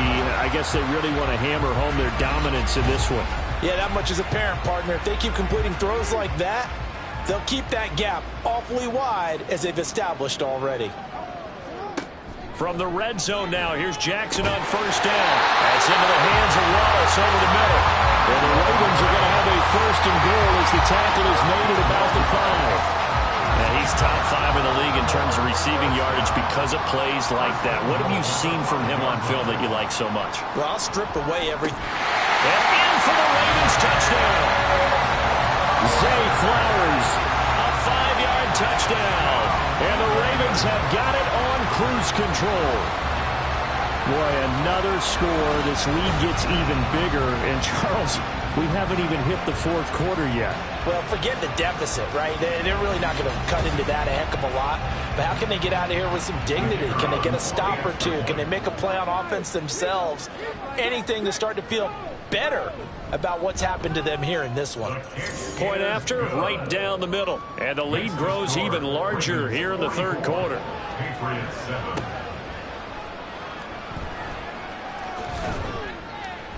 And beyond the 20, but not by much. In fact, just a yard pass there to the 21. New England trying to get a place on offense.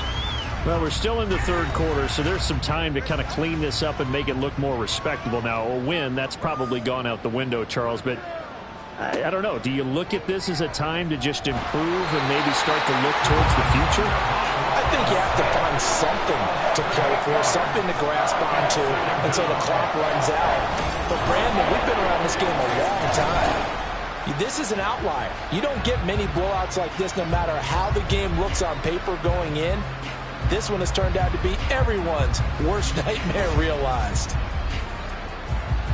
Pass protection has been a problem all night long as they come up facing second and a bundle. Tua sets up to pass it.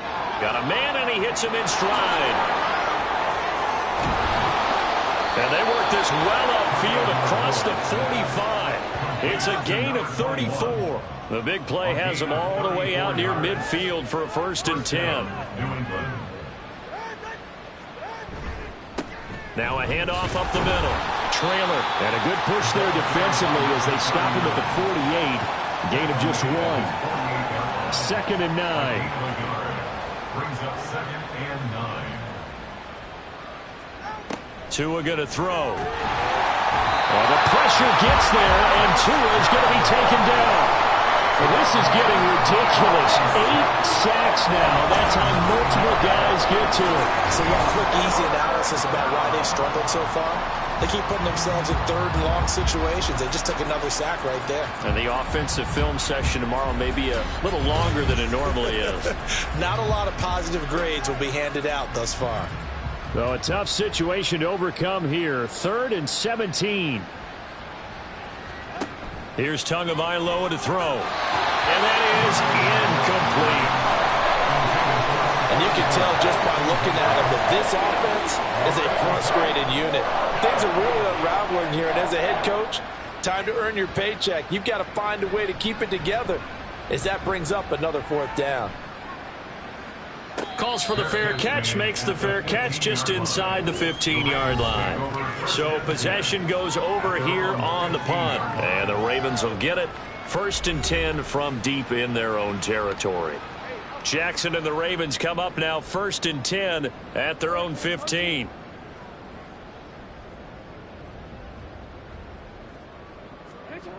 They'll try and start this drive in the air. And that'll be caught by St. Brown. And he'll be corralled right around the 34. First play of the drive, a success, 19 yards. The partner is still in the 3rd quarter, but they've got this one well in hand and still airing it out with gusto and picking up some nice gains. And even in lopsided games like this, you don't really see starters get lifted or the foot come off the gas before the 4th quarter. No one wants to leave any doubt when they're playing well. They just want to continue the process. 7 yards on the pickup there, and it'll leave them with a 2nd and 3.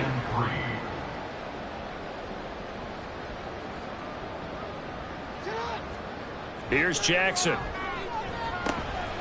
He gets it underneath to Hall, and he'll be taken down at the 46-yard line. A gain of 5, good enough for the 1st down.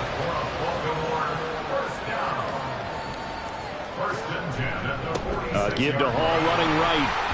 And he'll take it across the 50 and into New England territory. Holding offense. An unfortunate time for the penalty there. That cancels out a positive play from this offense. Well, not to sound too trite or too accepting, but you and I both know it happens. You got to accept it and move on. Yardage, you got to get back. Focus on the next play and move on. 2nd and 14.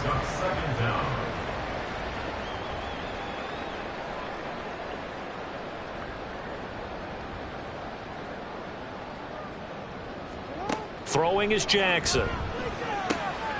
That's into the hands of Flowers over the middle. And he's got another 1st down as the tackle's going to be made at the Patriots' 37. A gain there of 21 yards. And that's a more than acceptable read right there because it's zone coverage, so timing is everything. This time he waits for his man to come open, puts it right on him, and they pick up a 1st down. So into Pat's territory now. Here's 1st and 10 at the 37-yard line. Jackson. And this is incomplete.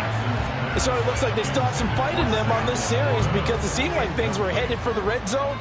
But if this defense gets 2 more stops, they can keep them out of that area. A handoff for Hall, fighting his way down to about the 35-yard line. He'll get only 3 there, so it leaves him with a 3rd and 7 ahead. That's a gain of 3. It's 3rd and 7.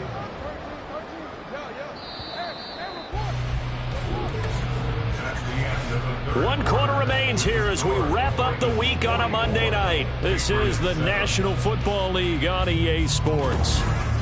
Back now in Baltimore. And this is a blowout so far as we get set for the 4th quarter. A very one-sided affair. On 3rd down, here's Hall.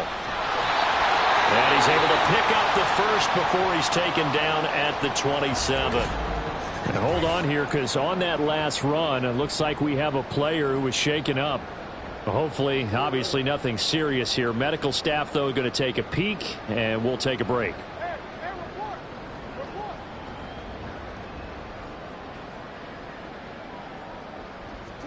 Throwing now, Jackson on 1st down. His throw caught at about the 5. A well-executed 22-yard gain. Well, fans expect these primetime slots to deliver some of the best games each week. And, well, one team has certainly followed through with that tonight. Just an absolute clinic, Charles, on offense here. And they don't seem to be done trying to drive that football. Yeah, and continue your theme about one team enjoying it. One fan base is enjoying it as well. The other fan base, they might disagree with what they've seen. And they'll take it into the end zone for a Ravens touchdown. Lamar Jackson taking it in from 4 yards out. And the Ravens add on to their lead, and it's looking like that win streak is going to extend another week. This defense, so many things to worry about in the red zone area, but you'd have to almost think that Lamar Jackson running the football, that might be number 1. It should be number 1, and in this portion of the field where things shrink a little bit because the receivers can't run past anyone because they'll run out of real estate, you should have all eyes on Lamar Jackson when the ball is snapped and try and keep him back in the pocket. Yeah, I don't think that they were surprised he was running it there. They just couldn't stop him, and he ends up in the end zone. And he won't return this one. He'll go down to a knee, and they'll start at the 25. New England's offense set to go. We certainly had a sense coming in here that these guys were in for a tough one on the road. That has been how this ball game has played out. They trail big as we continue on now here in this 4th quarter. It's a short one here, complete to the tight end. And they're able to get this one across the 35. Right off the bat, it's a 1st down to start the drive, 12 yards. And a Patriot 1st down. Throwing now is Tagovailoa. And he goes down. The Ravens able to get to him. Justin Madubuike In there to get him, and that is sack number 6 now for him on the year. Guys with his talent in the pocket aren't supposed to be getting hit like this, and you know an intense conversation with the offensive line is going to occur after this one.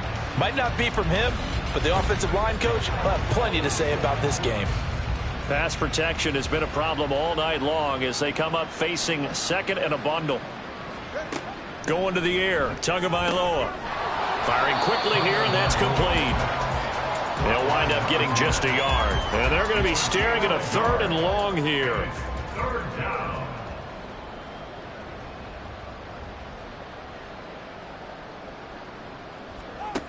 Now Tua. And the throw there going to be incomplete.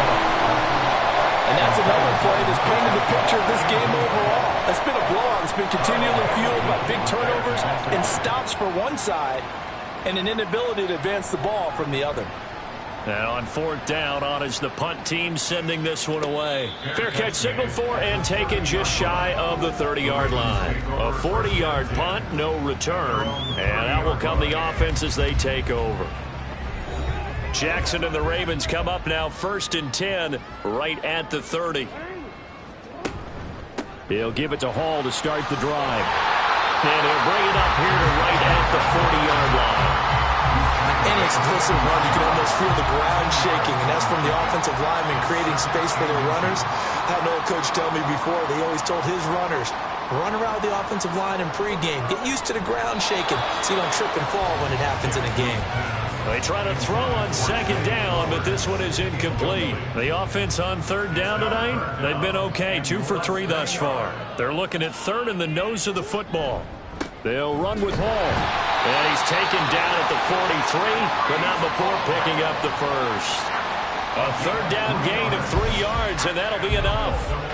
Brandon, when a defense just simply can't get off the field on third down, and we all know how important that down is for both sides of the ball, you often feel like you're just a step behind whatever they're doing offensively. And one of the differences in this game, no doubt, third down conversion, and that is going to be a story they'll talk about after this one.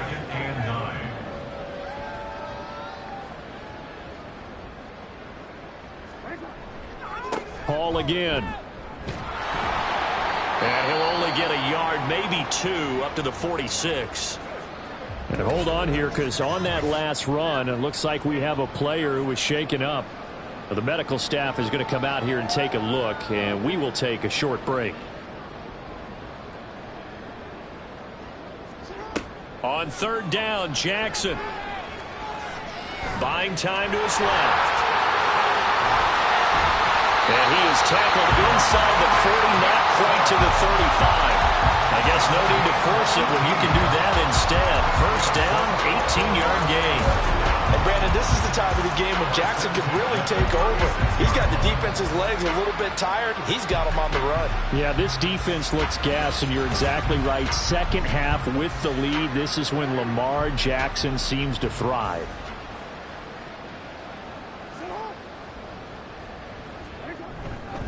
Here's a give to Hall. A good gain of 9 before he's brought down at the 28. I know you're trying to wring every yard out of a run, but I think 9 yards there is ideal in this situation. Yeah, now next couple plays, you only need 1 yard. Keep that clock rolling with a lead here in the 4th. Yeah, what you're saying is maybe if it takes you 1 or 2 more runs to get the first down, that's extra time, extra plays. Well, it's team on defense. A good pick out there, 22. Tell you what, partner, the way he's been slinging it in this one, I think he should be ticketed for a baseball cap and a set of headphones for the next drive. He's been absolutely sensational. But one thing we've both learned about quarterbacks in this league, they often stand touchdown. Sam Laporta with his second touchdown of the game, 4th of the year.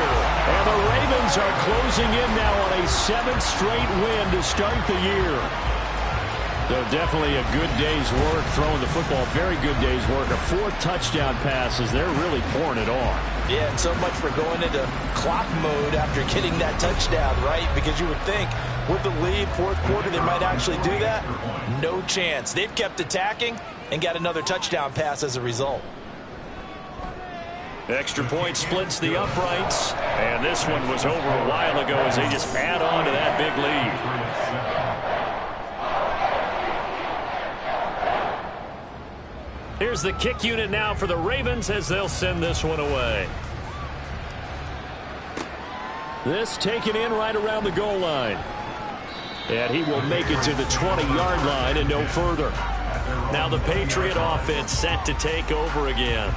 Well, we said it at halftime that they would need a nearly perfect second half to erase that deficit that they were facing, CD. But unfortunately, the second half has pretty much been a carbon copy of the first. Yeah, that early lead was almost insurmountable the way their opponent was playing. And, partner, they do have some good news, though.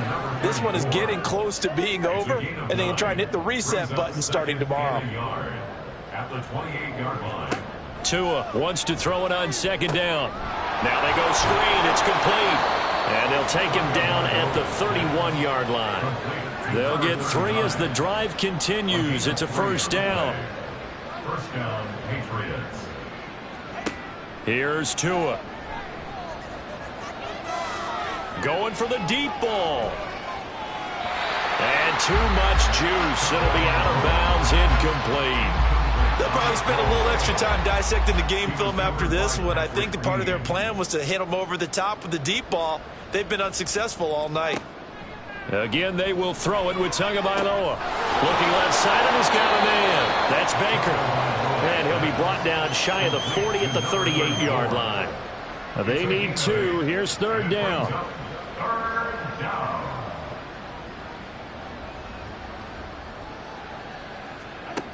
They'll stick with the passing game as he looks to throw. He's got his target. That's complete. And he will have a Patriots first down as they're able to get the third down conversion.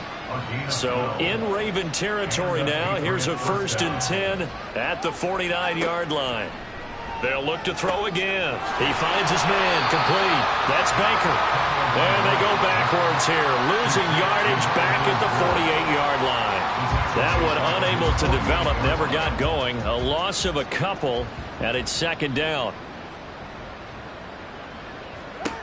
Again, he'll drop to throw. Oh, he's got a man wide open, complete. And he's going to be taken down with the first down at the Ravens' 34-yard line. First down, New England. Tua setting up shop to throw again. Oh, he tries to force it in, and it's intercepted. Picked up by Brandon Stevens.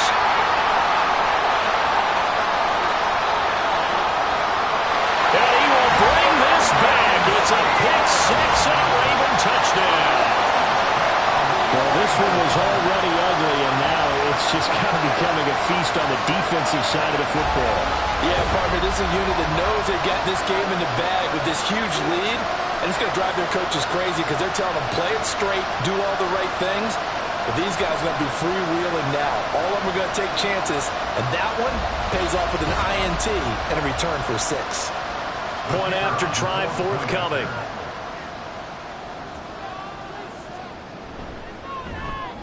Now this one was over a while ago as they just add on to their big lead.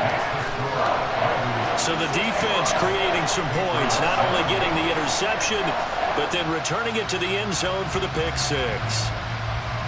So they'll get another shot on offense following that pick six, and now the kick is away. This fielded right at the goal line. And he'll get it up across the 20 to the 21-yard line. New England trying to get to place on offense. Where we stand right now in the fourth quarter, this one pretty much out of reach. And, Charles, I know they're going to be disappointed about several things with this ball game, but the self-inflicted wounds, they've had several turnovers. You would have to think that's going to be something they're going to discuss heavily in the film session in the coming days. You're absolutely right about that, partner, because they're going to have to sit in that film room and watch every error that they made and figure out how to not do it in the future. And mentally, I think a lot of the guys are already starting to think about, okay, how do we put this behind us and get better for the next time out? This, they'll use as motivation for the rest of the time that they play to hopefully never be in this type of situation again. Just 2 minutes remaining here in the fourth quarter of what has been a one-sided affair. 3rd and 5.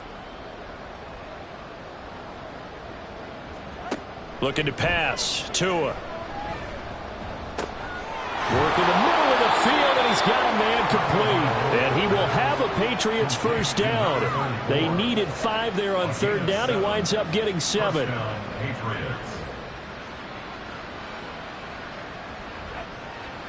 Tua to throw again. And the Raven pressure too much. Down he goes. Travis Jones able to drop him that time for his 2nd sack of the evening. Someone's closing in on the league lead in sacks. He came into the game in the top 5. Now you add 2 more to his total.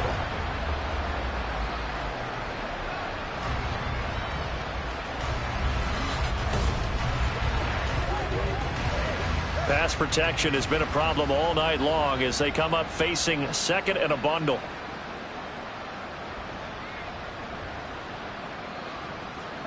From the gun, it's Tua. The throw here right sideline falls incomplete. That incompletion brings us one step closer to the end of this one. Maybe mercifully, partner. And let's face it, though, no surprise, they're still flinging it around. They have pride, too. Now on 3rd and long, they'll look to throw. And the pressure gets there, and Tua is going to be taken down. Justin Madubuike. My goodness, make that now 5 sacks for him in this ball game. Really turning in an incredible performance. You can almost see all the defenders rubbing their hands together with glee because we all know they relish the chance to bring down a quarterback of his caliber. Anyone who brings him down has plenty to talk about. Not just a sack, but a big win built off the efforts of this defense. The Patriots send out their punter. standing about a yard deep in his own end zone. And now a fair catch called for and taken just outside the 40-yard line. Ravens take over first and 10 at their own 42-yard line. They'll start on the ground here on first down. And he'll be taken down here, and that is how this one is going to come to an end. Well, fans usually love to see scoring, and there was no shortage of it today. What a dominant showing from an offense that was truly playing at an elite level in this contest. Partner, this game was over a long time ago, and you noticed they did not want to slow down anything. Absolutely a dream scenario for everyone on that offense, and they took advantage of every second. Guaranteed popcorn for everyone in their film session.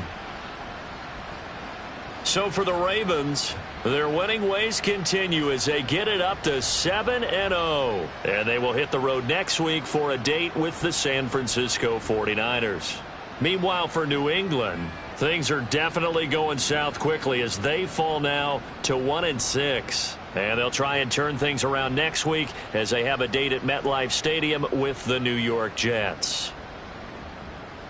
So for Charles Davis and our entire crew, I'm Brandon Gaudin. Next game, guess what? Charles and I will be here again. It's the NFL on EA Sports.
It's Madden NFL 24, and we've got C.J. Stroud. You can't ask for much more than his last game, a 5-touchdown.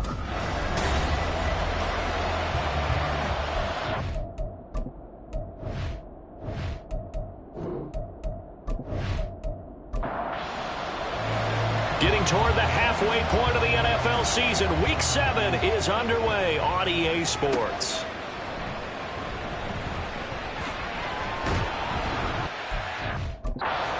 About the 26-yard line, just across the 25. So here come the Falcons now to get the football for the first time.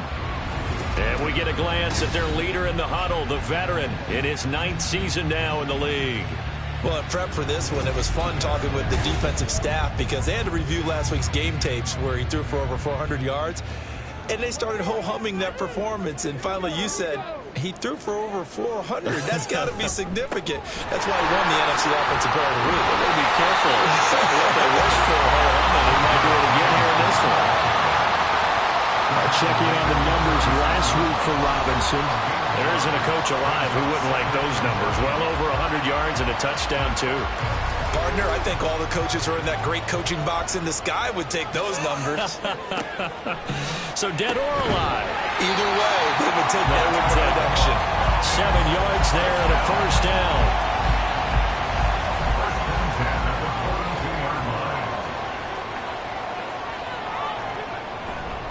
Robinson, he'll try the left side. Oh, nice move. And some pretty strong running there as he'll take this across the 50 and down to the 44. And now they'll stop play here, at least momentarily. A member of the Vikings in some discomfort after that last play. From Viking territory now, they'll come up 1st and 10 at the 44-yard line. Back to Robinson now on first down. And he'll maneuver his way forward for about 4. 2nd and 6. The Falcons at 5-1 here in this early part of the season. They're in a real groove of late. Winners of 5 of their last 6. And the offense last week, they certainly had things humming because if you can run up 40-plus points a game. There he goes left side. And all the way inside the 15 before they drop it. 54 yards rushing for him already. A terrific opening drive on the ground, and it's a first down. You were telling me this yesterday. This is exactly what they want to do on the opening drive, establish the ground game. Yeah, remember our conversation we were talking about with one of the GMs in the league has told me repeatedly, it's a big man's game, and it's not necessarily size. He's talking about playing some big boy football. Line up, get leverage, knock people back, and establish the run early. Now a throw to the end zone on first down, but it winds up incomplete. Partner, I came into this game eager to see how they would hold up in man coverage. And on that play, they held up quite well. Back to throw. Here's Stroud. And he's got his man in stride, complete. Down to the 6-yard line on a pickup of 6 as he gets halfway to the goal line. This will be the 8th play of the drive here. 3rd and 4. Stroud to throw it. Oh, he had him. He was open, but he couldn't get it to him. It's incomplete. Oh, I like the calmness of how he played the ball here. No panic in his eyes as that throw arrived. Tracked it from the moment it left the quarterback's hand, and that's just where he needed to be to knock it away. Koo knocks this one through the post. And the Falcons are out to a 3-0 advantage. Well, they moved the ball well there on the opening series. Running game was in sync. They were knocking on the doorstep, but ultimately, Charles, they'll have to settle for the field goal. Well, they certainly were moving it well, and give this defense a ton of credit. Finally dug their heels in and forced the field goal. That's one of his game partner. Taking it right down Broadway. Still going past the 30. And he'll bring it back all the way. Touchdown, Minnesota.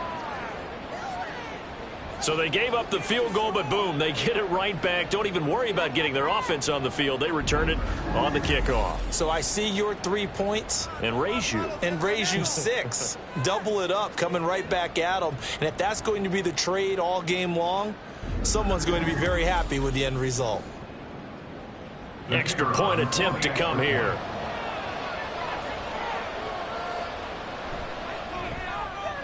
And this is up and good to make it 7-3. Well, we talk a lot about explosive plays on offense. How about an explosive play on special teams? Certainly one there on the kick return for a touchdown. So now the other return teams out there as they'll try to duplicate what they just saw.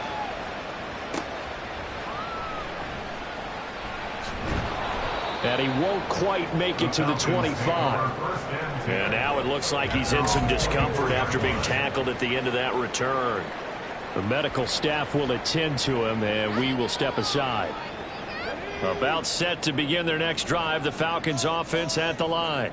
And last time they got 3 points, but it was a chip shot field goal. And when you go to the sideline after a chip shot field goal, maybe the offense not too happy.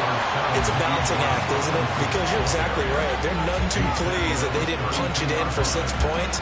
But we also have to remember they did put points on the board. 3 points is 3 points. And in this league, you take points when you can get them. Not easily done. Meanwhile, Stroud's throw into the hands of Pitts here. And Pitts is going to pick up a Falcons first down as he'll get this up past the 35-yard line.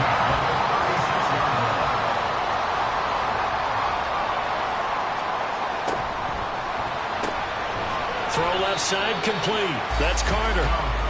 2 yards on the pickup there, and that'll make it second down.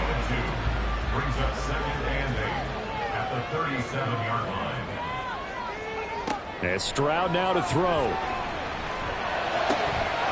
Got a man over the middle, and it's complete. And this is going to turn into another first down as the tackle is made at the Vikings 40. 23 yards to pick up there. Well, that certainly has to feel good. It's not all the time that the play caller should get all the credit. Sometimes I think in the huddle, the quarterback just says, hey, who's going to make a play for me? I just need something right here. And the end result there, nice first down. Drive keeps moving. First down, here's Mitchell. Down to about the 37. Hey, look at this defense for the Vikings. They enter play here 24th in the league against the run. One thing you do know, they'll be fired up because they're facing a top 5 rushing attack. And even if they have early success against them, they got to remember they got to sustain it because teams that are top 5, they don't stop running the ball if they don't get things done early. They had to settle for 3 last drive, hoping this second go-around ends in 6. In good position, 1st and 10. Stroud. Short throw caught by Pitts. And they'll get him down after a pickup of 8, 2nd and 2. It certainly feels like there are more stars at the tight end position than there were even 10 years ago. And I think it's become more of a glamour position because of the ways it can hurt a defense, and guys want to be involved. They can be in line, close to the line of scrimmage. They can split out like receivers. But hands, route running, speed, and some toughness to go across the middle, you put it all together, you got a heck of a tight end candidate. That's out wide here for Robinson. He's tackled a yard short of the marker. Good gain of 9 on first down. Ball at the 8 here for 2nd and a yard, maybe a touch less. Throwing now is Stroud. Mr. Pitts, and he's got it. Touchdown Atlanta. Kyle Pitts with touchdown number 7 on the year. And the Falcons have regained the lead. We're still in the first quarter, but it's apparent they're going to have to come up with a different defensive game plan for him because right now he's kind of having his way against that defense and has added a touchdown to the list. How do you slow him down? They're going to have to mix up some coverages, maybe change who's guarding him.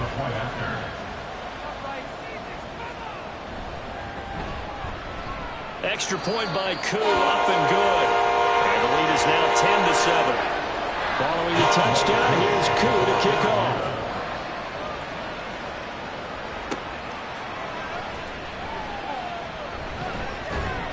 And he takes this near the 25. Just a little pass there. Call it the 26. So here's the Viking offense making their way out. And leading him out, their veteran quarterback.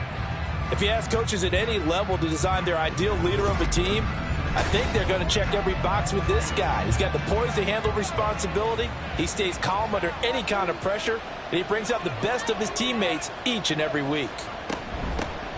They'll start this drive out on the ground. And he's taken down, but able to slip across the 35. Nice way to start the drive, a gain of 12 and a first down.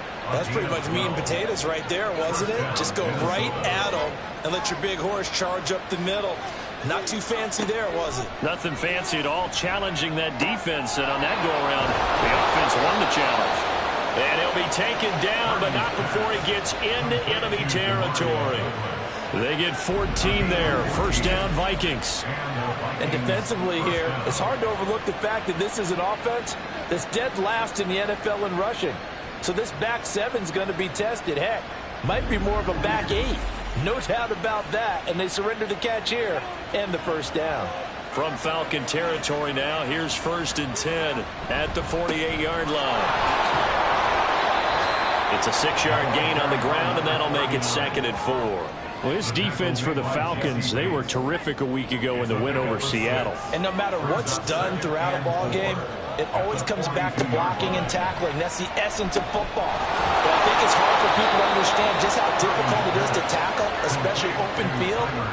Very few missed tackles on tape that I saw last game. This team does a nice job of getting their opponents on the ground. So from the 36 now, 1st and 10. Purdy will set up to throw it here. He finds Douglas complete. And they'll get 8 out of this before being stopped at the 28. Now a 2nd and 2. Brings up 2nd and 2 at the Falcons' 28-yard line. Up the middle they go. Knox. And he'll get into the end zone. Touchdown, Minnesota. A great play there. His 3rd rushing touchdown on the year. And the Vikings have taken the lead. A strong, determined run there, Charles, to get in for 6 points. This is why it's such a team game, isn't it? And I know that sounds really generic and it sounds almost trite, but the blocks were made up front, offensive line, collective victory at the line of scrimmage and downfield. And how about the finish to the run all the way into the end zone? Extra point right down the middle. And the lead is now 14-10. So the drive there took 6 plays. And the last play, a really nice run that culminated in the touchdown. Minnesota's kick team ready, and the Vikings boom it away.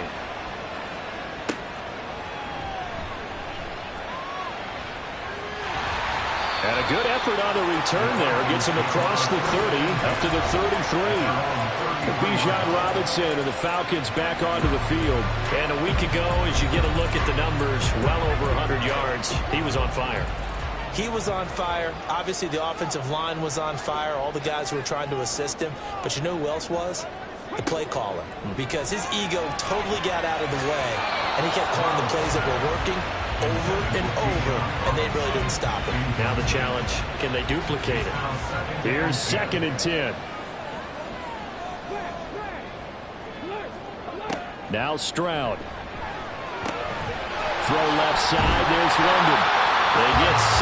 That'll leave them with 3rd and 4. It's a game of matchups, and that's why you take your receivers and move them around a bunch, especially your best guys.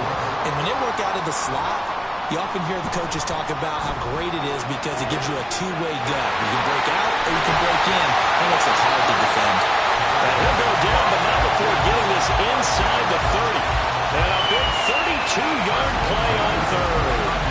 What my dad would say sometimes, I'm just scratching my head here trying to figure out what was going on there defensively. How did you lose him in the middle of the field? If you're going to lose a receiver, make sure it's someone on the short side of things, not deep downfield, that can hurt your defense. And they'll go play action here with Stroud. And his throw's going to be incomplete. How about that? Red man coverage and decided to test them early. But they proved up to the task and forced the incompletion. Again on second down, it's Stroud. Short throw caught by Pitts. And he is out of bounds inside the 30. Third down at 6. It's a gain of 4. Brings up 3rd and 6. Again, it's Stroud. That is caught. Touchdown, Falcons. A great effort there.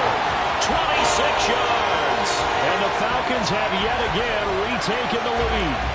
So the quarterback drops to throw, looks over, and boom, a guy that wide open, he has to be thinking, wait a minute, this is some kind of a dream. This is too easy. Yeah, a great dream. One you don't want to wake up from. But for the defense, almost feels like there was a bust in coverage. Coup for the extra point.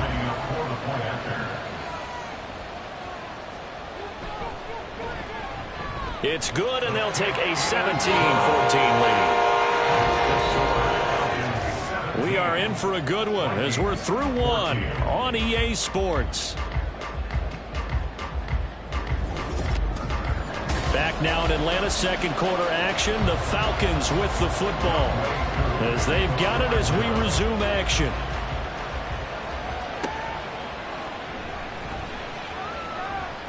And able to take it past the 25 and up to the 28-yard line. The Vikings taking the field here for their second drive of the game.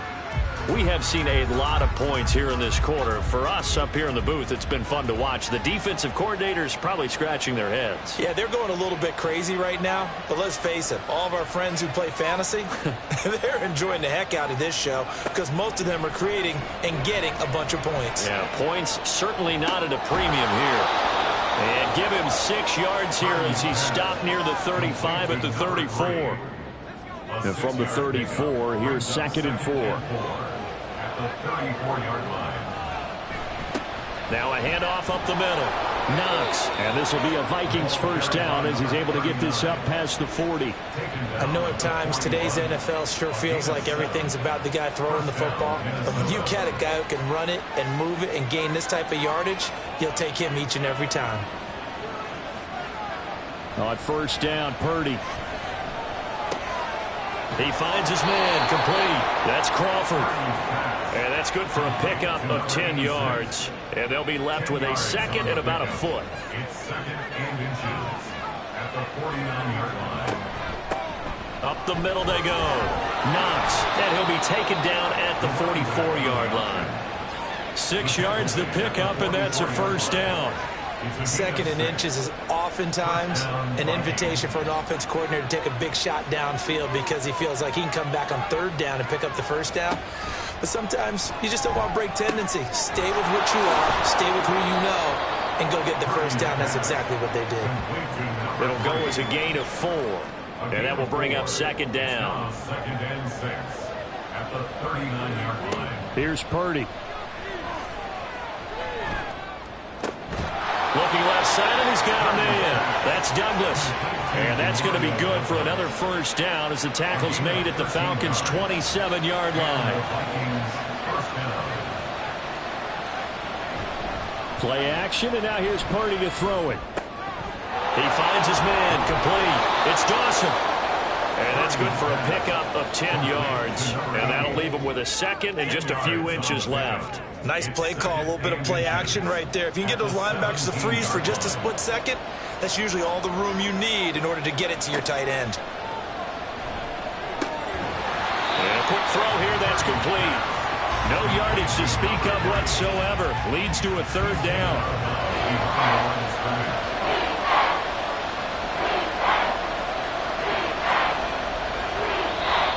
Oh, and the hard count might have got him. This might be a first down. Encroachment defense. And that'll be a free 5 yards for the offense. Just like a tennis match, that's just an unforced error. Stay alert, don't jump early and give them free yardage. So forget the 3 and out. The penalty makes this 1st and 10. Now a handoff up the middle. Knox. 65 yards rushing for him now in the ball game. That's a strong pickup right there on 1st down. And as this drive goes on, we're seeing an offensive line and running game imposing its will. 4 yards to go on 2nd down from the 7. The throwing here, Purdy. And that is incomplete. A lot of force bearing down on him there. He could not hang on. It's 3rd down.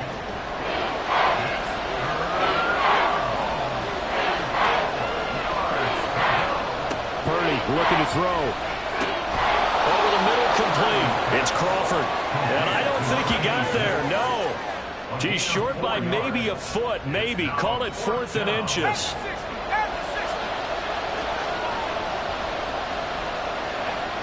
Back to throw, Purdy. Quick hitter here, it's complete. He cannot wiggle free. They stop him at the line on 4th down. The Vikings unable to convert here on 4th. And this long drive is going to wind up yielding nothing. Well, they were looking for a clutch play there on 4th, unable to come up with it. How about that defense, though, huh? How about that D? Yeah, momentum swing. And, you know, I remember playing how much 4th downs were emphasized. You know, because, as you said, it's a momentum play. It's also a big test for you. You know, if people are going to go for it on 4th down, they believe you're not up to the challenge. You want to show them differently. A throw left side to start the drive is complete. And he'll be out of bounds just shy of the 10. 2nd down and 4. A 6-yard pickup brings up 2nd and 4. Toss play to Robinson. A heck of a move. And he's brought down, but not before they get it across the 20-yard line. 12 yards is the pickup. Good for a 1st down for the Falcons. A nice toss play there to the left. More than enough room to move the chains. And you know what I love about that play as a broadcaster? Seeing the big guys move. Seeing them get upfield and take out defenders. You know what I hated as a defensive back? That exact same thing. Seeing those linemen coming downfield, getting ready to blot out the sun. Ball at the 23, 2nd and 8. Brings up 2nd and 8.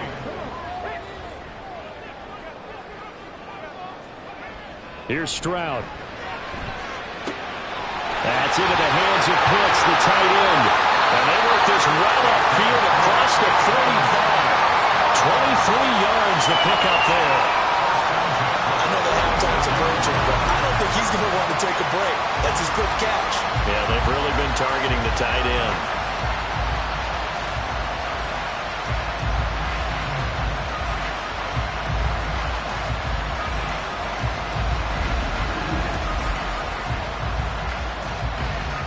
Couple of 1st downs to kick off the drive. Here's 1st and 10 up at the 46. Stroud looking to throw. And it's incomplete. Boy, he doesn't drop many like that one. 2nd down. Now a 2nd and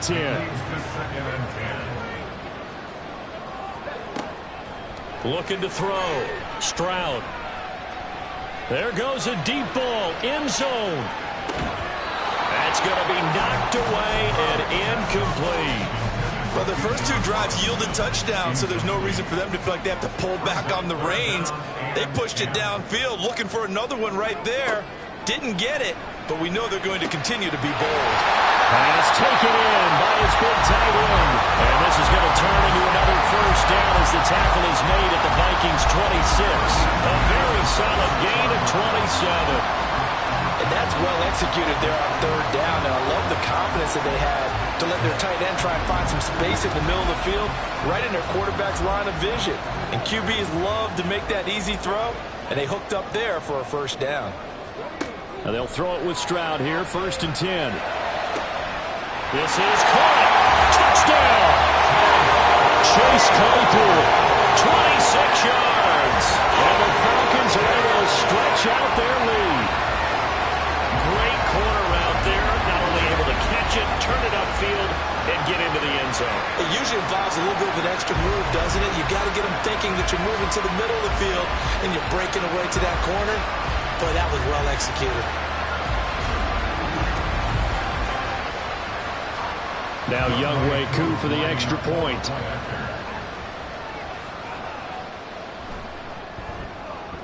And his guys will take a 10-point lead. So that drive takes him down the field in 8 plays. And it was finished off by the Chase Claypool touchdown catch.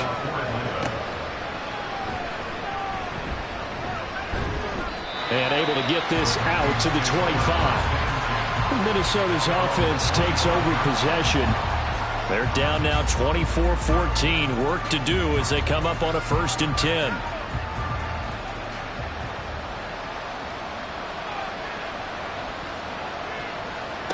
Purdy from the gun.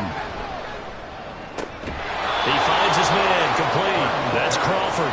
And he takes us beyond the 35 before going out of bounds. So here's a 1st and 10 at the 38. Now Purdy. Throwing quickly there, but it's incomplete. That certainly appeared to be a play call where they were just trying to make 2nd down, 2nd and short. I think they thought the coverage was off a little bit more than it was. Nice job there pressing up on it and forcing the incompletion. Got his man complete over the middle. It's Crawford. He'll get only 3 there, so it leaves him with a 3rd and 7 ahead.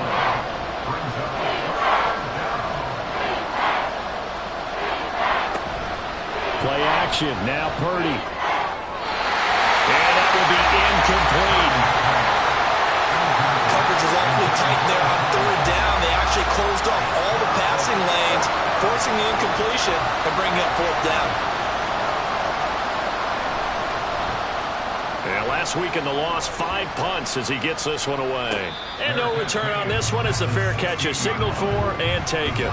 Time for another Falcon drive as we get a look at Kyle Pitts, the tight end. Sitting right around the midpoint of the season, on pace for 1,000 yards. Good year so far, and I'm sure film study being devoted to him a little bit more on the other side. They have to, because the pace that he's carrying right now, if you're pushing 1,000-yard pace as a receiver, that means he warrants your attention. And right now, precision is going on with their offense. Kind of like that timepiece you wear on your wrist. You know, the good stuff, got to knock them off somehow. Chip away at that timing, change things up a little bit, and make them go to other things and make them do those things better. Yeah, try to make him uncomfortable. Not many teams have been able to do that so far this year. He's got his target. That's complete. And he is going to have a Falcons 1st down as they convert on 3rd and 3 with a nice gain of 7 yards.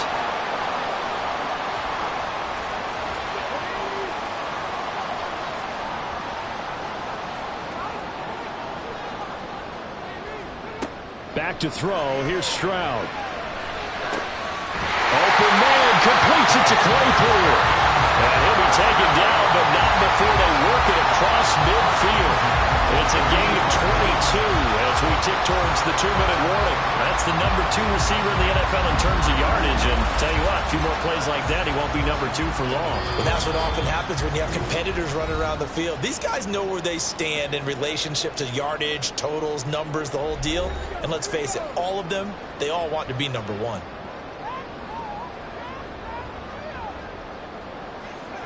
First and 10, it's Stroud. Over the middle, caught by London. So 5 yards here, 5 on the play. And it'll be 2nd down. Brings up 2nd and 5 at the Vikings 43-yard line. Stroud. Throw left side, taken in by Claypool.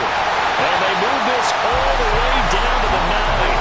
A big play that time on the catch and run. 34 yards. I'm seeing a lot of hands on hips in that secondary, and I suspect a lot of mumbling under their breath as well, because this defense has had no answer for the passing game here in the 1st half. A chance to really cap off a big 1st half here as they come up on 1st and goal. Throwing again is Stroud. Toward the pylon, caught.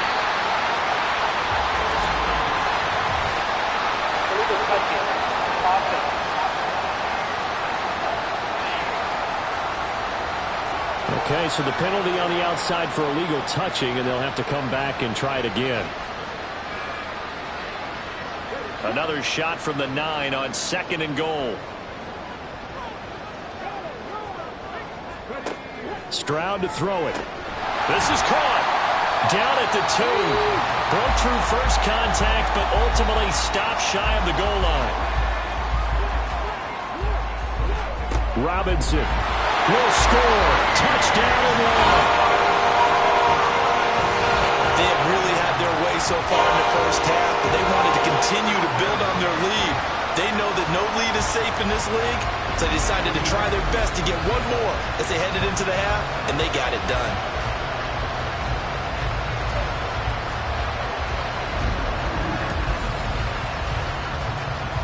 Koo now for the point after.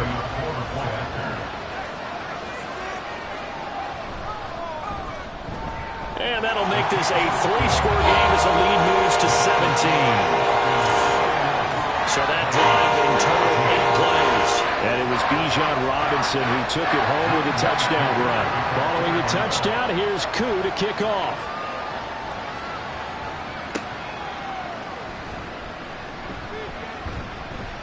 And he brings us out past the 20 to the 24. The Vikings going to take over now late in this first half. And with a 3-score deficit staring him in the face, they might have to press the issue here and try to get points out of this drive. Purdy to throw it on first down. He finds his man, complete. That's Crawford. The Vikings going to signal for the first of their timeouts, as they'll stop it with a little over 30 seconds to go in the first half of play. Throwing on second down, it's Purdy. Completes it to Douglas. He'll take this to the other side of midfield before going out of bounds. It's a gain of 23 yards. First down, Minnesota. Here's Purdy on 1st and 10. And that's going to be incomplete. Too tough to hold on to that one. It's second down. A.J. Terrell on the coverage. Once more, Purdy looking to throw. That to the right sideline, and it falls incomplete. And that's the knowledge you gain from being in this league for a long time. He's learned the hard way when to give up and fight another down. And that's a smart move to throw it away. Purdy with it on 3rd and long. That is caught. Now the Vikings will use the second of their timeouts, as it'll come with 15 seconds to play in the first half. Now on first down, it's Purdy. That'll be incomplete with 9 seconds now showing on the clock. 2nd and 10.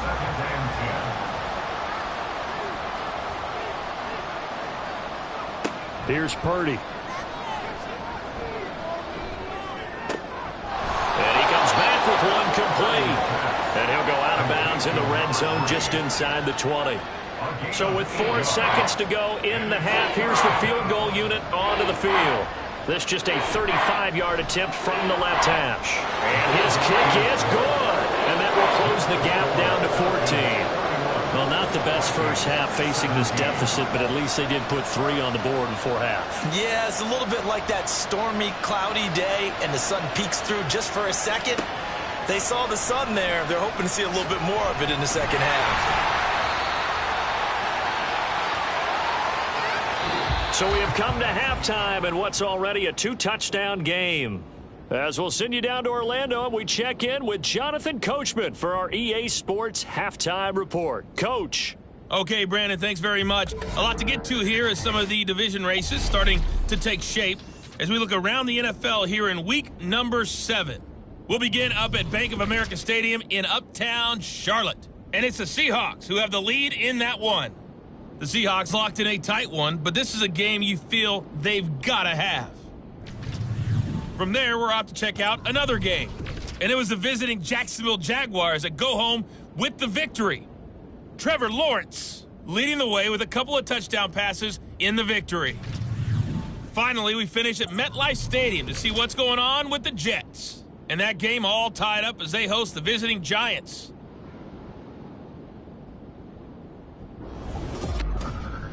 We just watched a very good first half out of the Ohio State man, C.J. Stroud. He got off to a hot start with 2 first-quarter touchdown passes, threw another for good measure in the second quarter. So he has been on target throughout. All right, Coach, thank you, and we welcome everyone back for quarter number 3. The Vikings set to receive the second half kickoff, and they trail it here as we resume play. From a couple yards deep, he'll bring it out of the end zone. And he had no room to run as he's tackled down inside the 20. Out come the Vikings. They'll have it first on offense as we begin the third. And, Charles, they trail here, though not really the fault of this offense. No, they certainly did their part in the first half. But when you're in a shootout like this, you definitely want your defense to play better, but you know that's out of your control. All you can do, keep putting points on the scoreboard and keep giving your defense opportunities to make stops. Purdy. And that'll be incomplete. Took a pretty good shot as he tried to pull that one in. Couldn't hang on third down. They'll need 5 on this play to move the sticks. Purdy will set up to throw it here. And he'll be taken down, but he does have first down yardage. It's a 7-yard gain there, and it's good enough to move the chains. So 1st and 10 now from the 30. Now a give, right side. Knox. And he'll have a gain of 3 to the 33. Not a lot of running room there. Not a place to make a cut and kind of exit out because they had everything bottled up. Looked to me like the linemen were taking on their blocks really well and giving up no creases. Now Purdy. He finds his man, complete. That's Crawford. Touchdown, Vikings! A big play there. His first touchdown on the year. And the Vikings have got it back to within a score. That's the score you felt they had to have here in the third quarter to get back in this game. And you know that there was an emphasis on their side. Hey, we know this. We know where we are.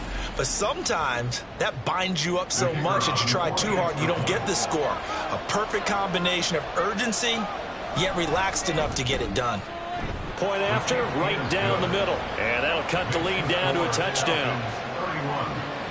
So that drive spanned 5 plays. And it all culminates in a touchdown for Minnesota.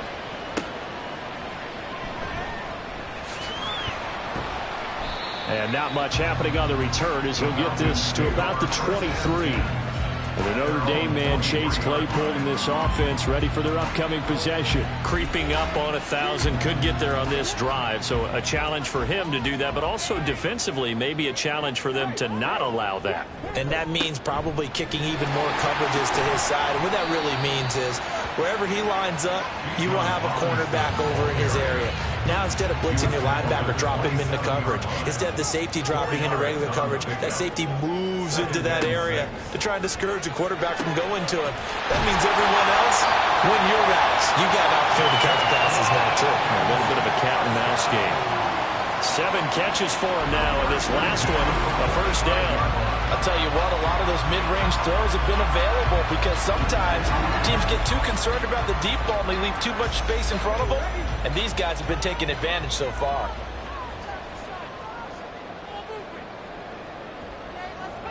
Stroud now on 1st and 10. Short throw caught by Pitts. They'll give him 4 yards there, and that'll bring up 2nd down. It's now 2nd and 6 at their 49-yard line. Straight ahead, it's Robinson. And he'll be taken down at the 44-yard line. 88 yards rushing for him here as he starts to draw closer to a 1,000-yard campaign. From Viking territory now, they'll come up 1st and 10 at the 44-yard line. Throwing now is Stroud. Now a quick throw there, but it's going to be incomplete. Well, they've been back on their heels a little bit here in this drive, but a chance to exhale just a little bit there with incompletion on 1st down. Now they have to gear up, try and get 2 more stops, and escape this drive. Stroud's throw there, holding by Claypool. Yeah, he will go out right near the 35-yard line. Play number 7 coming on this drive. It's 3rd and inches.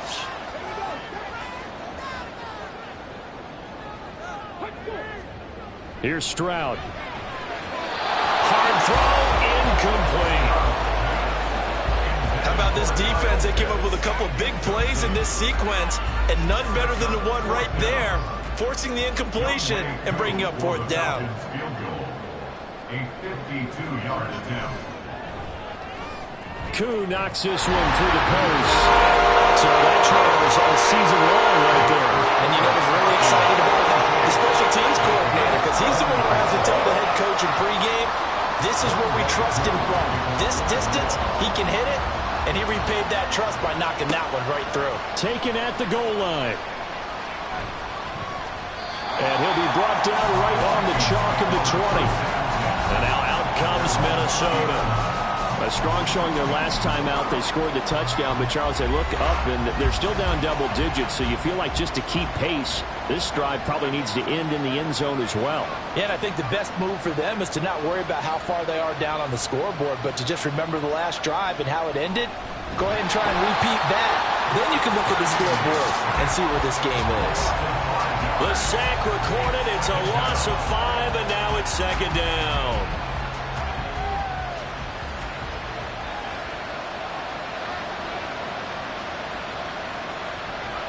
Purdy looking to throw. Douglas with a grab over the middle. Following the play now, they're going to stop the clock here as a man is shaken up. Well, now they're going to come out and take a look at this injury, and we'll be back in a moment. This offense in desperate need of a conversion as they come up on third down. Back to throw, Purdy. Flush to his right. And he will slide to a stop. He does have the first down. It's a gain of 11 as the Vikings pick up the first. It certainly appears that he's been able to get a read on how they've wanted to contain him in this game. He's seen some places where he can beat them in big spots, and right there, he slides in with ease for the first down. On first down, Purdy. And his pass incomplete. I think he's got to be careful not to force anything into coverage right there. There weren't really any throwing lanes, but the best part for him, he's got second and third down to fall back on.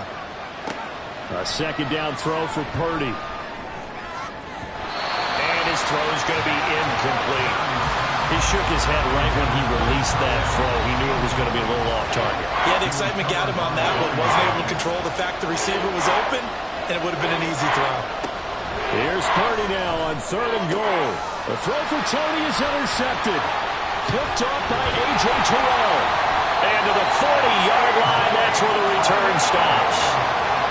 Well, this had trouble written all over from the start. He's got 2 extra defensive backs in the game he's got to deal with. They're in a dime set.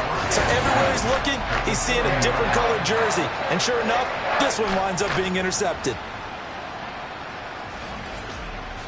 The Notre Dame man, Chase Claypool, in this offense, ready for their upcoming possession. And the previous drive put him up over 1,000 yards for the season. So now it's what you like to refer to, my friend, as gravy time, right? It is. I mean, he's done it, right? He's accomplished the goal. So the good players, they relax a little, they bask in it. They think this is, okay, we've done what we set out to do.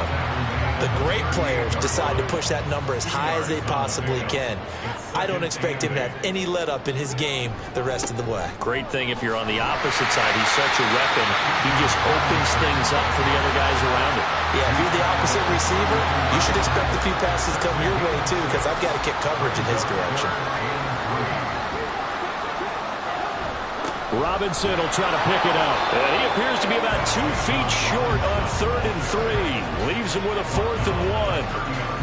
This team doesn't mind running the ball in any situation, and I thought he was going to get the first down the way the play developed, but the defense closed in and stopped him just about a yard short.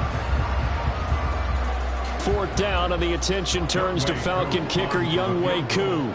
It'll be a 47-yard attempt from the left hash. Koo knocks this one through the post, and that will extend their lead even further. So the interception set him up a terrific field position, but 3 points, the end result. Yeah, we can make this one pretty simple, partner. You always want to end drives with points, but that's one that you're going to look back on and probably say, we should have done better there. And he'll be tackled just shy of the 25. The Vikings ready to go again on offense. And we'll see if they can bounce back from that last drive. In particular, if they can bounce back at the quarterback position, Charles, after throwing their first interception of the ball game.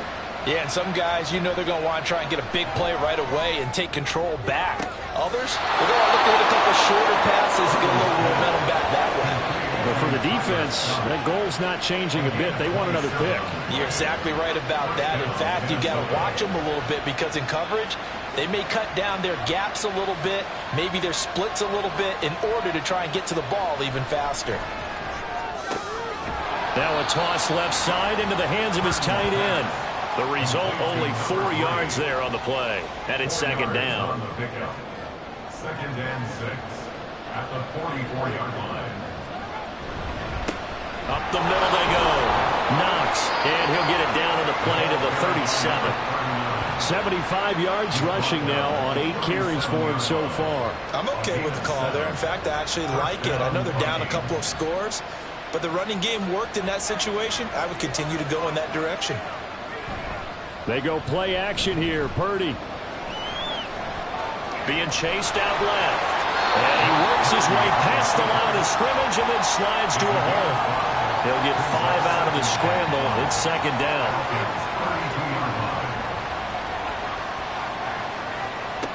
Throwing here, Purdy. He short arms that one just a bit. It's low and incomplete. I think he could have scanned downfield forever, but there wasn't anything available. Ends up throwing an incompletion, and I think he'll take that. Now Purdy. Working the middle of the field, and he's got a man complete. And that's going to be good for another first down as the tackle's made at the Falcons' 20-yard line. Give him 12 yards on that one. It earns him a fresh set of downs. This has to go down as one of the simpler routes in the playbook, but oh so effective. Nice completion there. Keeps the sticks moving. On first down, Knox. And a nice job to break free of one tackle, but it slowed his momentum somewhat, and he's taken down right after. So from the 17, here's second and 7.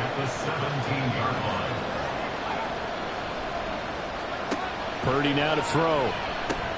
Throw left side, complete to Scott. A gain of 3 last play. This time they double it and pick up 6. 9th play coming up here on this drive. This is 3rd and a yard. Back to throw. Purdy. He's got his target. That's complete. Touchdown, Vikings. Kadarius Toney, an 11-yard touchdown. And the Vikings have cut it back within a score. Well, it was 3rd and 1. I was expecting run. So much for that. They pass it, they score it. That had the feel of the head coach telling the offensive coordinator, you've got 4 downs here. We're going to go for it on 4th down unless there's a disaster on 3rd. Go ahead and take a shot if you want to. And he gratefully accepted the opportunity and did exactly that. If they didn't get it there, that had the feel that they would come back and try it on 4th down.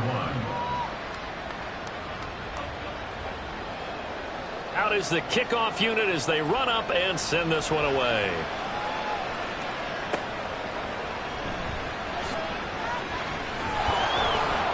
And he won't quite make it to the 25. Bijan Robinson leading the offense out for another drive. And he's closing in on that number that all running backs circled beginning of the year, the number 1,000. Could do it on this drive. And you have to think to yourself that this moment, getting to this spot, it started in the offseason, right? Not just the workouts, right? Not just getting yourself physically prepared to play, but mentally, as well as your team, as well as your unit, head coach, offensive coordinator. We run the football. We give you opportunities.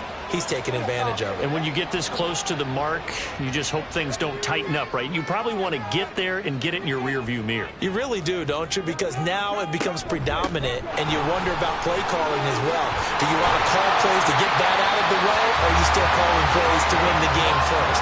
That becomes the burden of the play caller. 15 yards, first down, Atlanta. Boy, what would these guys be without his performance on the ground? That puts him over 100 yards now for the afternoon, and I tell you, he seems to be getting stronger as the day goes along. Now they'll throw it with Stroud here, 1st and 10. Open man, completes it to Claypool. And he goes down, but not before getting this inside the 25. It's another first down, and that'll be a gain of 21 yards.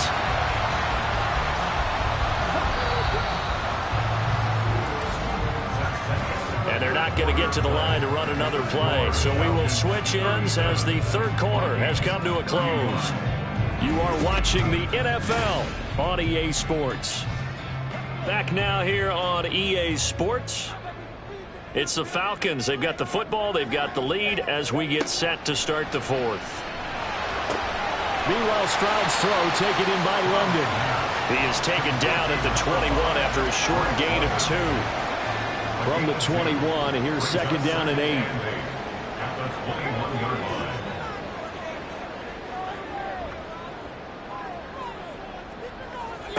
And Stroud now to throw.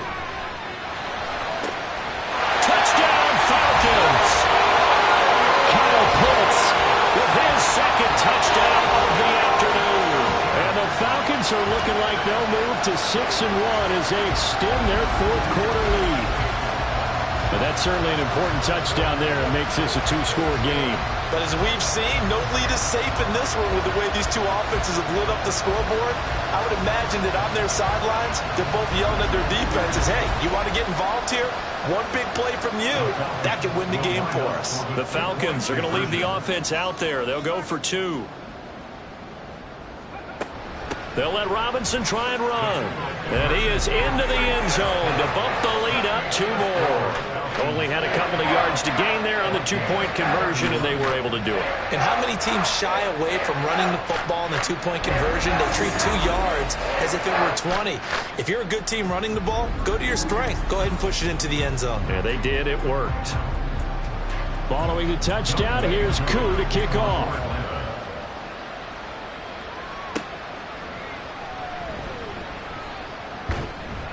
And they will wrangle it down a couple of yards shy of the 30. And the Vikings now heading onto the field.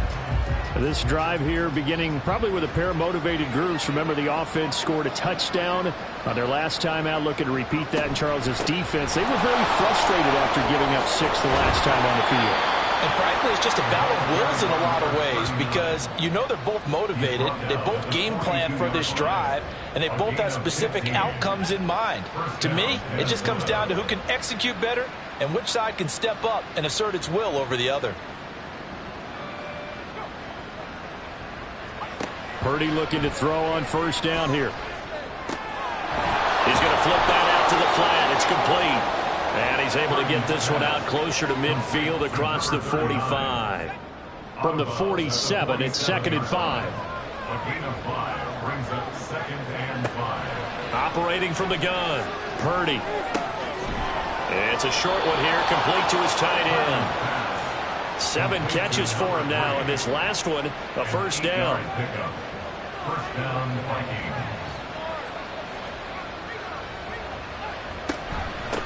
Now a handoff up the middle. Knox.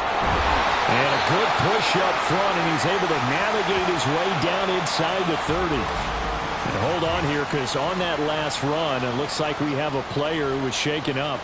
While they come out and take a look at him, we will step aside for just a moment.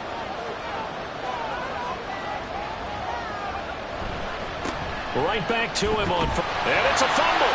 And the Falcons grab it. And they have the football and will set up shop at the 33-yard line. But he has been a workhorse for them in this game, and ball security hasn't been an issue until that point. Yeah, and let's face it, when he's going to carry the ball that many times, he becomes more and more of a target for the defense, knowing that he's going to be the primary guy. They'll just send more and more players towards him, trying to make sure they knock the ball free. Bijan Robinson and the Falcons back onto the field. He's been a good workhorse. I know we use the word workhorse a lot, but he's been a good workhorse for him in this one. No doubt about it, and there's nothing wrong with that. That's what you're looking for if you're a back, because that means everything's coming together for you.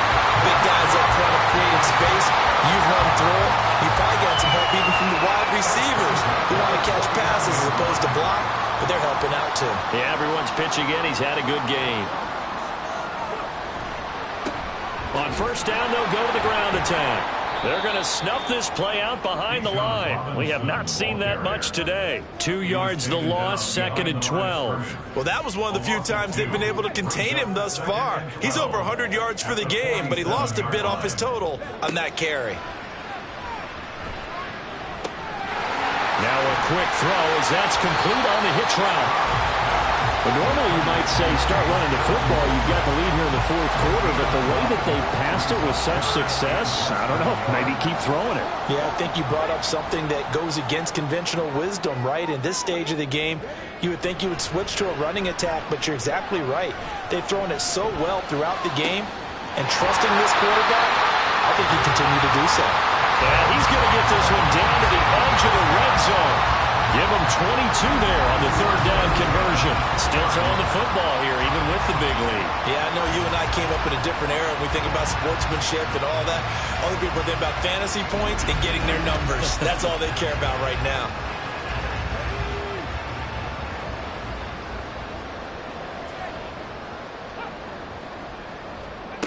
On first down, here's Stroud. And he's got it. Touchdown. Chase Claypool. That's career touchdown number 131, and it ties it with Chris Carter for number 8 on the all-time list. And the Falcons are closing in on a third straight win as they widen the gap further here in the fourth quarter.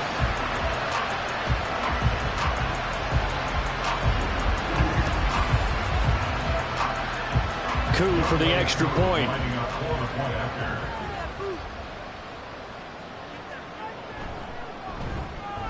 And he's been a busy man, 5 for 5 now as he knocks another one through to extend the lead.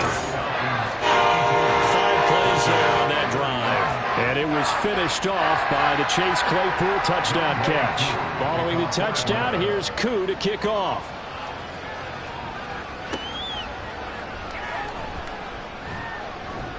And makes it across the 20 as his guys will set up shop at the 23-yard line.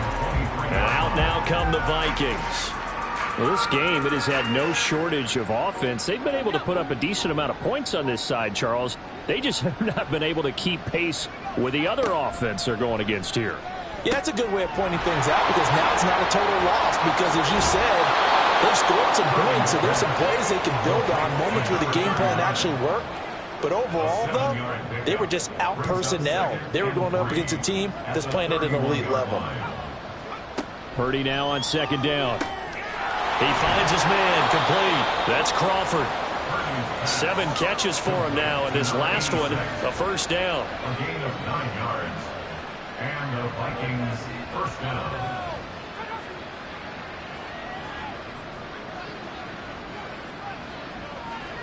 Purdy from the gun. He finds his man complete. That's Dawson. And he gets this one to midfield before he's brought down. 11 on the play. First down, Minnesota. From the midfield stripe, they'll look to throw. He finds his man complete. It's Crawford. And he is out of bounds inside the 35. From the 34 now, here's first and 10. First down, Vikings. Here's Purdy. That'll be caught. It's Scott. And inside the 20 before he's brought down. Another strong gain on the last 2 plays. They've moved it a combined 33 yards. And the Vikings first down. Play action, and now here's Purdy to throw it. Over the middle, complete. That's Crawford. And the Vikings are going to have a first and goal coming up as the tackle made at the 3-yard line. Minnesota.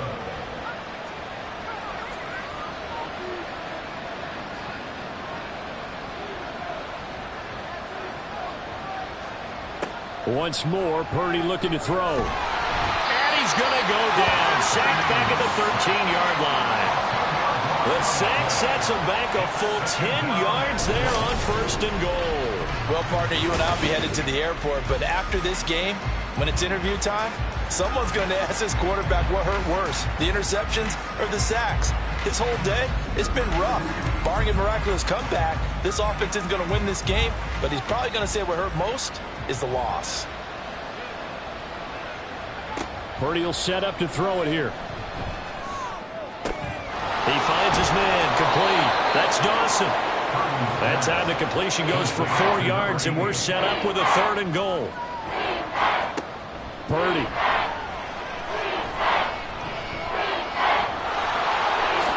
And he will score.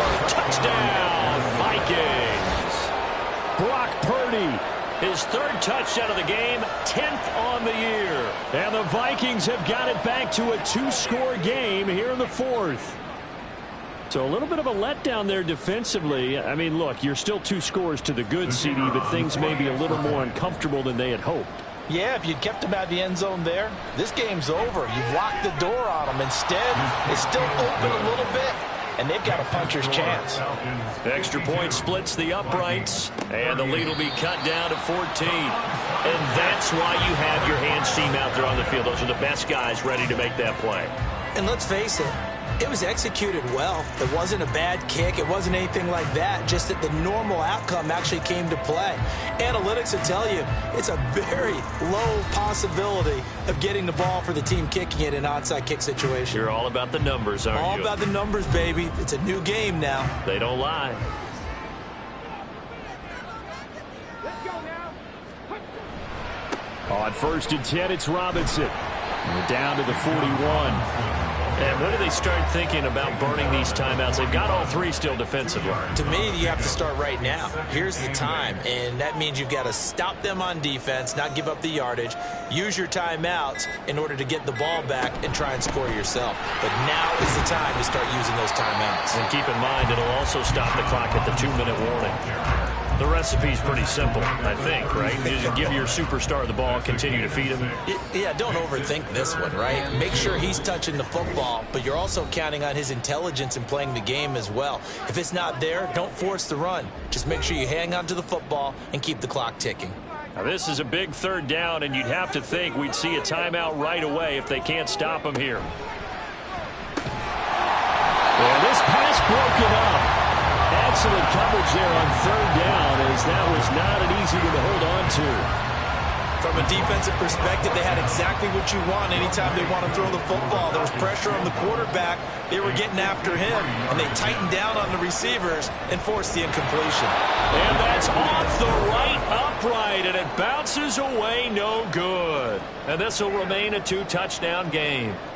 So distance not the issue there. He had plenty of leg to get it there. It's that darn upright getting in the way. Always gets in the way of a good time, doesn't it? Because he hit it square, too. Sometimes you can bank one in if you get it on the end of the football. No such luck there for him. Here's 1st and 10.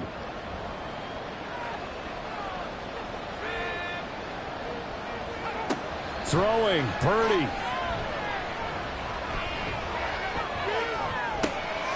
He finds his man, complete. That's Crawford. And he'll cross over out of bounds right at the 25. All 3 timeouts remain, but they've got to score quick. It's 1st and 10. Purdy to throw. And this is intercepted, and that should do it. It's Brian Branch with it. And they have the football and will take over at the 24-yard line. Well, it wasn't always pretty, but the interception there, that means that they should get out of here with a victory. Yeah, this is not a game that they're going to preserve for posterity on defense, but they did finish it off, didn't they? They did make the winning play to close things out. They'll take that one and head to the locker room. Atlanta now coming out on the field.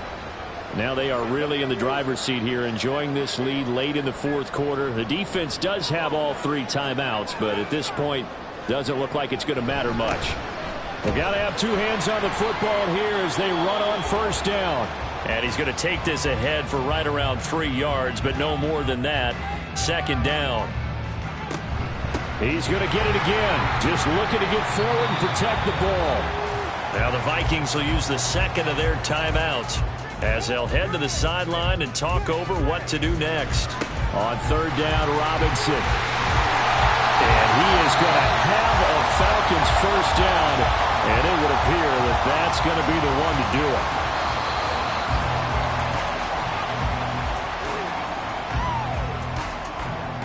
it. 38-yard line, 2nd and 11.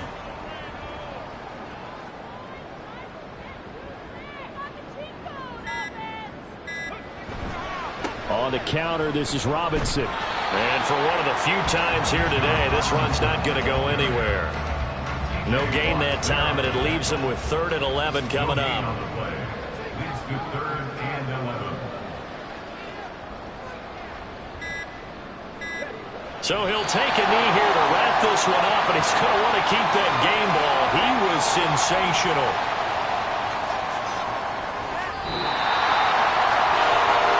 Well, Charles, a lot of happy faces heading into the tunnel as this one ends, and understandably so. Not only did they get the win, but, boy, their offense was on fire in this ball game.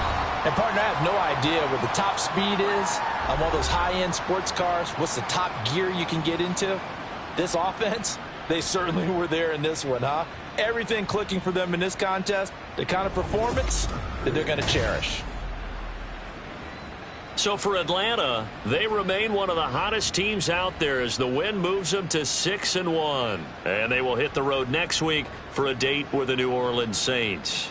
Meanwhile, for Minnesota, they dipped to 2-5 now with the loss. And they'll get a chance to redeem themselves at home next week. And for Charles Davis and our entire crew here at EA Sports, I'm Brandon Gaudin saying so long, everybody.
It's Week 7 of the National Football League, and this one features Jordan Addison. He should be one of his quarterback's best friends this week. It's the Chiefs and the Broncos, and it's all up next on EA Sports.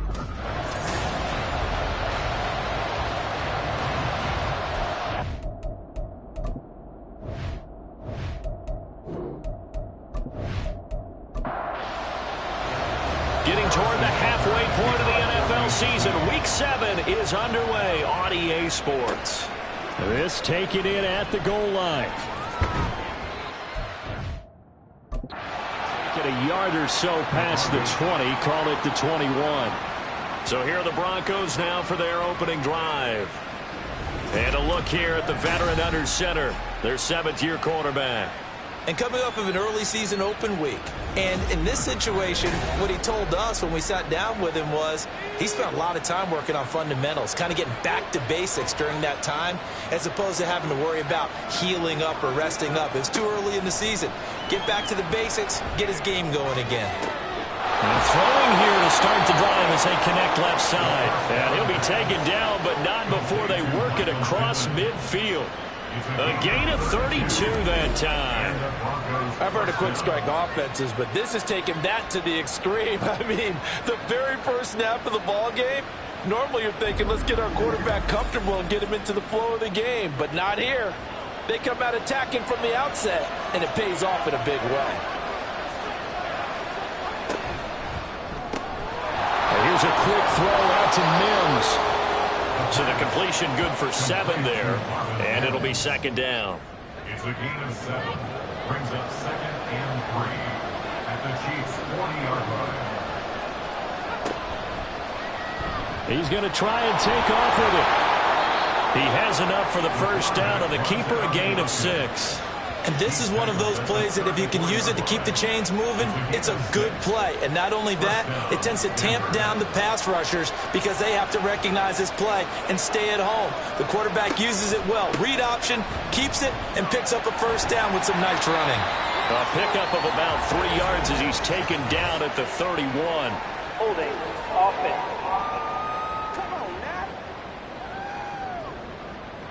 They're backed up here with a 1st and 20 now after the holding penalty. Now a give right side. It's Joseph. And that's a gain of 6 on the first down run. A quick burst there, and he nicely bit off a pretty decent gain. Brings up 2nd down.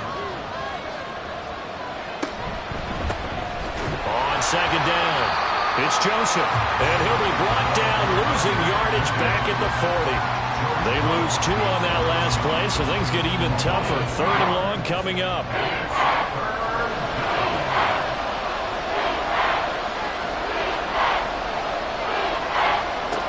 Out of the gun, they'll look to throw. And this is going to be incomplete. The Kansas City defense tough to throw on there. And now it's 4th down. It's a great job by this secondary. When I watch them, they remind me of elite defenders on a basketball court, right? They want to contest each and every pass. Great contest on 3rd down to bring up 4th. And that opening drive looked good for a moment there, but they'll wind up being turned away thanks to the missed field goal. And those especially hurt when you come into a game on the road. You're trying to get things to go your way early, and now you suffer a setback right out of the gate. Here's the Kansas City offense now as they get set to take over. Well, now they'll start 3 yards shy of midfield after that long 57-yard miss. They'll come out throwing here on 1st down. Throw to the right, hauled in by Addison. And he'll take this from 147-yard line to the other. A gain of 6. Here now, 2nd and 4. Brings up 2nd and 4 at the Broncos' 47-yard line. On play action, they'll throw. A short throw pulled in by Kincaid. A gain of 5, good enough for the first down. The Chiefs sitting at a very solid 4-2 record through the first 6 weeks. Charles, they were losers last time out. What do you think they need to do differently here? Well, I don't think it needs to be as drastic as burning up last week's game tape or not watching it, but the attitude has to be what's done is done. Let's move on. Put that one behind them, galvanize themselves, and go forward and get a win in this one.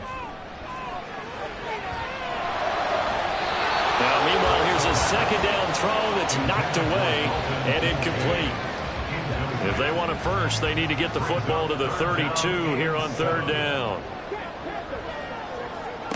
Back to throw again. And the Broncos get there and take him down.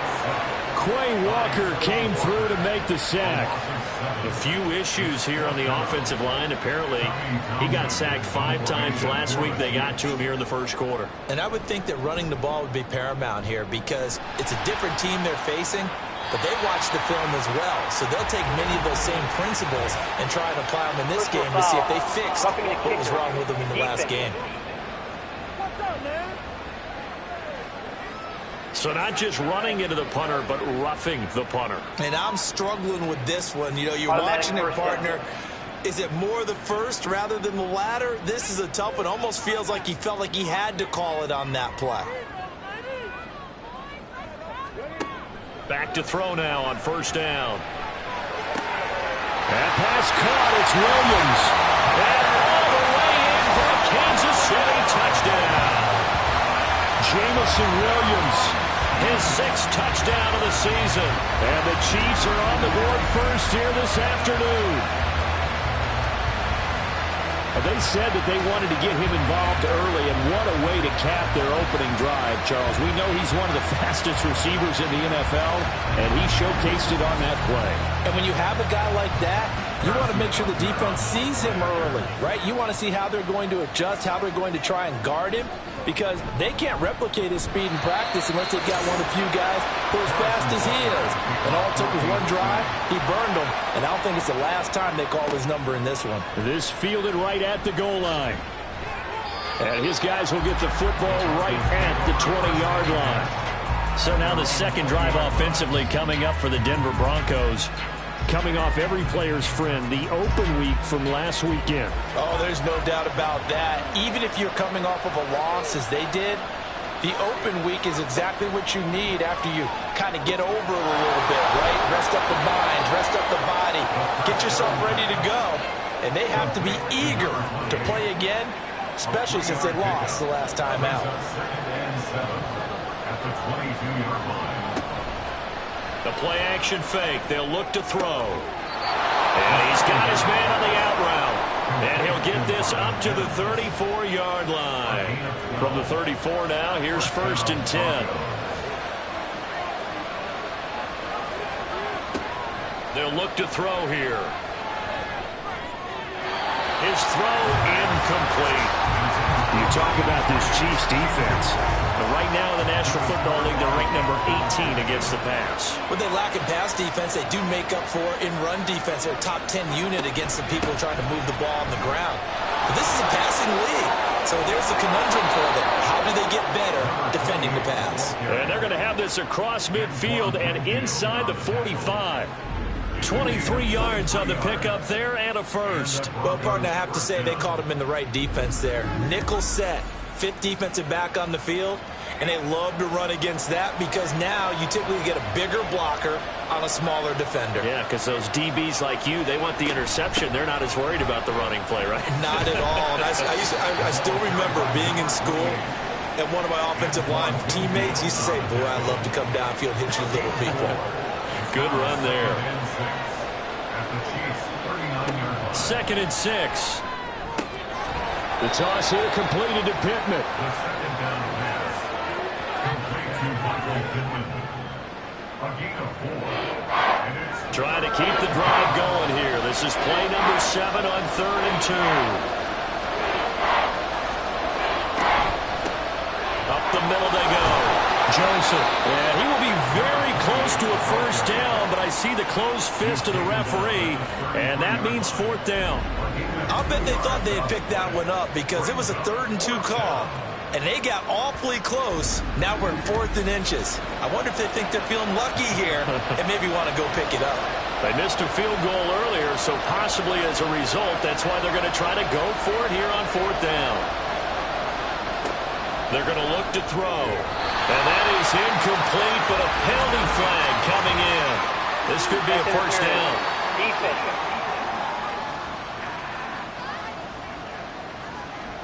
A lack lack of discipline defensively on 4th down, and now that leads to a 1st and 10. Now a handoff up the middle. Dobson. And they're knocking on the door now. As a good run there, going to take this to about the 10-yard line. Mark that as a gain of 16 to set him up 1st and goal. They'll motion the tight end across the formation. And a short pickup there down to about the 9. Only a yard on the pickup there. 2nd and goal. It's a gain of a yard. Brings up 2nd and goal at the 9-yard line. They'll bring one of the tight ends in motion left. On 2nd and goal, they'll give it to him again. And he is into the end zone for a Denver touchdown. A great play there. His 2nd rushing touchdown on the year. And the Broncos are an extra point away from drawing level. Sometimes you get a 1st and goal and you're back near the 7, 8, 9-yard line and you start thinking, maybe we'll run it here on 1st down to get half of what we need, so maybe we can have 2 or 3 shots at going for it from closer range. So this is a bonus right here. What a great run to work his way into the end zone. An extra point by Bass, up and good. And we are tied at 7. So all even at 7 now as they kick it away. Taken at the goal line. And he'll get it up just past the 20 as his guys will go to work at the 21-yard line. Kansas City taking the field for their 2nd drive. So both of these teams, Charles, coming off touchdowns now, but this offense, they just had to stand on the sideline, watch their opponent author a really impressive drive to reach the end zone. Yeah, and I think you're not telling yourself the truth if you don't think there's some one-upsmanship going on right now, because they just had their touchdown answered by a drive of double-digit plays that also found the end zone. Now they want to do something even more impressive to answer that one.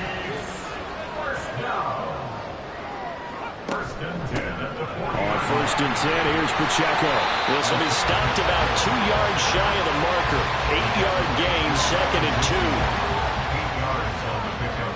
Brings up 2nd and 2. Off the play fake, he'll look to throw. Throw outside, completion to Rice. And he's corralled, but not before getting it inside the 35. 19 yards there on the catch and run. 2nd and short, that's a rundown, so it's definitely a good time to go play action if you're feeling it. And they do so and pick up a 1st down.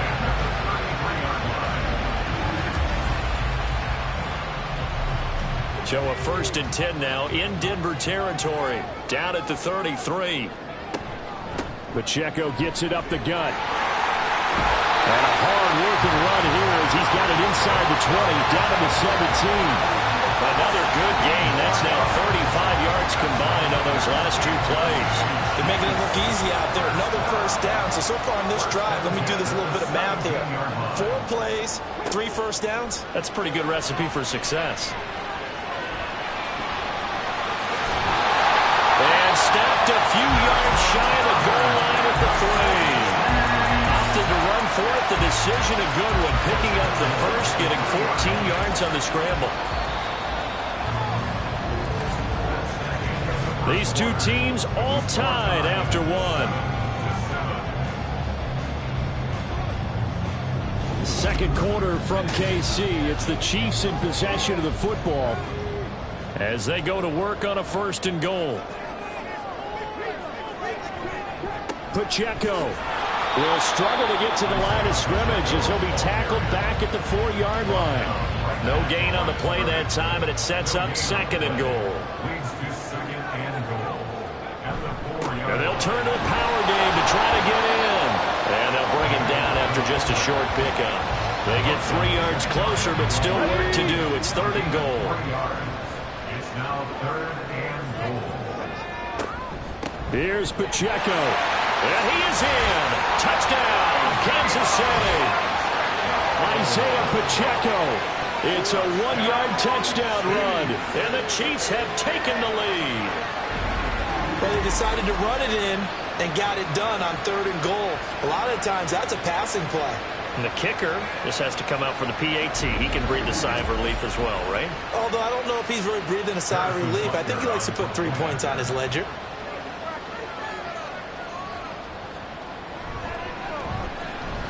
Extra point by Butker is on target. And that makes the score 14-7. So that drive goes 8 plays. And it's capped off with a Kansas City touchdown. Now after the touchdown, here's Butker on to kick it away. Taking it about the 1. And he'll be stopped up at the 25. So the Broncos coming out now. And it's a unit last drive that did it all on the ground, Charles.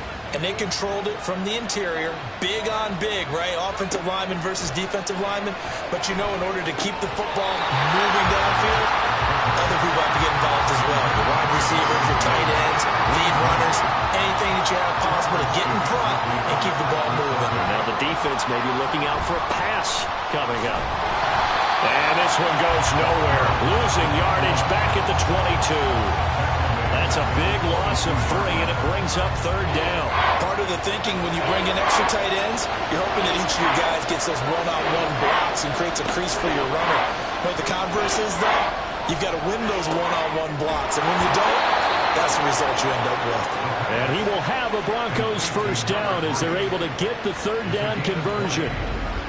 He's such a good route runner. Shows it there on 3rd down. Very proficient and a good pass. And you know what I've observed over the years in the NFL? The better a route runner you are, the more confidence your guy's going to have in you to go to you in important times because he can trust you being in the right spot, and they connected there and picked up the 1st down. And nothing much materializing there on the 1st down run. He'll get a couple, and that's it. From the 44-yard line, here's a 2nd and 8. And he's going to try and do this himself. And he probably should have given that one off as he's going to get hit and taken down behind the line. This will be a loss of 3, and now a much tougher 3rd down looming. They'll drop to throw. And that is incomplete. I know coaches tell us all the time to have a powerful arm isn't the #1 thing they look for in a quarterback. When you're trying to throw inside routes and you need to put some heat on it, it helps have the big gun. In this case, just a little bit too much. And a fair catch signaled for and taken successfully. A 41-yard punt there with no return. And the Chiefs are going to take over with a long field ahead and a 1st and 10.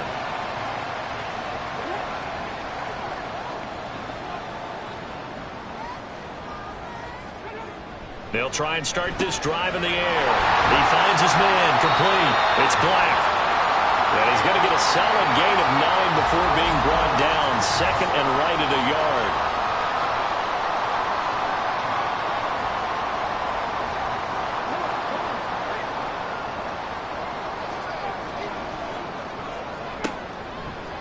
Here's a play fake as they set up to throw. A short throw pulled in by Kincaid. Catch number 44 on the year. It's a 1st down. That grab another career milestone for him. 900 career catches now. All right, the applause is beginning, right? The applause is going on. That puts him just outside the top 20 all-time in the NFL. Next in his sights at 903, Wes Welker. Rarefied air. And he'll have a gain of 3 to the 33. All defenses worry that whenever anyone catches the ball and has a head of steam come out of the backfield, it can turn into a big play with missed tackles or he runs through people. But they were right there waiting, and they stopped him for a minimal gain. And they'll get it up just short of the 45 at the 44. A pair of 1st downs gives them a 1st and 10 up at the 44. In motion right is Addison. He's going to handle it on the touch pass. Oh, this one may need to go back to the drawing board. He's going to be swallowed up right away. Well, I think the hope is, you know, with a touch pass like that, maybe you catch the defense off guard, but they were all over that one. And it is the kind of play that works better against certain defenses, and this clearly was the wrong one to run into. Really nice job getting him down behind the line of scrimmage. Now a throw here, hauled in. And a pretty little juke move there on a nice gain. So the completion results there in 9 yards. And now we've got a 3rd and 4.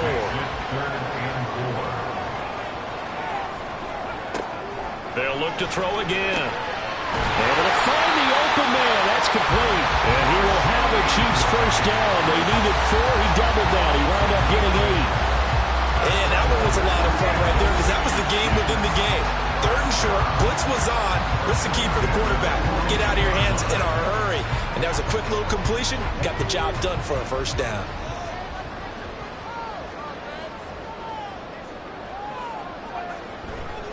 They go play action here on first down.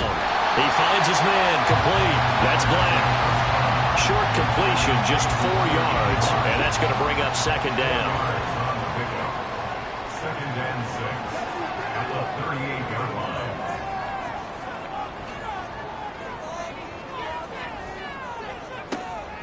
Again, he'll drop to throw. Oh, the ball comes out on the hit, but they'll say it's incomplete.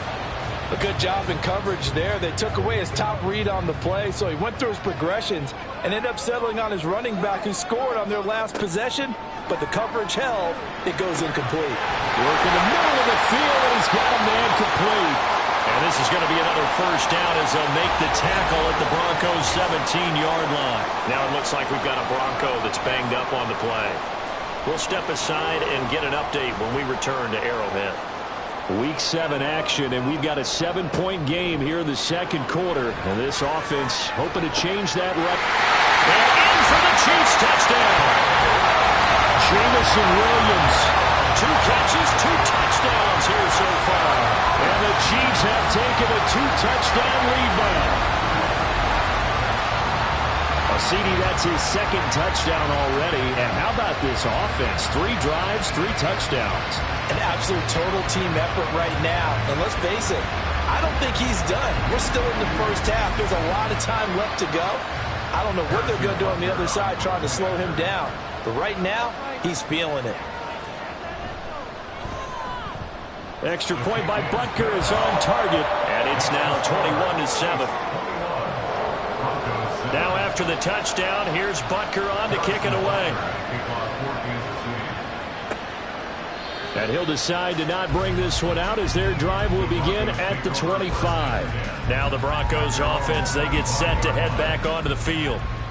Over on the sideline, hoping to hit that reset button between possessions. Last time out, they had to punt it away. This time hoping to finish this thing off in the end zone. And not much to speak of. Call it a 1-yard gain up to the 26. The last play got just a yard. Here's 2nd and 9 from the 26. At the 26-yard line. From the shotgun, he'll look to throw. That is caught. Michael Pittman with it. And they work this well upfield across the 45. 3rd catch of this first half for him, and this one is a first down. Well, these guys have definitely been outplayed in the first half, but I like their countenance. I like the way that they haven't panicked out there, the way they're carrying themselves. They're starting to move the ball, and what you have to do, maintain your poise and start to put together some drives. Well, meanwhile, a pass that should have been intercepted, but it winds up falling incomplete. So now 2nd and 10 after the incompletion on first down.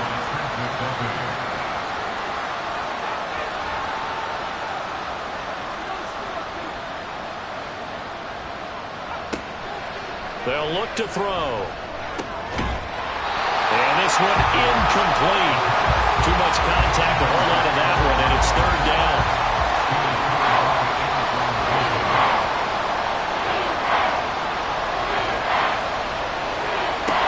They'll stick with the passing game as he looks to throw. He'll air this one out for Mims. And unable to connect. Incomplete. Well, give them credit. They took their shot, but it's going to bring up 4th down. They geared up and took the deep shot downfield, but it turned out it wasn't one-on-one coverage. Extra defenders in the area, and that one winds up incomplete. And this one hits at the 3 and then bounds into the end zone for a touchback. Jamison Williams out onto the field as his guys take over on offense. We're in the 2nd quarter. He already has 2 touchdowns. We know how good he is. That's well documented. How do you contain him? We know he's a nightmare. So in this situation, I probably go ahead and double him, maybe even have a third person in the area, and try and dissuade them from throwing him the football. Make someone else beat me for a while, because I don't know that their talents are his, because when he gets his hands on the ball, he breaks down my entire D. Someone else, they may not make the same type of a play. Well, we know his talents are very good. 22 yards there, a first down. Man coverage on the left side, so I really like the design of this play because they opened up the field and brought their tight end the other way on a crossing route. That's a lot of ground to cover if you're a defender. I've been there before, unable to stay with his man there.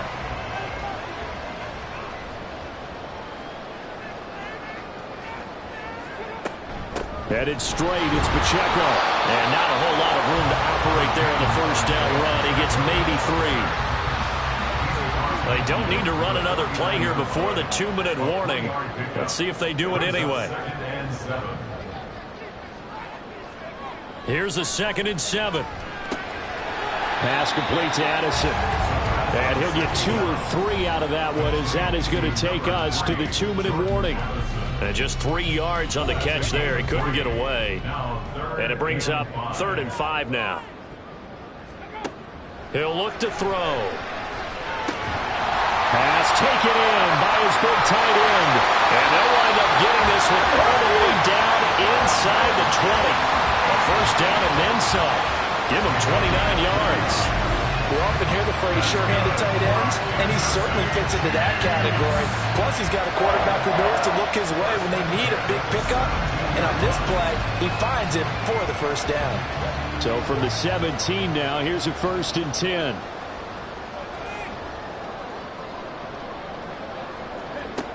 Now back to throw. Got his man. It's Williams. It'll go as a gain of 4. And it's 2nd down. Creeping up on a minute to play in this first half.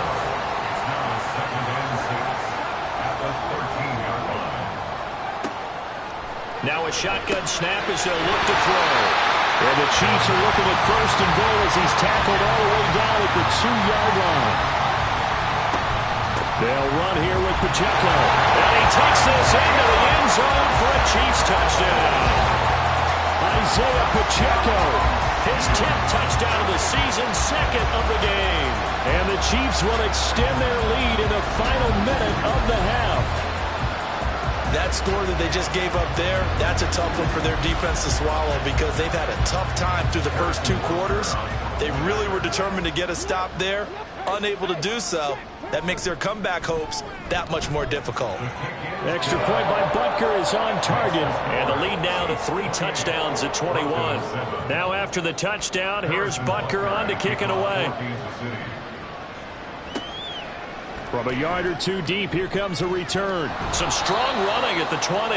And he'll be dropped at the 21-yard line. So bringing it out of the end zone proves not a good decision. Loses him about 4 yards. The Broncos onto the field, ready to start their next drive. I don't think they need to be reminded of the situation here. I mean, the clock is dwindling. 3-score deficit waiting for them at halftime unless they can get something on the board here before intermission. From the 21, it's 2nd and 10. At the 21-yard line. Looking to throw. And this one is incomplete. Trying to get something positive to happen here before the break, and they sure need it. They went for the big one, but it winds up incomplete. This time they stay on the ground. And he'll be stopped here well short of the first down at the 24-yard line. Now a second timeout called for by the defense, as the clock will stop with 20 seconds to go in the first half. And it's fielded at the 34. The Chiefs in good position to start out as they come up 1st and 10 at the 39-yard line. They'll come out throwing here to start the drive. Now throw right side here, going to be incomplete. An incomplete pass on first down. That leads to a 2nd and 10.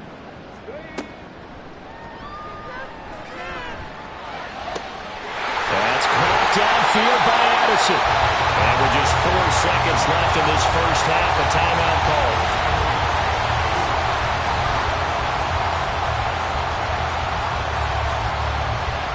So with 4 seconds to go in the half, here's the field goal unit onto the field. This will be kicked from the 42. It's a 52-yard attempt. Butker's kick here is good. So he's been automatic to this point of the season, and he connects on the field goal there. And what a luxury it is to have a kicker you can depend upon, partner, because he hasn't missed all year long. Converts on that one as well. And kudos to you. You didn't jinx him.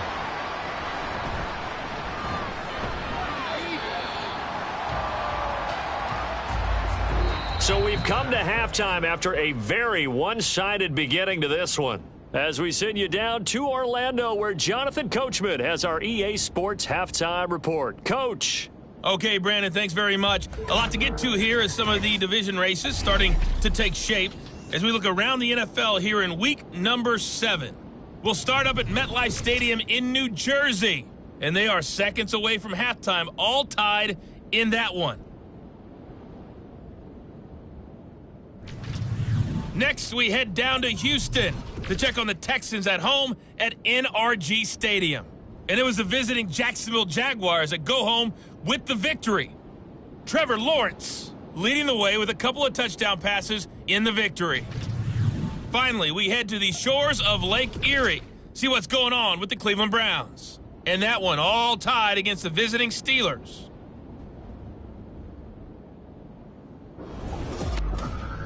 We got a strong first half out of the running back, Isaiah Pacheco. He had a nose for the end zone as he wound up with 2 touchdowns on the ground in those first 2 quarters. All right, Coach, thank you very much as we welcome you back for quarter number 3. Ready for the start of the third quarter. The Chiefs have the lead and set to receive the football. This taken in right around the goal line. And good coverage there on special teams as they'll get him down shy of the 20. Here comes the Chiefs offensive unit as they'll have it to begin quarter number 3.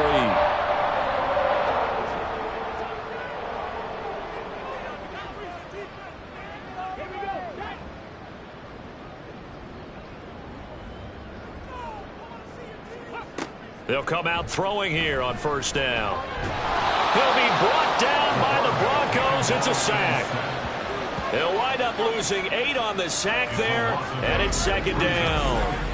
Partner, the Mike linebacker, the middle linebacker has so many different responsibilities. How excited do you think he was to get home with that blitz? Yeah, he wants a sack. He got it.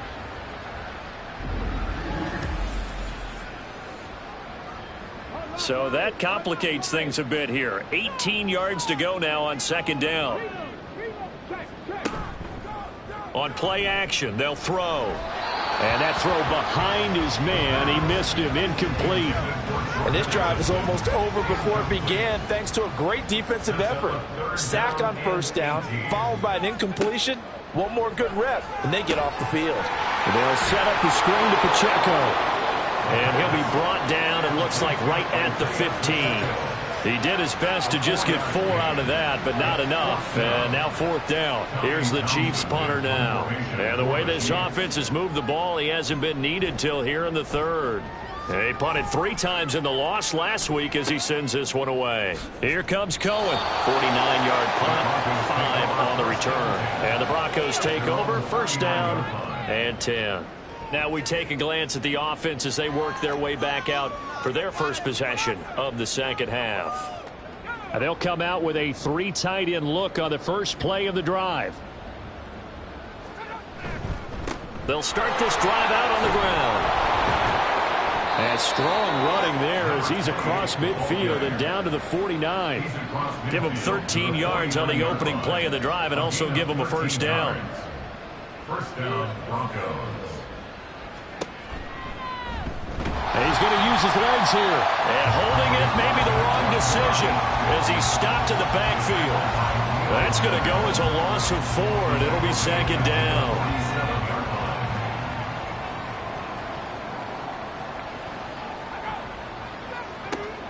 They'll set up a throw.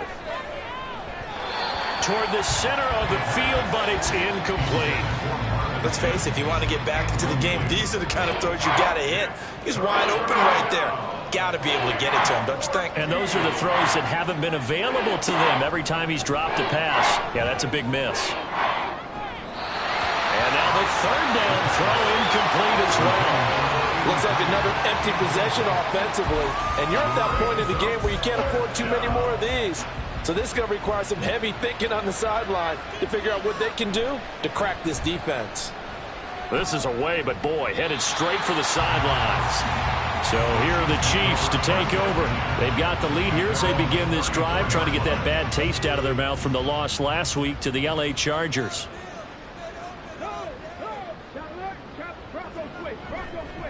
Now a play fake here on first down. And that's caught inside the 35. And all the way in for a Kansas City touchdown. Rashee Rice, 66 yards. And the Chiefs are able to strike quickly to add on to their lead.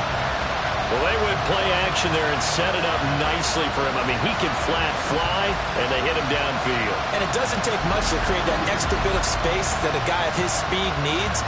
If you go play action, all you want is just a moment where the guys covering take their attention somewhere else, and then he's by them. And once he's by them, there's no catching them. As they always like to say, if a receiver's even to a defensive back, that means he's leaving. Unless that DB is Charles Davis, right? In that case, he left me a long time ago. Come on now. Trust me. Denver's offense now set to go. Well, we haven't exactly been treated to a nail-biter in this one, CD, and if they cannot score here, this one's pretty much all but over. Are you saying that you feel like people are starting to think about getting out of here, maybe beating the traffic in order to get home or to their final destination? Yeah, I don't think there's a whole lot of reason to hang around, especially if they can't score here. Yeah, you're right about that, because it has been pretty clear who the better team has been in this one. And in a league that we talk about every game being a one-score game as we go into it, watching this blowout, let's just say it's been unusual. These guys have punted 4 times already, and they're staring at a 5th, barring a conversion here on third down. That is caught, and he will have a Broncos first down as they're able to get the third down conversion. Line of scrimmage, the 37 on 1st and 10. Back to throw. And he's taken down, a Chiefs sack. The safety blitz turns out to be a great call defensively as they sack him for a loss of 9. These strong safeties, some people may not realize it. It's really like an extra linebacker, right? It really is, because they're hybrids. Half linebacker, half defensive back. The linebacker in him on that play emerged. After the sack, it's 2nd and 19, and the road gets a bit tougher from here. Up the middle they go. Joseph, a pickup of about 3 yards as he's taken down at the 31. How to approach this. Third down and 16 yards to go. They'll drop the throw. He'll air this one out for Mims. And that's caught inside the 30. A huge play there for Denver. 41 yards. Now look, you're not going to be able to get this all back at once, but that certainly helps. So you're saying 3 yards in a cloud of dust, not the strategy? I go aerial attack. Yeah, I think that's what has to happen. And if you're going to run it, you need to break off big chunks. We just saw a big play right there. They need plenty of those. And he doesn't quite make it, taking it within an eyelash. Dropped at the 1. 2 big plays in succession. Not sure this D knows what hit him, but now they got to get ready. It's first. And he'll get in. Touchdown, Denver. His 2nd rushing touchdown on the campaign and 4th overall. And the Broncos are able to cut into that deficit. So, partner, was a passing game that drove them down the field, but when they get close, they trust that man in the backfield, and he took them home. And they trust their offensive line as well, because so many of these units, they specialize in either pass protection or run blocking. This group shows its versatility and gets both done on this drive. Extra point by Bass, up and good. And the lead is down to 24. And this will not be returned. It's a touchback, and they'll begin at the 25. KC's offense ready to take over. Well, partner, you know, coaches always say that every play is designed to score a touchdown. Sometimes that's not really true, but last drive, that was the case. 1 play to get into the end zone, and now they'll try to duplicate that success here. And it's rare for those moments to happen. Incredible when they do. And you saw the celebration. Pure, unbridled joy after that one. 2nd and 6, just inside the 30. On the handoff, it's Pacheco. It's a 5-yard gain, but they'll still be a yard short here with 3rd down now looming. Getting had a ton of success here so far, but you get the feeling that he might be on the verge of popping one. Yeah, even on that one, there was a little bit of a hole, but it closed there quickly at the end. They'll try for the first with Pacheco. And he'll be brought down shy of the 40 at the 38-yard line. And they have the first down with that gain of 4 yards. Not your normal call in short yardage, but the toss works very well there. Big people out in front, being physical, and they pick up a first down. Again, it's Pacheco. And some good acceleration there as he's across midfield to the 48-yard line. 52 yards rushing for him now with a couple of touchdown runs to boot. So 1st and 10, and if they score on this drive, might have to start digging in our second half blowout material. They'll run out of the gun with Pacheco. A little juke. And he's going to get this one down to the edge of the red zone. That one 28 yards on the ground. Pretty explosive run on that inside handoff, and when you're a runner of his caliber, you don't need a big crease. You really don't, but also what we're seeing is an offensive line that's taking charge at the point of attack, aren't we? Not only are they controlling the initial contact, they're actually utilizing what they call the strain, the next 2 to 3 seconds, to continue to move people. They run it with Pacheco from the gun. And able to break one tackle, but then quickly brought down. But a nice little gain. Good position to be in here, 2nd and inches. 10 yards on the pickup. It's 2nd and inches.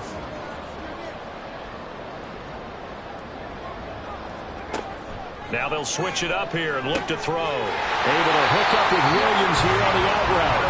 And he'll get this down inside the 5 to the 4 before he's out of bounds.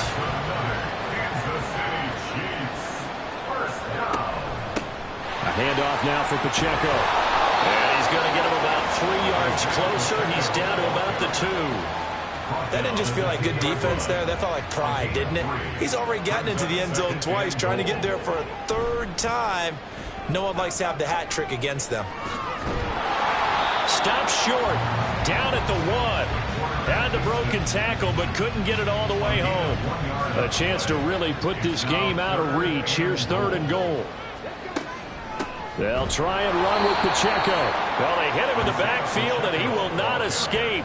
And that is not going to get it done. That'll make it 4th down after a loss of 1. There have not been a lot of great moments for this defense throughout this game. Finally, they have one they can hang their hat on. A nice stop there. Butler for the Chiefs field goal. A 19-yard attempt. Butker's kick here is good, and that will extend their lead even further.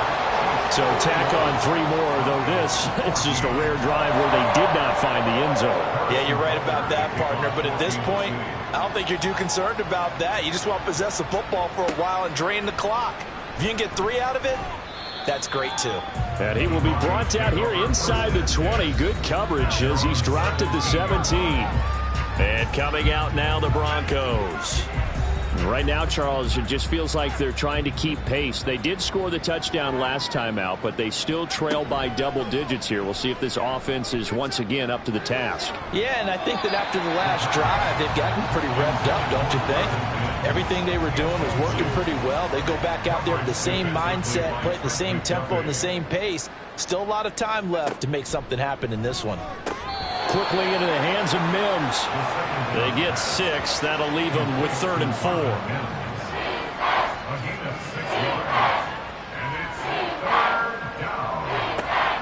He'll look to throw. And that is incomplete.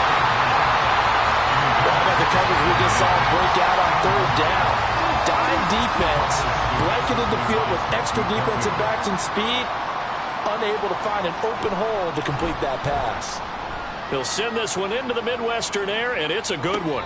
And the fair catch is made at about the 27-yard line. So a change of possession here on the punt. And it's Chiefs football, 1st and 10. The KC offense out of the huddle, ready for their next drive. Here's Pacheco to begin the drive. And he'll take this ahead for about 4. 2nd down coming up. And hold on here, because on that last run, it looks like we have a player who was shaken up. We'll step aside and get an update when we return to KC. From the 32-yard line now, here's a 2nd down and 6. Back to throw here. A short throw pulled in by Kincaid. And they get him down, but not before he takes it across the 40-yard line. And as they come to the line, they will not be able to get off another play as time has run out on this 3rd quarter. We'll return with more after this. This is the NFL, and it's on EA Sports. We're back now in KC. A lot of happy faces in the crowd at this point as their guys have a big lead here to start quarter number 4. And a strong run that time as he's across midfield and down to the 43. 111 yards on the ground for him now as he's done that on 15 carries. So a 1st and 10 now in Denver territory at the 43. Here's Pacheco once again. And he'll be brought down at about the 42. Taken down that time by Felix Anudike-Uzomah. From the 42-yard line, here's 2nd and 9. Brings up 2nd and 9 at the 42-yard line. He'll drop to throw. He'll check this one down to Pacheco. And they'll be inside the 35 now at the 34-yard line. A gain of 8 there on the play. And now 2 yards to go on 3rd down. This is Pacheco. And that one going nowhere from the start as he's met in the backfield and goes backwards. That'll back him up 2 yards and also bring up 4th. Well, the offense has had a big day. He's been great running the football, but I don't think anybody liked that last result. No, they didn't like the last result at all, but they have to look at it in total, don't they? They've had a big day running the football. You take an occasional loss or an occasional bad play along the way, but all in all, they have to like what they've done. Able to find the open man. That's complete. And he is going to have the Chiefs 1st down, and he'll have it by plenty as it turns out to be a big gainer there on 4th down. Partner, I know we're still in the afternoon slate here. Some primetime games still on the docket, but it's going to be tough to top this effort. What an offensive performance we have seen. They have been unstoppable from the moment we began this game, and they're not holding back. They're still throwing the football here in the 4th. They certainly are, and let me tell you something. If you're old school, you don't like this at all. But in today's football, you just go ahead and savor it. Watch a team execute at a high level. Doesn't matter what the scoreboard says. And that is caught for the touchdown, Kansas City. Dalton Kincaid from 10 yards out. And the Chiefs look like they're going to get back in the win column as they extend their lead here in this 4th quarter. And a decisive advantage became even more decisive. They already had the win in hand, but they keep pressing the tempo, and they pile on with another touchdown reception. Would you consider that touchdown a reward to all the tight ends on their roster for their effort today? Not just running their routes, but all the time they spent in the trenches, laying down blocks, doing the little things to help that offense succeed. And for doing all of that, they definitely want one of their tight ends to get a touchdown to really seal this blowout. No run back here, down to a knee, and this drive will start at the 25. And Denver getting set to take the field. They were coming off the extra week of rest, but this team started sluggish, and it really didn't get any better from there, and trailing big here in this 4th quarter. They'll try and start this drive in the air. The toss here completed to Pittman. And from the 25, they work this to the 29, a gain of 4. 2nd and 6, just inside the 30. 2nd and 6 at the 29-yard line. From the shotgun, he'll look to throw. He'll find Lindsey here. And he slips up past the 45 before being tackled. A gain of 18 on the play. 1st down, Broncos. On 1st down, he'll drop to throw. Throwing right, and that's complete. He'll be taken down at the 48 for a pickup of 2 yards. Here's a 2nd and 8. At their 48-yard line. Now a handoff up the middle. It's Joseph, and he'll take it across the 50 and into Chief territory. 4 yards on the pickup there as it'll leave him with a third and about 4 more for first. They'll look to throw here. Work in the middle of the field, and he's got a man complete. And he will have a Broncos first down. They needed 3. He doubled that. He got 6. Now it looks like we've got a Bronco that's banged up on the play. We'll step aside and get an update when we return to Arrowhead. Now on first down, he'll drop to throw it. They'll try and set up the screen. It's complete. And able to break one tackle, but then quickly brought down. But a nice little gain. From the 35, back to work on 2nd and 4. They're going to look to throw. And his throw is incomplete. As a corner, you have to be able to run with guys step for step downfield in man coverage and make up ground quickly in zone. You have to put yourself in position to make plays, just like that one we saw there. He's got his target. That's complete. And he will have a Broncos first down as they convert on 3rd and 3 with a nice gain of 7 yards. First down, Denver. And they'll let the quarterback keep it here on 1st and 10. And he'll get this one down to about the 27. Now it looks like we've got a Bronco that's banged up on the play. We'll step aside and get an update when we return to KC. Ball on the 27. Here's a 2nd and 9. Up the middle they go. Dobson. What a great effort there. He's going to get this inside the 15, and they'll spot it at the 13-yard line. Nice run. From the 13 now, they work on 1st and 10.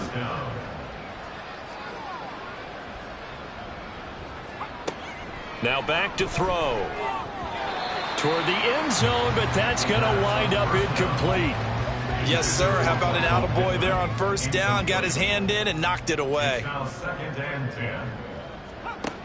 And 2nd and 10, he'll look to throw again. Throwing middle, but it's incomplete. Well, touch and time are critical for those types of throws. He put a lot of zip on that one. Needed just a little bit more finesse trying to get it to his back. On 3rd down, he'll drop to throw. And the throw there going to be incomplete. So 2 third down conversions on this drive, but not able to get a third, and now they deal with 4th down.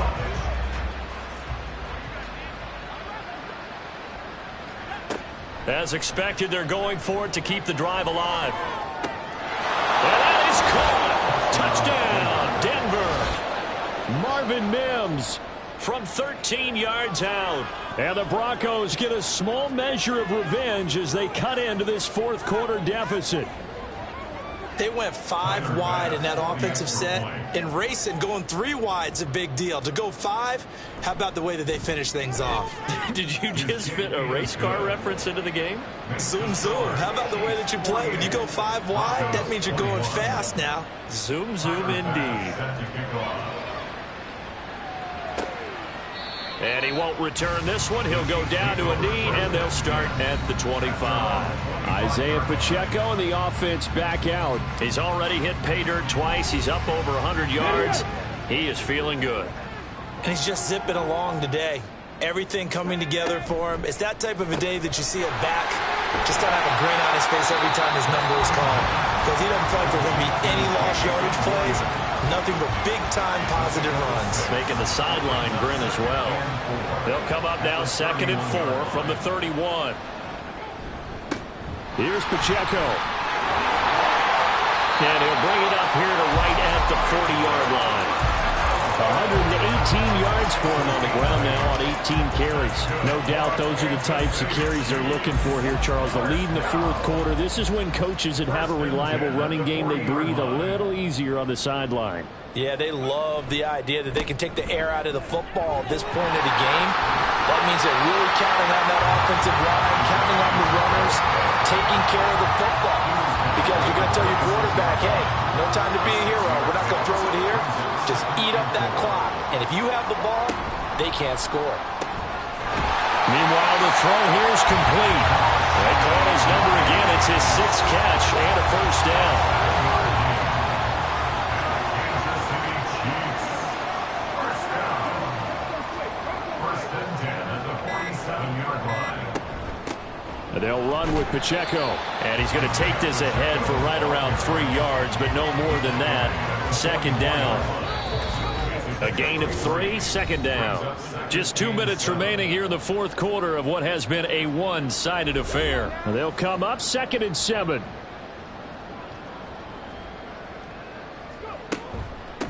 Pacheco gets it up the gut. Oh, he's got a little daylight. They'll get this one down near the 20-yard line, just shy of the 20.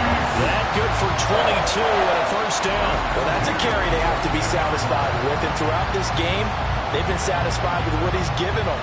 Whenever they've needed a big run, a first down, he's the guy they've turned to. And it doesn't matter what the defense thinks.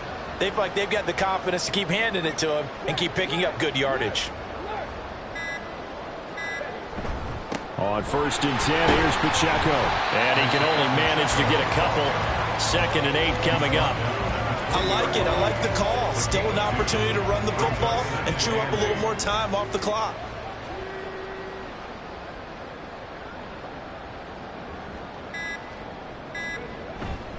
A run by Pacheco on 2nd down. A minimal gain there on the 8th play of the drive. In order to play really good run defense when you're playing a 3-4, those 3 guys up front, the nose tackle and the guys they call the defensive ends, they're usually big, big people because they're going to have to eat up a lot of blockers because it's usually 5 on 3. And when they do their job well, guys who play on the inside, those inside linebackers, they will just roam and hit. Charles, a lot of happy faces heading into the tunnel as this one ends, and understandably so. Not only did they get the win, but boy, their offense was on fire in this ball game. And partner, I have no idea what the top speed is on all those high-end sports cars. What's the top gear you can get into? This offense, they certainly were there in this one. Everything clicking for them in this contest, the kind of performance that they're going to cherish. So for the Chiefs, the win moves them up to 5-2 now on the year. And they'll get to stay home again next week. Meanwhile, for Denver, the losses are piling up as they drop to 1-5 now. And they'll get a chance to redeem themselves at home next week. And for Charles Davis and our entire crew, I'm Brandon Gaudin. You've been watching the NFL on EA Sports.